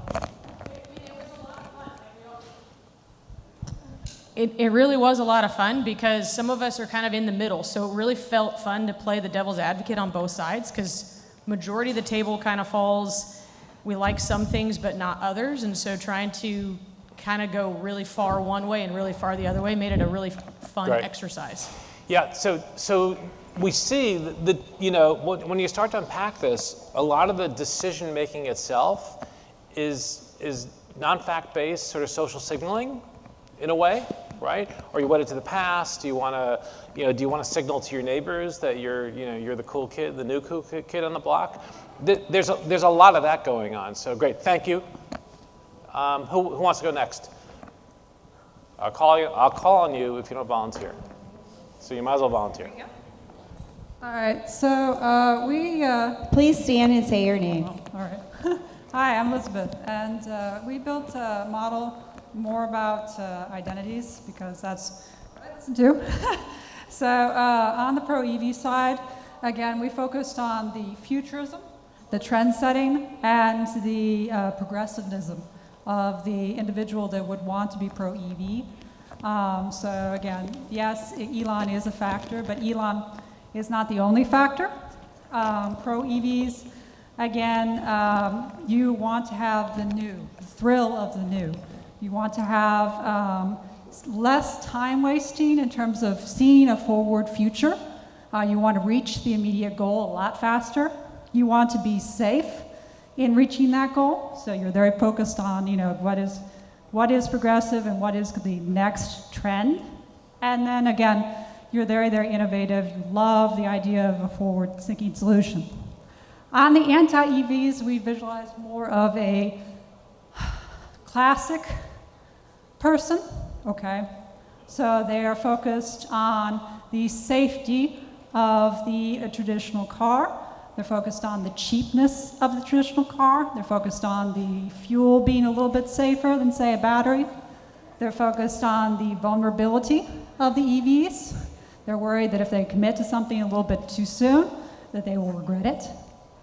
Again, they may or may not be a luxury symbol. Again, you can think of the older cars like the Shelby Cobra and stuff, and then it's definitely a luxury symbol.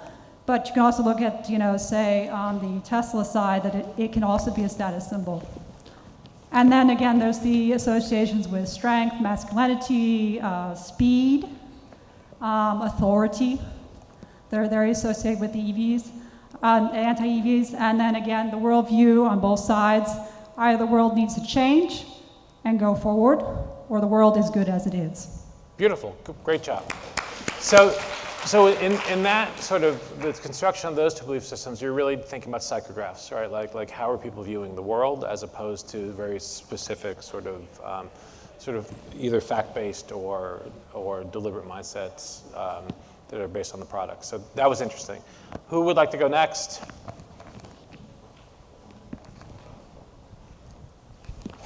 Hello, my name is Sophie. I work for Commissioner Rodney Ellis, representing the office today. We had a lot of fun doing this.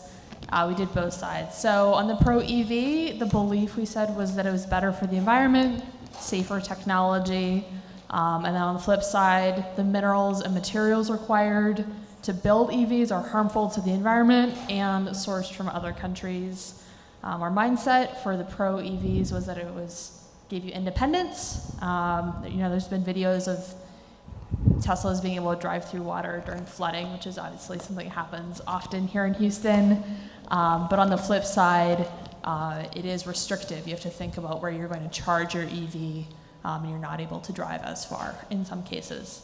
The mental model, we said that it's part of an innovative and sustainable image, especially for people that are concerned with that. But on the other side, gas cars are more practical, they're reliable, they've been around a long time, we know them. The Pro EV principle we talked about was that we want to be part of the solution and be able to do your part to fight climate change. You have an EV, we all know people that own EVs. You actually have two, right? So, we did talk a fair bit about that. But for the anti-EVs, we want to support the local economy, oil and gas stations, domestic products. And then our worldview for the Pro EVs was we want to, save the planet, make the world better for our children. And anti-EVs, corporations are killing the planet. Why is that our responsibility to save the planet? Why should I have to buy something expensive just to save the planet if the corporations are already doing it for me? Great, beautiful. Let's try one more table, and then we'll wrap this part up. Hi, everyone. Katie, thank you for the invitation. It's an honor to be here. Maria Elena Salazar here. I come from the oil and gas industry, now into energy sector. So my background is environmental. So I can say, and it's going to be short and good. Zero emissions, environmentally friendly, and also safe for the planet for our next generation. So we got to prepare and take care of our world like it's our temple, like our body, right? So also it's a big contributor to the ambitious goal that we're trying to achieve, which is green. Thank you. Beautiful. Thank you. Okay. So just go back to where we started. You can create systems, and the systems start with language in order to actually change and rewire the thinking of your organization. It's very particular language, and I think we saw just in the share out now, I think you can get a sense of like what good sounds like versus, no one wants to repeat a paragraph or is going to repeat a corporate legalese sounding thing. It's got to be tight, it's got to be interesting, it's got to be compelling, and we have models around like how do you create mimetic language. So it's, it might rhyming is probably your best sort of tool when it comes to creating ideas that will spread. But at its core, what you're trying to do is actually create new language that can spread across the organization, that gets people to think a little differently, creates provocation, creates perspective. Right? You relentlessly socialize it. It starts with the belief system. Then the execution, like I alluded to earlier, is gnarly. It's tough, right? But it's where the rubber meets the road. And so you've got to get people to buy into it. You're effectively creating a social movement within your organization. It starts with language. It's got to drive through to the changing of how people think to get new behaviors. And that's it. Easy peasy. You now know how to go back and change your organizations or change the world, because that's how you change the world. So, Jason, I do have a question. So for all those who said EVs are zero emission, can you explain? Well, they just use zero emission from the car. During operation. Okay, so that is the system that you need to also think about, because EVs are not zero emission.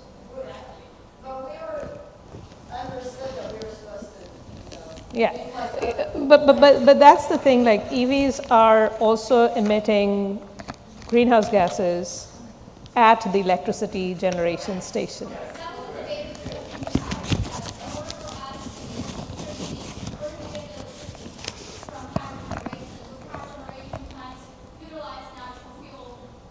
So that is what we call system boundaries, and I think that is very important for everyone to take home message, because that is the system, the boundary that you are drawing, because otherwise it will be a wrong conception. Okay, so it is zero emission only if you're looking at the emissions from the vehicle. If you look at the manufacturing of the vehicle, there are emissions. If you're looking at the generation of the electricity, there are emissions. So it is also like, it depends. Okay, well, I'll just say one thing, that in the marketing and positioning of EVs, they selected a very deliberate frame, right, which is zero emissions, technically true when you're operating the car. But this is just an example of somebody saying, oh, I'm going to create a frame around a car. I'm not going to talk about the stuff I don't want to talk about, right? But then I think if you ask the average American, they will say that electric vehicles are zero emission. And they have not emissions. They will not have gone back into the production cycle, the cluster, the battery, all that stuff. And so when we're thinking about belief systems, a lot of it is an exercise in framing. How are you framing? What is that narrative you want to attach to the idea that you're spreading within the belief system? And then how are you getting people to talk about these things? Because that's how you get the change. You get people to focus on the thing you want them to focus on. And that's the power of actually a well-architected belief system and the frames that come with it. So with that, Katie, do you? Well, I was just going to say thank you to both of you, because we have to think about things in a very different way. And in our industry, at least in the energy industry, even in medicine, space, all these hard things that we do here in Houston, it's very difficult to communicate what they are. And the world outside of us is communicating those things. So this just adds another layer, kind of right, of that complexity. One of the reasons why we made Houston Energy and Climate Week not just about the industry, and not just about the corporations, and not just about the investors, is because we want to change the system. We need to involve as many people into this process, and that means getting out the message.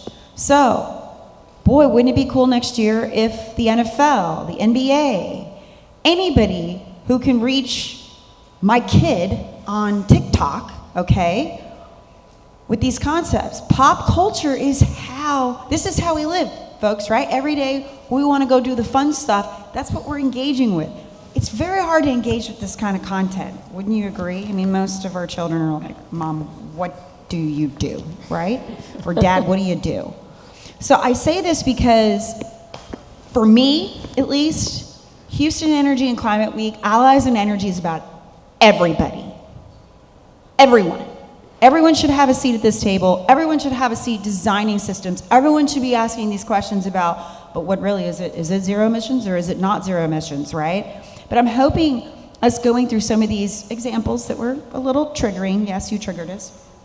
Good. You know, and thank you for explaining the systems from a high level and really looking at how these systems work in energy, because this is something you can do right now. You can go home and have a conversation about designing or redesigning a belief system that you may not know. This is a framework for you to help think through, right, how to think of these things. And that's something we want to make sure that folks take away. So I hope this was a good exercise in getting your brains moving. I know it was a lot of fun kind of sitting between the hard and soft.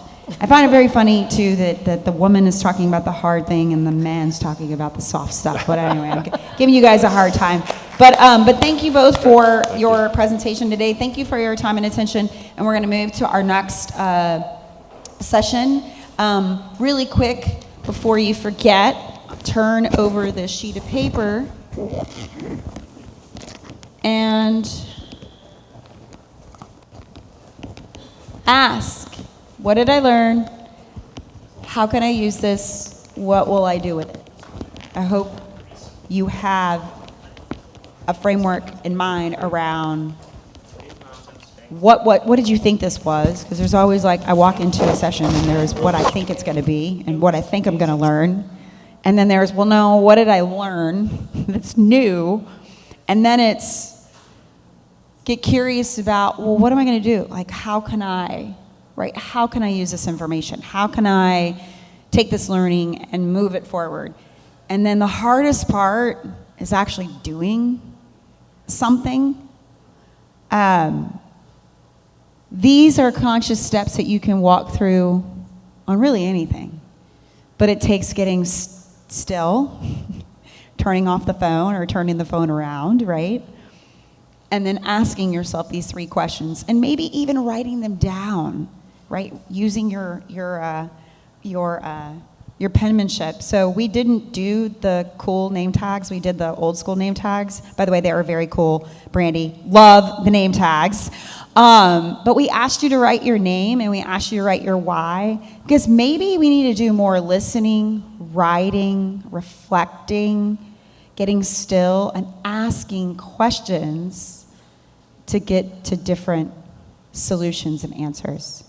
So with that, we'll move to our next session. So we've got the power sources. We've got a deep dive discussion on nuclear to wrap us up this afternoon. This is going to be a lot of fun. So do y'all remember when nuclear was nuclear? What happened with nuclear? Anybody remember old school nuclear? What was old school nuclear? Scary. And then all of a sudden, guess what? It's fashionable again, isn't it? Isn't that funny how that goes? We just did a whole session on how things change because of the way what are our beliefs. So what used to be unsafe is now cool, right? So we're going to talk more about nuclear. I believe our nuclear panel is getting ready to gear up, and I'm going to hand this back over to our co-chair, Ingrid. Thank you, Kate. Is this on? Yeah. All right. Well, let's use a microphone. Okay, let's do it. I haven't sat up here yet, so I'm going to sit up here. I'm going to hand this over to Amara, let her introduce herself and share some information on our exhibitors. Fantastic. Hi, can you hear me? Yes. Thank you. Okay, hi, I'm Amara. I am the Strategy and Impact Lead for Houston Energy and Climate Week. And a huge part of everything that we're doing, we're speaking large scale right now. But to get involved in day-to-day, I would love it if you took the time to meet our community members, nonprofits, local businesses, and see what, I'm gonna sit down, I don't feel like it. And see what it means to be a part of everyday action. And other than that, for everyone who's on the live feed, I am going to send all of our booth members, all of our partners in the feedback form. So you have an idea of who is here today. I'll link their websites. That way you can take a look as well. All right, we are getting our nuclear panel mic'd up right now, so if you need to do a quick bio break, now would be a good time before we kick off the session in about 10 minutes.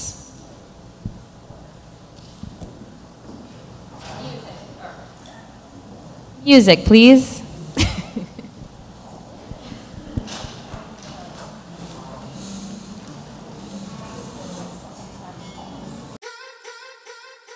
Houston is resilience. A city that has faced disaster and tragedy, yet always rises. This is the power of and. Hydrocarbons and new technologies. Geothermal, CCUS, hydrogen. Together fueling tomorrow. We are energy and climate, industry and agriculture, local roots and global reach. In Houston, we don't choose either or. We thrive in the power of and. Houston is unstoppable. This is Houston Energy and Climate Week. Unstoppable.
Houston is resilience. A city that has faced disaster and tragedy, yet always rises. This is the power of "and." Hydrocarbons and new technologies. Geothermal, CCUS, hydrogen. Together fueling tomorrow. We are energy and climate, industry and agriculture. Local roots and global reach. In Houston, we don't choose either or. We thrive in the power of "and." Houston is unstoppable. This is Houston Energy and Climate Week. unstoppable.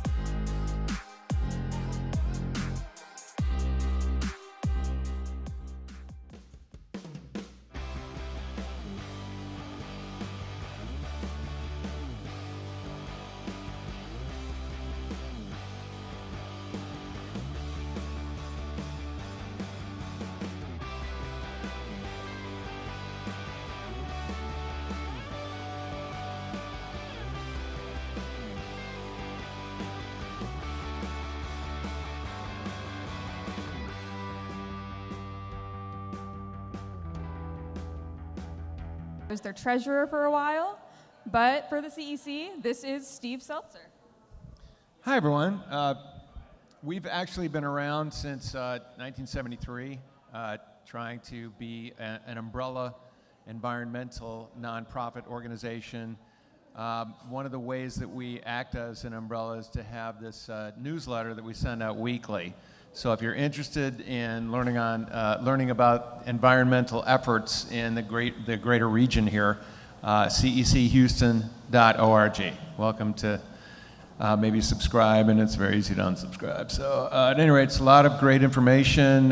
We have a green job board, which is our most highly trafficked component of our website. So interestingly, a lot of environmental folks that are working for environmental organizations got their jobs through this green job board.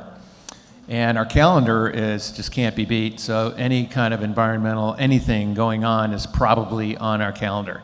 So those are the big things that we do. I also want to plug that for the past 2 years, Discovery Green's Earth Day, which to the tune of about 35,000 people at Discovery Green, has achieved zero waste because we made it happen. That's all I'm going to say about that.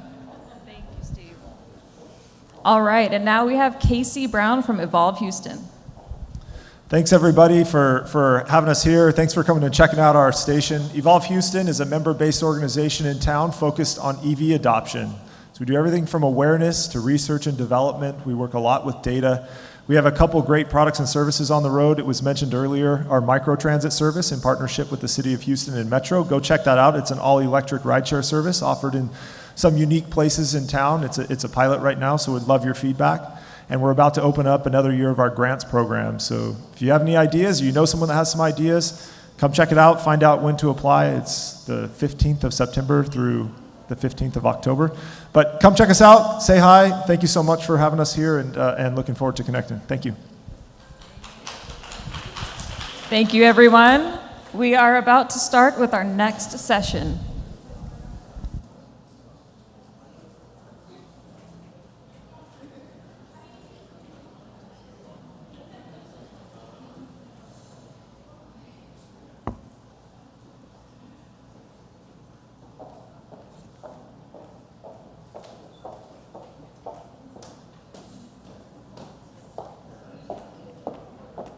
Hello, hello. Thank you guys for sticking around for our last very exciting panel. I'm super excited about it. This was a personal request of mine to have part of our opening ceremonies. And I will be introducing Reed Clay. And Reed, do you mind coming up and introducing yourself and the nuclear panel? Absolutely. Kick off. Am I on? I don't hear him. It says it's on. Can you guys hear him? No? Hello?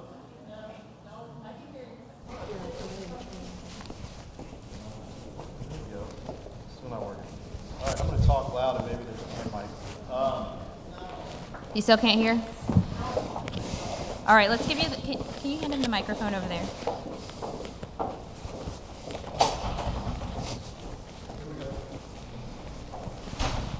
Is this better? All right. Good deal. Well, yeah, so I am Reed Clay. I am the founder and now president of the Texas Nuclear Alliance, which is as the name suggests, a industry trade association focused on making Texas the nuclear capital of the world. We are a group of about 70 participants from across the nuclear space that have come together to affect pro-nuclear policy in the state of Texas. We have a great panel. You know, I was listening to that last little workshop, and I think nuclear is and I think actually this was said at the end, nuclear is actually a pretty good example of how language can really drive opinion and change, and it did so at scale, you know, 40 or 50 years ago, much to the detriment of, you know, our energy, you know, our ability to have enough energy and both our carbon footprint. And so we're very lucky today to have a 360 view of nuclear. We have a number of different sort of perspectives within the industry represented up here to talk about what's going on with nuclear and frankly where we need to go from here. We have Kreshka Young from Dow Chemical from the end user or off-taker perspective. We have Ryan Nielsen with Citigroup, obviously bringing the financial and capital perspective with respect to nuclear, which is a very big, you know, sort of open question about nuclear at the moment.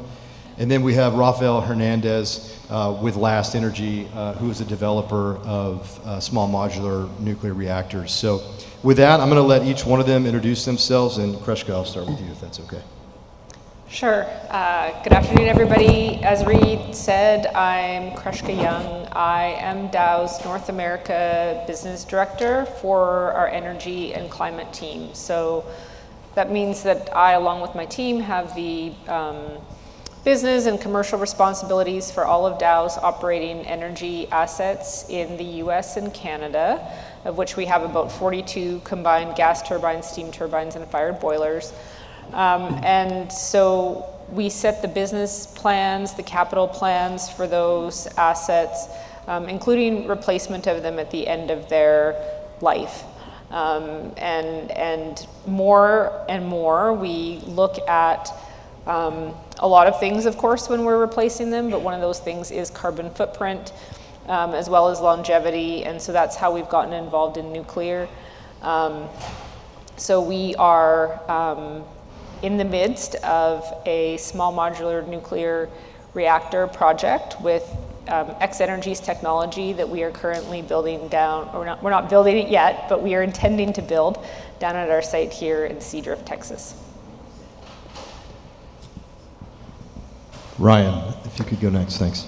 Happy to be here today. Ryan Nielsen, I'm a director for the investment banking team at Citibank. I'm the head of nuclear for the bank and a nuclear engineer background. So I started my career with the Naval Nuclear Propulsion Program and have been covering energy companies and nuclear companies since then. Citi is very interested in both conventional and next generation nuclear power. There's a lot of things that we find exciting, both with regard to new build projects in the US and in Europe, including the full value chain of uranium extraction through enrichment and advanced technologies. So we've been pretty active in advising clients, providing financing for new build, and also helping to arrange equity for nuclear companies. Rafael? Good afternoon. My name is Rafael Hernandez. I've been in the energy space for almost 30 years. I've started off as an analyst using fuel oil number 6, asphalt, to generate power, transitioned into coal generation, then natural gas, wind, solar, energy storage, and now in the nuclear space. So I can truly say I've got a unique view on how market signals, not only in Texas, but across the US and really the world, there is a transition in energy. And I'm excited about it. Hopefully you'll not boo or hiss at me because I'm the nuclear guy, but it is an interesting time to kind of learn about the evolution of this technology and how this could be a viable and safe solution to provide power to Dow, to digital infrastructures, and to other folks that really need the power in the coming years. So I'm happy to be here. Rafael, I'm going to stay with you for a minute because I think I want to cover, there are a lot of acronyms, as with any other industry, there are a lot of acronyms in nuclear, and one of the ones that you hear a lot about right now is SMR, or micro reactors. Could you kind of tell us what it is that Last Energy is working on, and kind of what the landscape is? Ryan alluded to conventional versus advanced. What are SMRs, what are microreactors, and what is it that Last Energy is doing? And from a business perspective, what need are you trying to serve? Right. So, yes, in our space, there's always a lot of acronyms. And so an SMR, small modular reactor, we need to take that at a grain of salt. These small modular reactors could be anywhere, and Ryan, you've seen them, anywhere between 500 megawatts all the way down to 1.5 megawatts, right? There's a whole gambit on that size. For Last Energy, we have been focused on what is a micro modular reactor. We can't use MMR because there's the anti-vax movement, right? You gotta be careful with that. But for us, we have strategically selected a 20 megawatt type product. I didn't say 20 megawatt project, but a 20 megawatt type product. And I think, going deeper into the question, the nuclear industry for decades has managed nuclear as a project, custom built, costly, and very, very slow. Last Energy has kind of switched the market, or the way we're looking at this, as converting a project into a product, where we can fabricate, deploy our technology to where there's an energy need. So that, for us, is how we kind of defined who we are. And who is your ideal customer base? What industries are you going to serve? You've got Dow Chemical here. We're talking to a lot of petrochemical companies. We are talking to a lot of bio or synthetic fuel companies. And obviously the big word of the day is, I'm using digital infrastructure because that covers Bitcoin, AI, cloud serving, chip manufacturing. So there is a lot of demand on this, power need, and they're looking for like base load, and for some, really carbon free, which we're able to offer. So it's a gamut of industrial use that we can use, and that's who we're targeting. Great. With that, I want to talk about one specific use, and that's Dow's use of X-Energy's technology at your Seadrift site.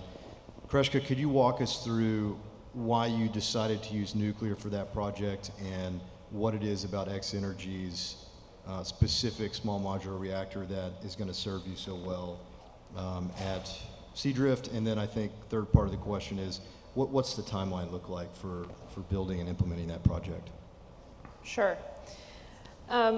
So, when we look across our asset fleet, so Dow has published what we call our path to zero. And so this was a plan that was put together a number of years ago, which basically we looked across our whole fleet of assets globally, including energy producing assets, but also our crackers and all of the assets on our sites, and said, okay, if we were to try to get to net zero by 2050, what would that look like, and how would we get there? What does that path look like?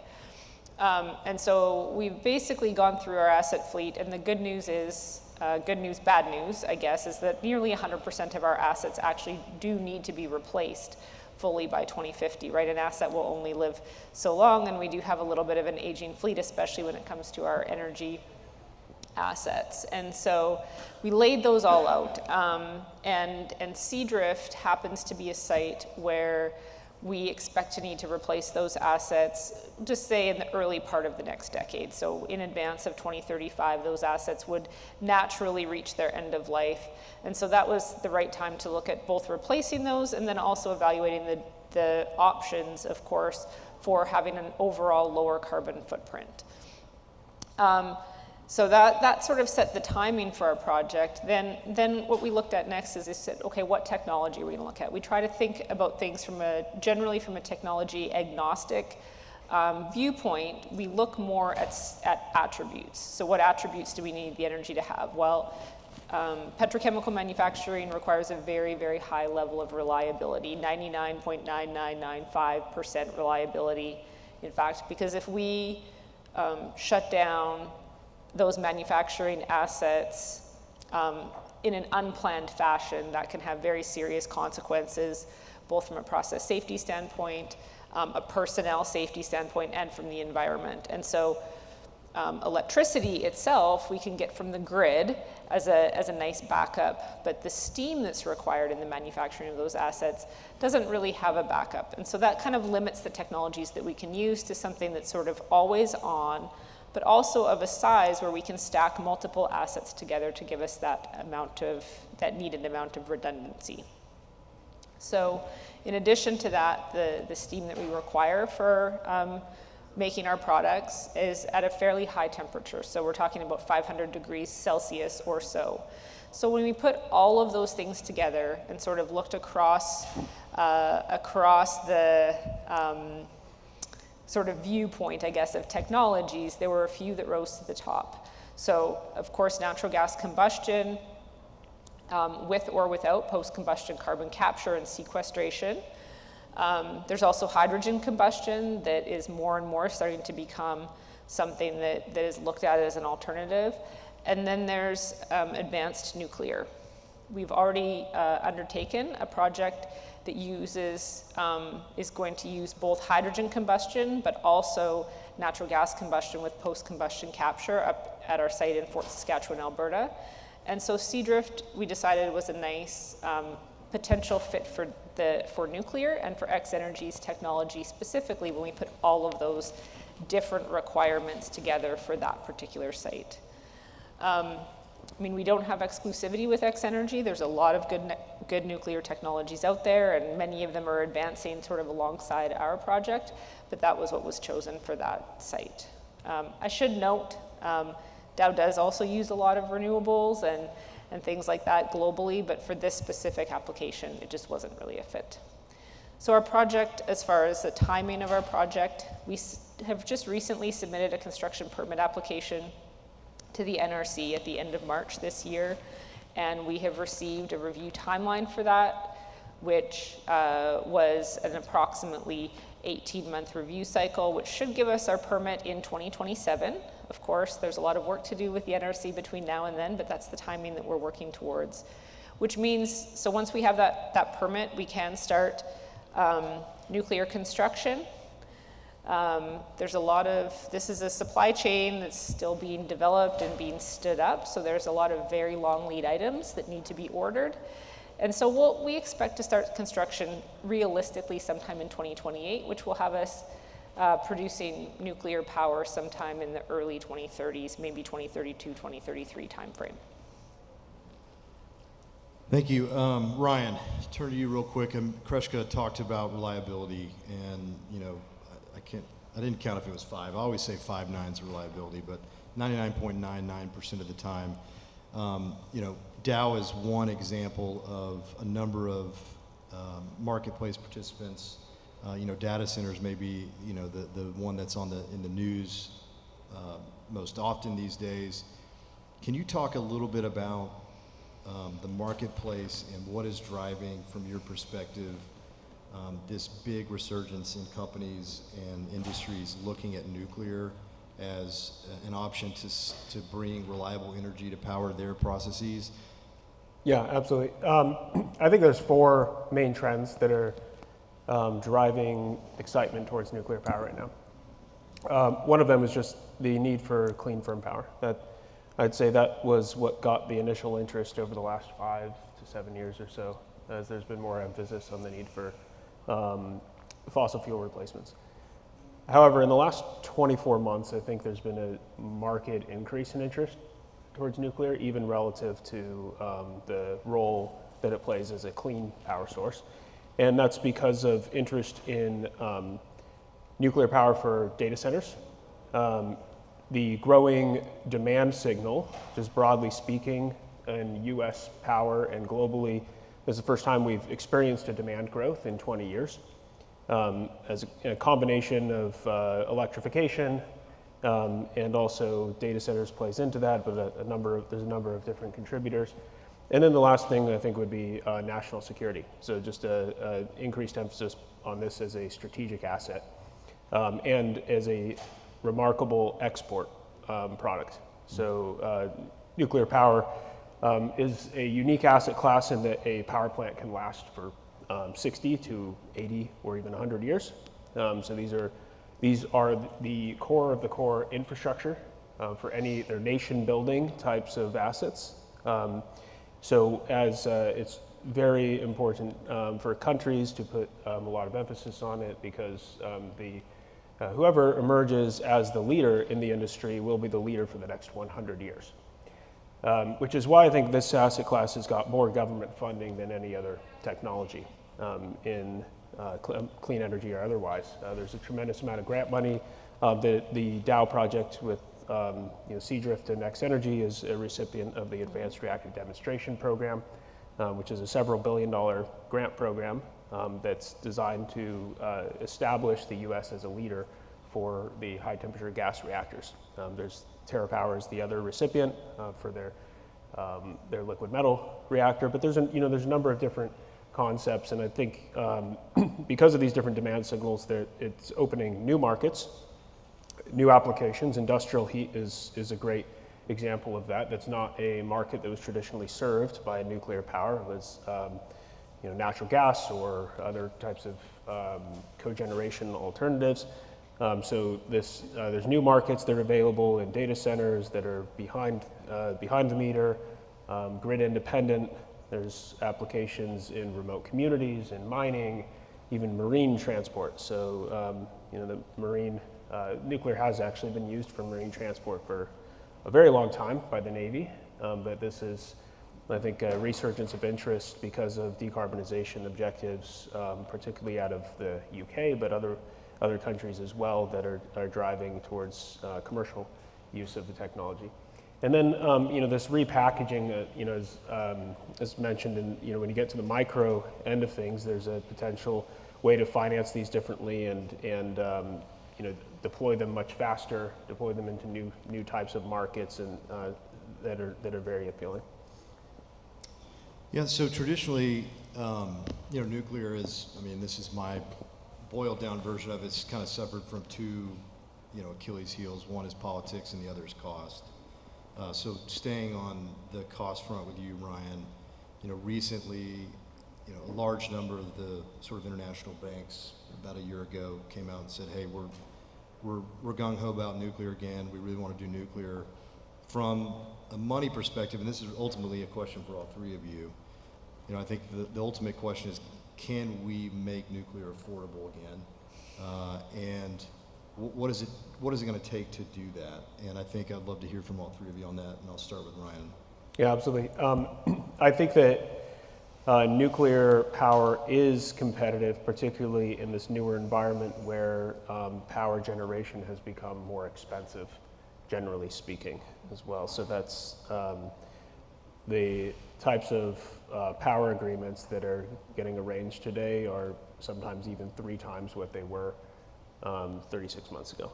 So there's a huge demand, and nuclear is one of the few ready technologies. This is highly mature technology. It's been deployed for the last 50 years and is ready to go and ready to scale. It's one of the only technologies that's almost limitlessly scalable.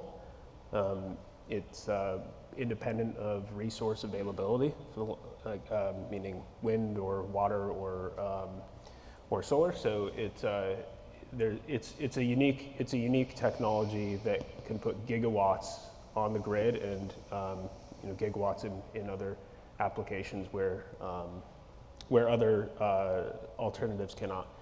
I think that it is cost competitive. I think there are challenges when you're talking about multi-billion-dollar CapEx programs. So a single unit could cost between several $1 billion, depending on the size of the unit, but just notionally speaking, $4 to $10 billion for a single large utility scale build.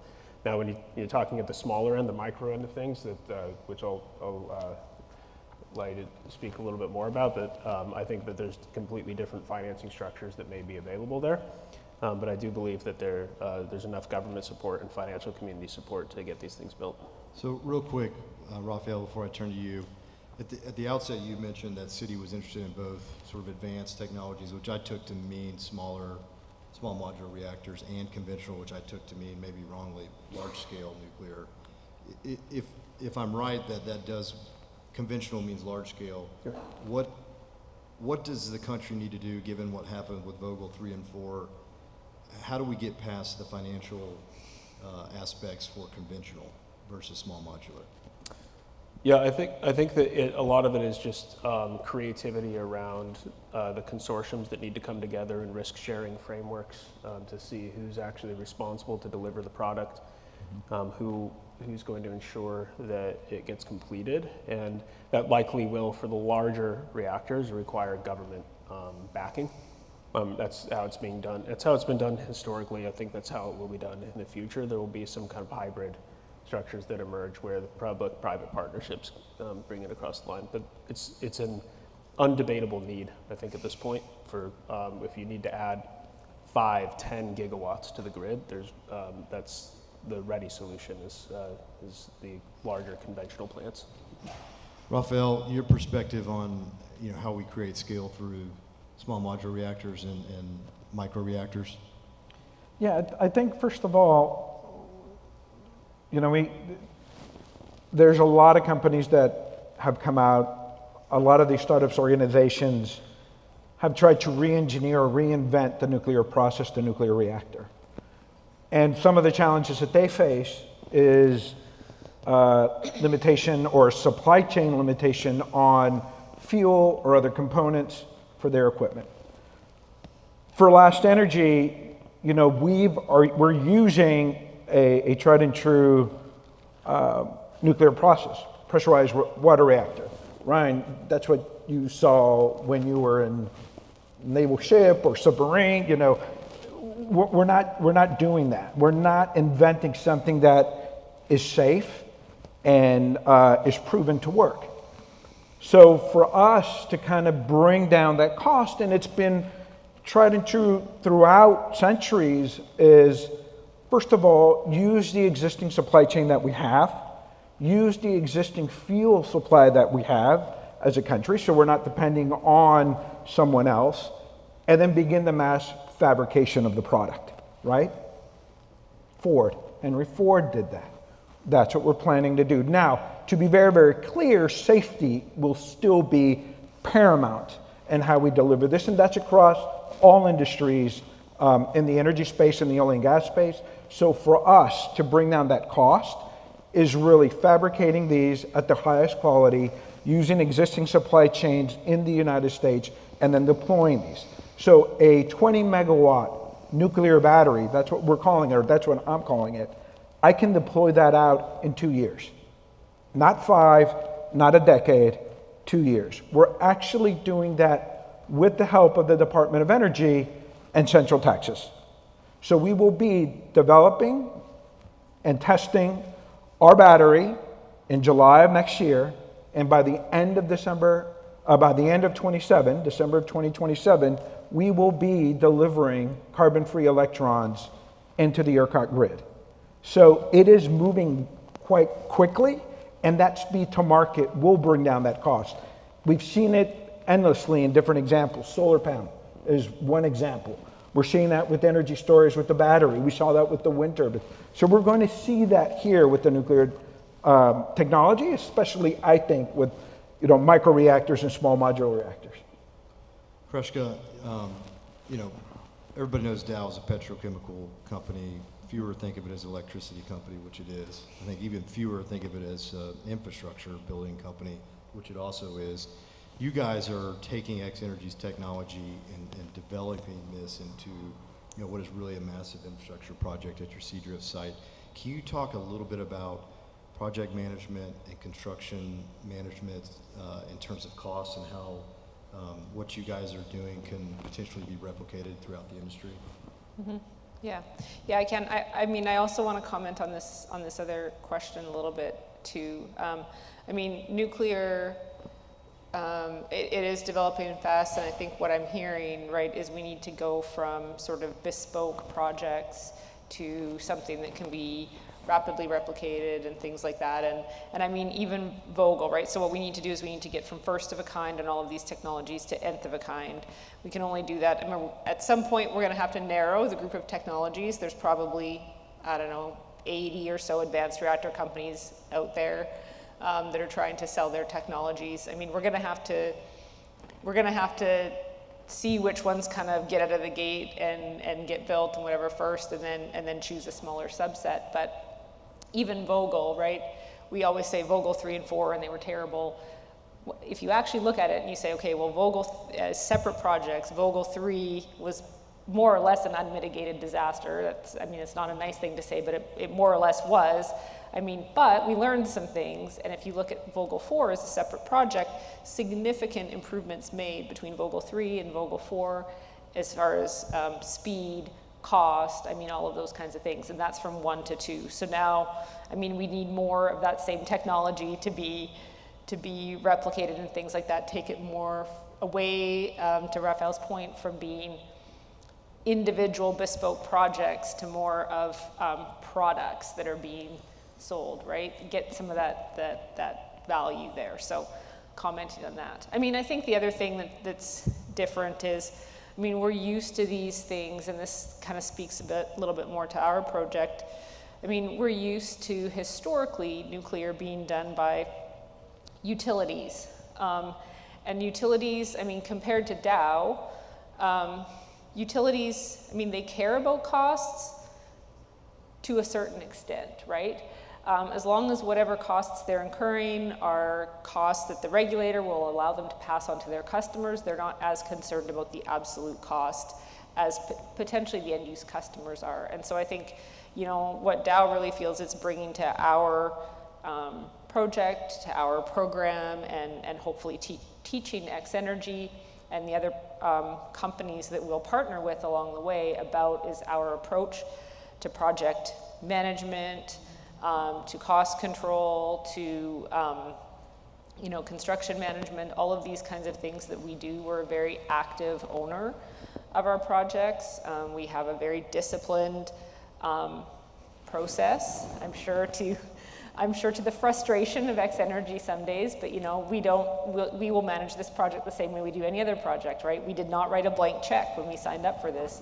What we signed up for was a stage-gated process where at every stage gate we make sure that, I mean, the timeline still works, the economics still work, and that this still makes sense for us to do before we move on to that next step. And so I think some of that project discipline is something that we also need to see more of in the nuclear space in order to eventually get the costs to come down and really make these marketable, financeable projects. Yeah, I think you're bringing up a really good point about, you know, the difference between a utility building, which, you know, that ultimately has a backstop in the ratepayer, which is, you know, what Vogtle 3 and 4 had, and most nuclear projects before it, versus what we're starting to see in the nuclear industry now, which is behind the meter or quasi behind the meter cogeneration, like what you guys are pursuing at Dow, where all of the cost is being internalized by a single customer who's driving the project, and just the incentives there obviously are much different at that point. And I think that is going to be very good for the industry going forward. I did think we were going to leave a little bit of room for Q&A. There's obviously a lot more we can cover, which I will fill the dead air if there are no questions. But if there are questions, please step up to the mic and we'll take them.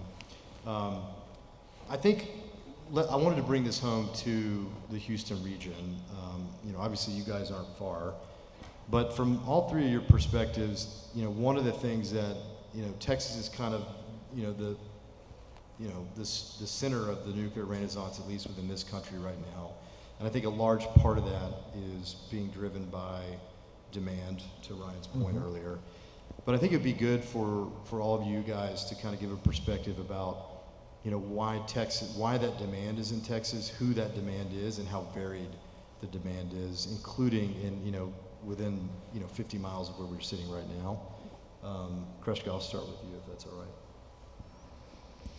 Yeah, so I mean, I think there's a number of things that make Texas a really good choice, made Texas a really good choice for us for looking at a first project. I mean, obviously, I mean, a large part of Dow's demand for energy is here in the Gulf Coast, in Texas, in Louisiana.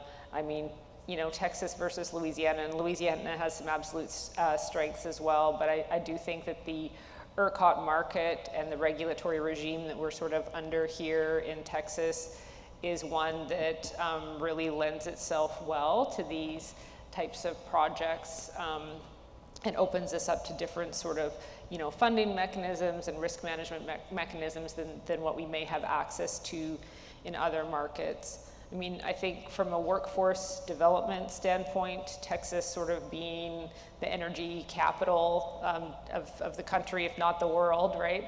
I think from a workforce standpoint, I think we have a lot of really, a lot of strengths here, a lot of good universities and all of this kind of stuff that can really help get us what we need when it comes to the people to support these projects. And then we just have very, at least, the communities where we do business, we just have very strong, supportive communities. I mean, we work hard to have very good relationships with our community stakeholders, with our neighbors, with our employees, with the local governments, all of that kind of stuff. It's a two-way street, right? But I think that that's very sort of supportive and receptive communities is another thing that's a real strength here.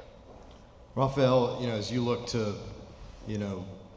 sell small modular reactors into the state of Texas, into this area, what industries are you guys looking at? Where, how do you see it benefiting regions like, the Houston region?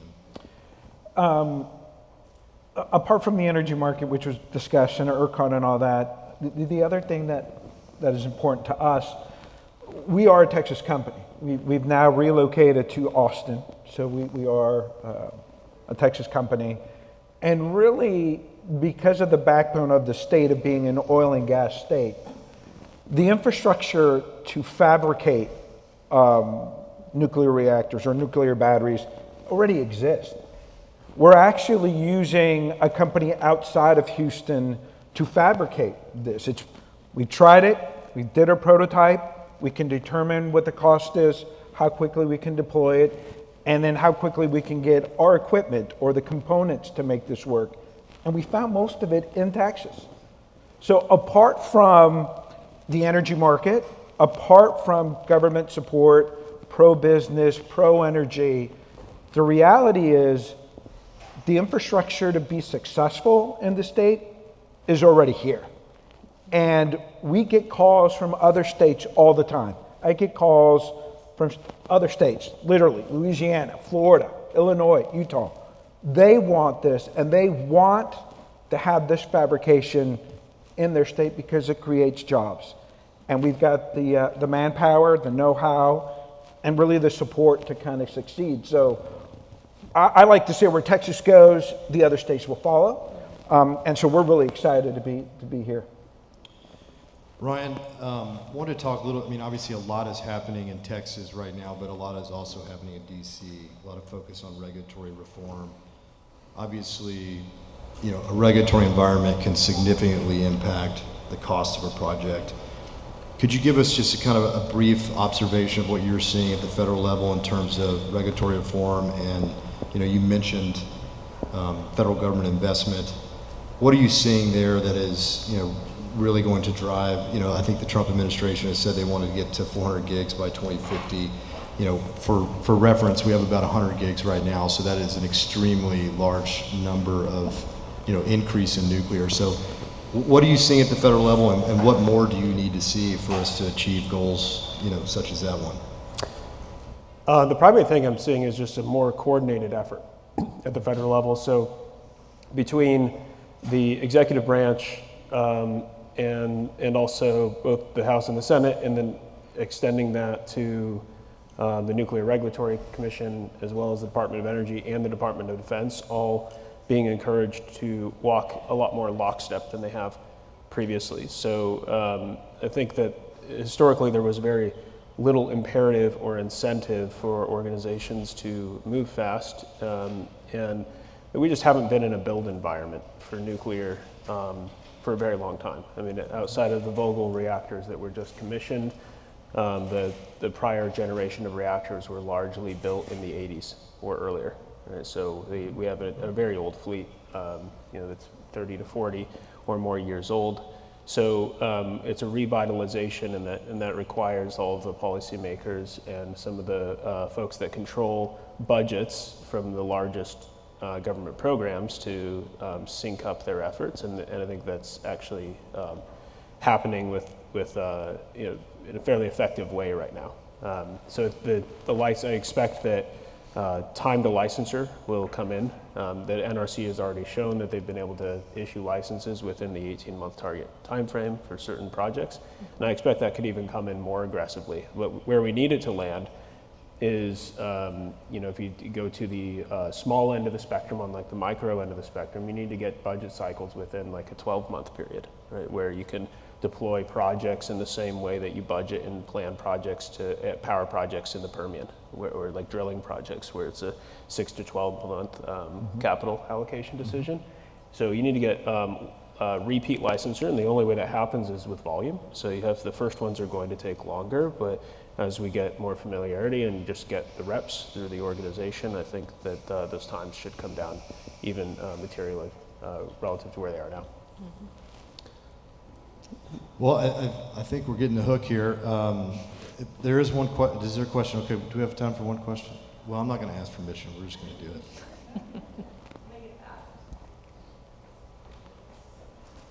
Hi, my name is Jennifer, and just a quick question. So I lived in Europe for a while. Nuclear is fairly common, especially in France. What have you guys learned in terms of the narrative and communications that are going to be necessary to get public support? I'm sure you're dealing with this regularly, and specifically since we're talking about Seadrift, your communities are going to have Fukushima, Pacific Rim locations and Mother Nature, I'm sure, at the forefront. So what have you learned about communications and community building that you're going to need in terms of getting support for this? Yeah, so I would say largely our starting point has been to sort of piggyback off of the work that we already do with our communities. As a petrochemical manufacturer, we deal with a lot of hazardous, we'll say, processes and things like that. And so, quite frankly, this is one of the things that we have to work with the NRC on, is making sure that they understand how our processes could impact a nuclear plant the same as how a nuclear plant could impact us. I mean, in Seadrift, I think we're fortunate. In Texas, I mean, in general, right, there are other operating nuclear assets in Texas, and so a number of our communities do have some experience with nuclear. But our approach so far really has been to engage with our communities early and often, make sure that they have a forum for asking their questions. So we let them know where we are in the process, what our next steps are going to be, and really allow them to ask a lot of questions and be as transparent as we can with those answers. I mean, we brought in the Department of Energy to help us answer questions for them. We brought in the NRC themselves to help answer questions. And I mean, they do have questions, as they should, and it's fair that they ask them and get answers that make them feel more comfortable. And so we just have a very regular cadence set up with them that we intend to continue with throughout the process. And I mean, that's all we can do, right? We'll see how it goes. Really, if I can, I'm sorry, Yeah, sure, because I think historically, and you were right, Jennifer, historically, Europe has been in the forefront of generation mix. They've been in the forefront for nuclear generation. So for Last Energy, prior to this administration, we were focused on deploying our nuclear batteries in Europe. An example, as a matter of fact, today, the US-UK has signed an agreement for both regulatory agencies to work together in not repeating the same amount of tasks. If it was approved by the ONR, the Office of Nuclear, I don't know what the R stands for, but regulatory, sorry. If they've deemed a product or project with certain safety features, then it would be approved or looked at here. So we're not reinventing the wheel. So for us, we've done that process already in Wales and have gone through the necessary and even beyond that communications with the community in Wales. And so we've gotten positive traction. we have gotten a letter from the ONR stating that we can get our license within 2 years. That will be the quickest that anyone has ever gotten in the UK. And again, apart from that announcement made by both governments, we did sign a memorandum of understanding with London Gateway, which is a big port, that we will be, hopefully, providing carbon-free generation for the port. So again, they don't need a gigawatt of nuclear. They're looking for 20 megawatts. So yes, we've got the experience doing it because in Europe, they've been doing it longer. Yeah, and so it's time to wrap up. So I will bring this full circle to talking about the workshop that came before, to your question, Chernobyl, Fukushima, the three-eyed fish and the Simpsons. I mean, these are very, simple language that has really penetrated the sort of, average bystander with respect to nuclear. There's two things we have to do. Kreshka talked about getting down in the community. If you look at the communities in Texas where there has been nuclear, I think the most pro-nuclear parts of this state are the areas around South Texas Project and Comanche Peak. And that's because they're in their community and they're doing the type of work that Dow is doing around Seadrift. And the second is just education. We have to combat that super simple language that has been, left to metastasize over the last 30 or 40 years with a very consistent, simple message of our own, and that's what we're focused on at the Alliance. So I want to thank our three panelists who are doing great work in the nuclear. I want to appreciate y'all for your participation, and thanks to the Houston Energy and Climate Week for having us. Thank y'all very much. Thank you.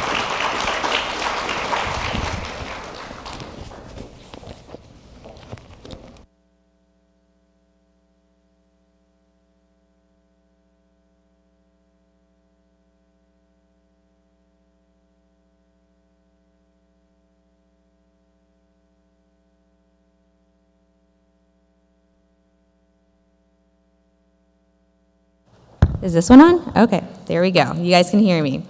All right, let me toggle to our slides. So, introducing our co-chairs for Houston Energy and Climate Week, Ingrid Velasco, John Rowe. We are another round of applause for the co-chairs. Thank you. Lots of activity that's gone behind the scenes to make this day and the rest of the week happen. So excited that you guys are all here supporting us. And to continue that, thank you. I'll come back to this ask because I feel like I'm already flowing on organizers, but the ask is very important. I want to thank the organizers. Without their support, their foundation to kind of kick off all the programming and the connections in the community, this would not have happened. I could not have done it alone. So we have the University of Houston. We saw Leslie Briones and the Commissioner's Office here, City of Houston, and Allies in Energy.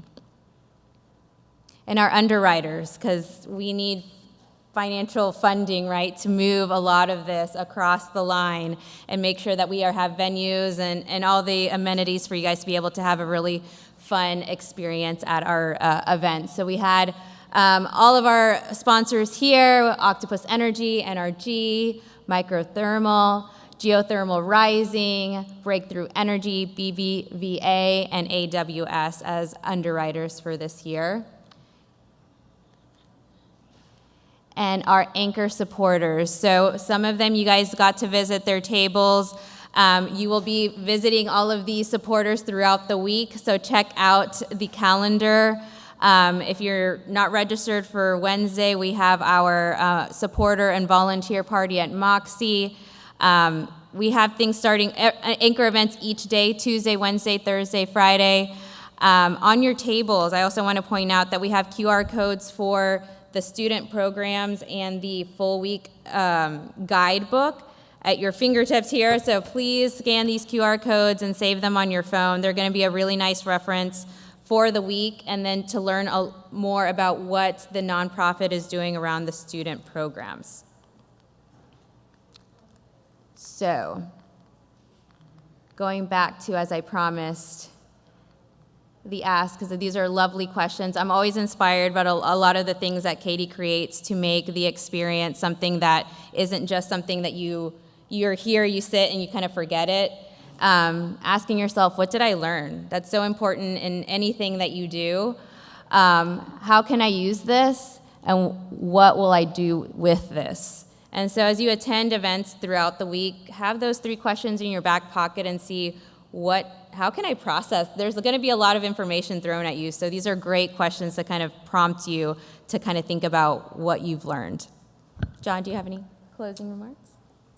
So first of all, I just want to thank everyone for coming today and hearing all of this great content and participating with each other. When I was thinking about kind of how to close this out, there is one word that came to mind. We've heard a lot of that today. We've heard a lot of terminology. I'd offer one more term, and that term is steward. Be a good steward. Be a good steward of yourself, of your family and your friends, and of our world, right? If we carry those things with us every day, I think life's going to turn out pretty well. But a steward is someone who takes care of, right? That does better, that creates something better for the generation to come. If we think about taking care of ourselves, our family and friends, and our world, we're going to be pretty good. So I think we've done a great start here today. Thank you for coming. Ingrid, thank you for all that you've done. You've done an amazing job. Everybody give a hand to Ingrid. She's really gone above and beyond. And to Katie and Lindsay and the whole team. So very excited. All right. Thank you. Thank you, guys.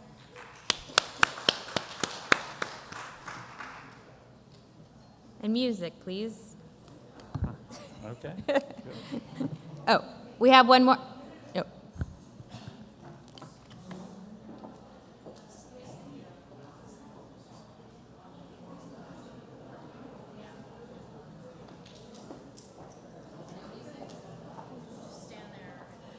Right here?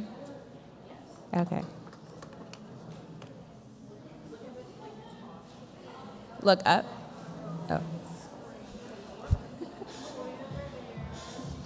Okay.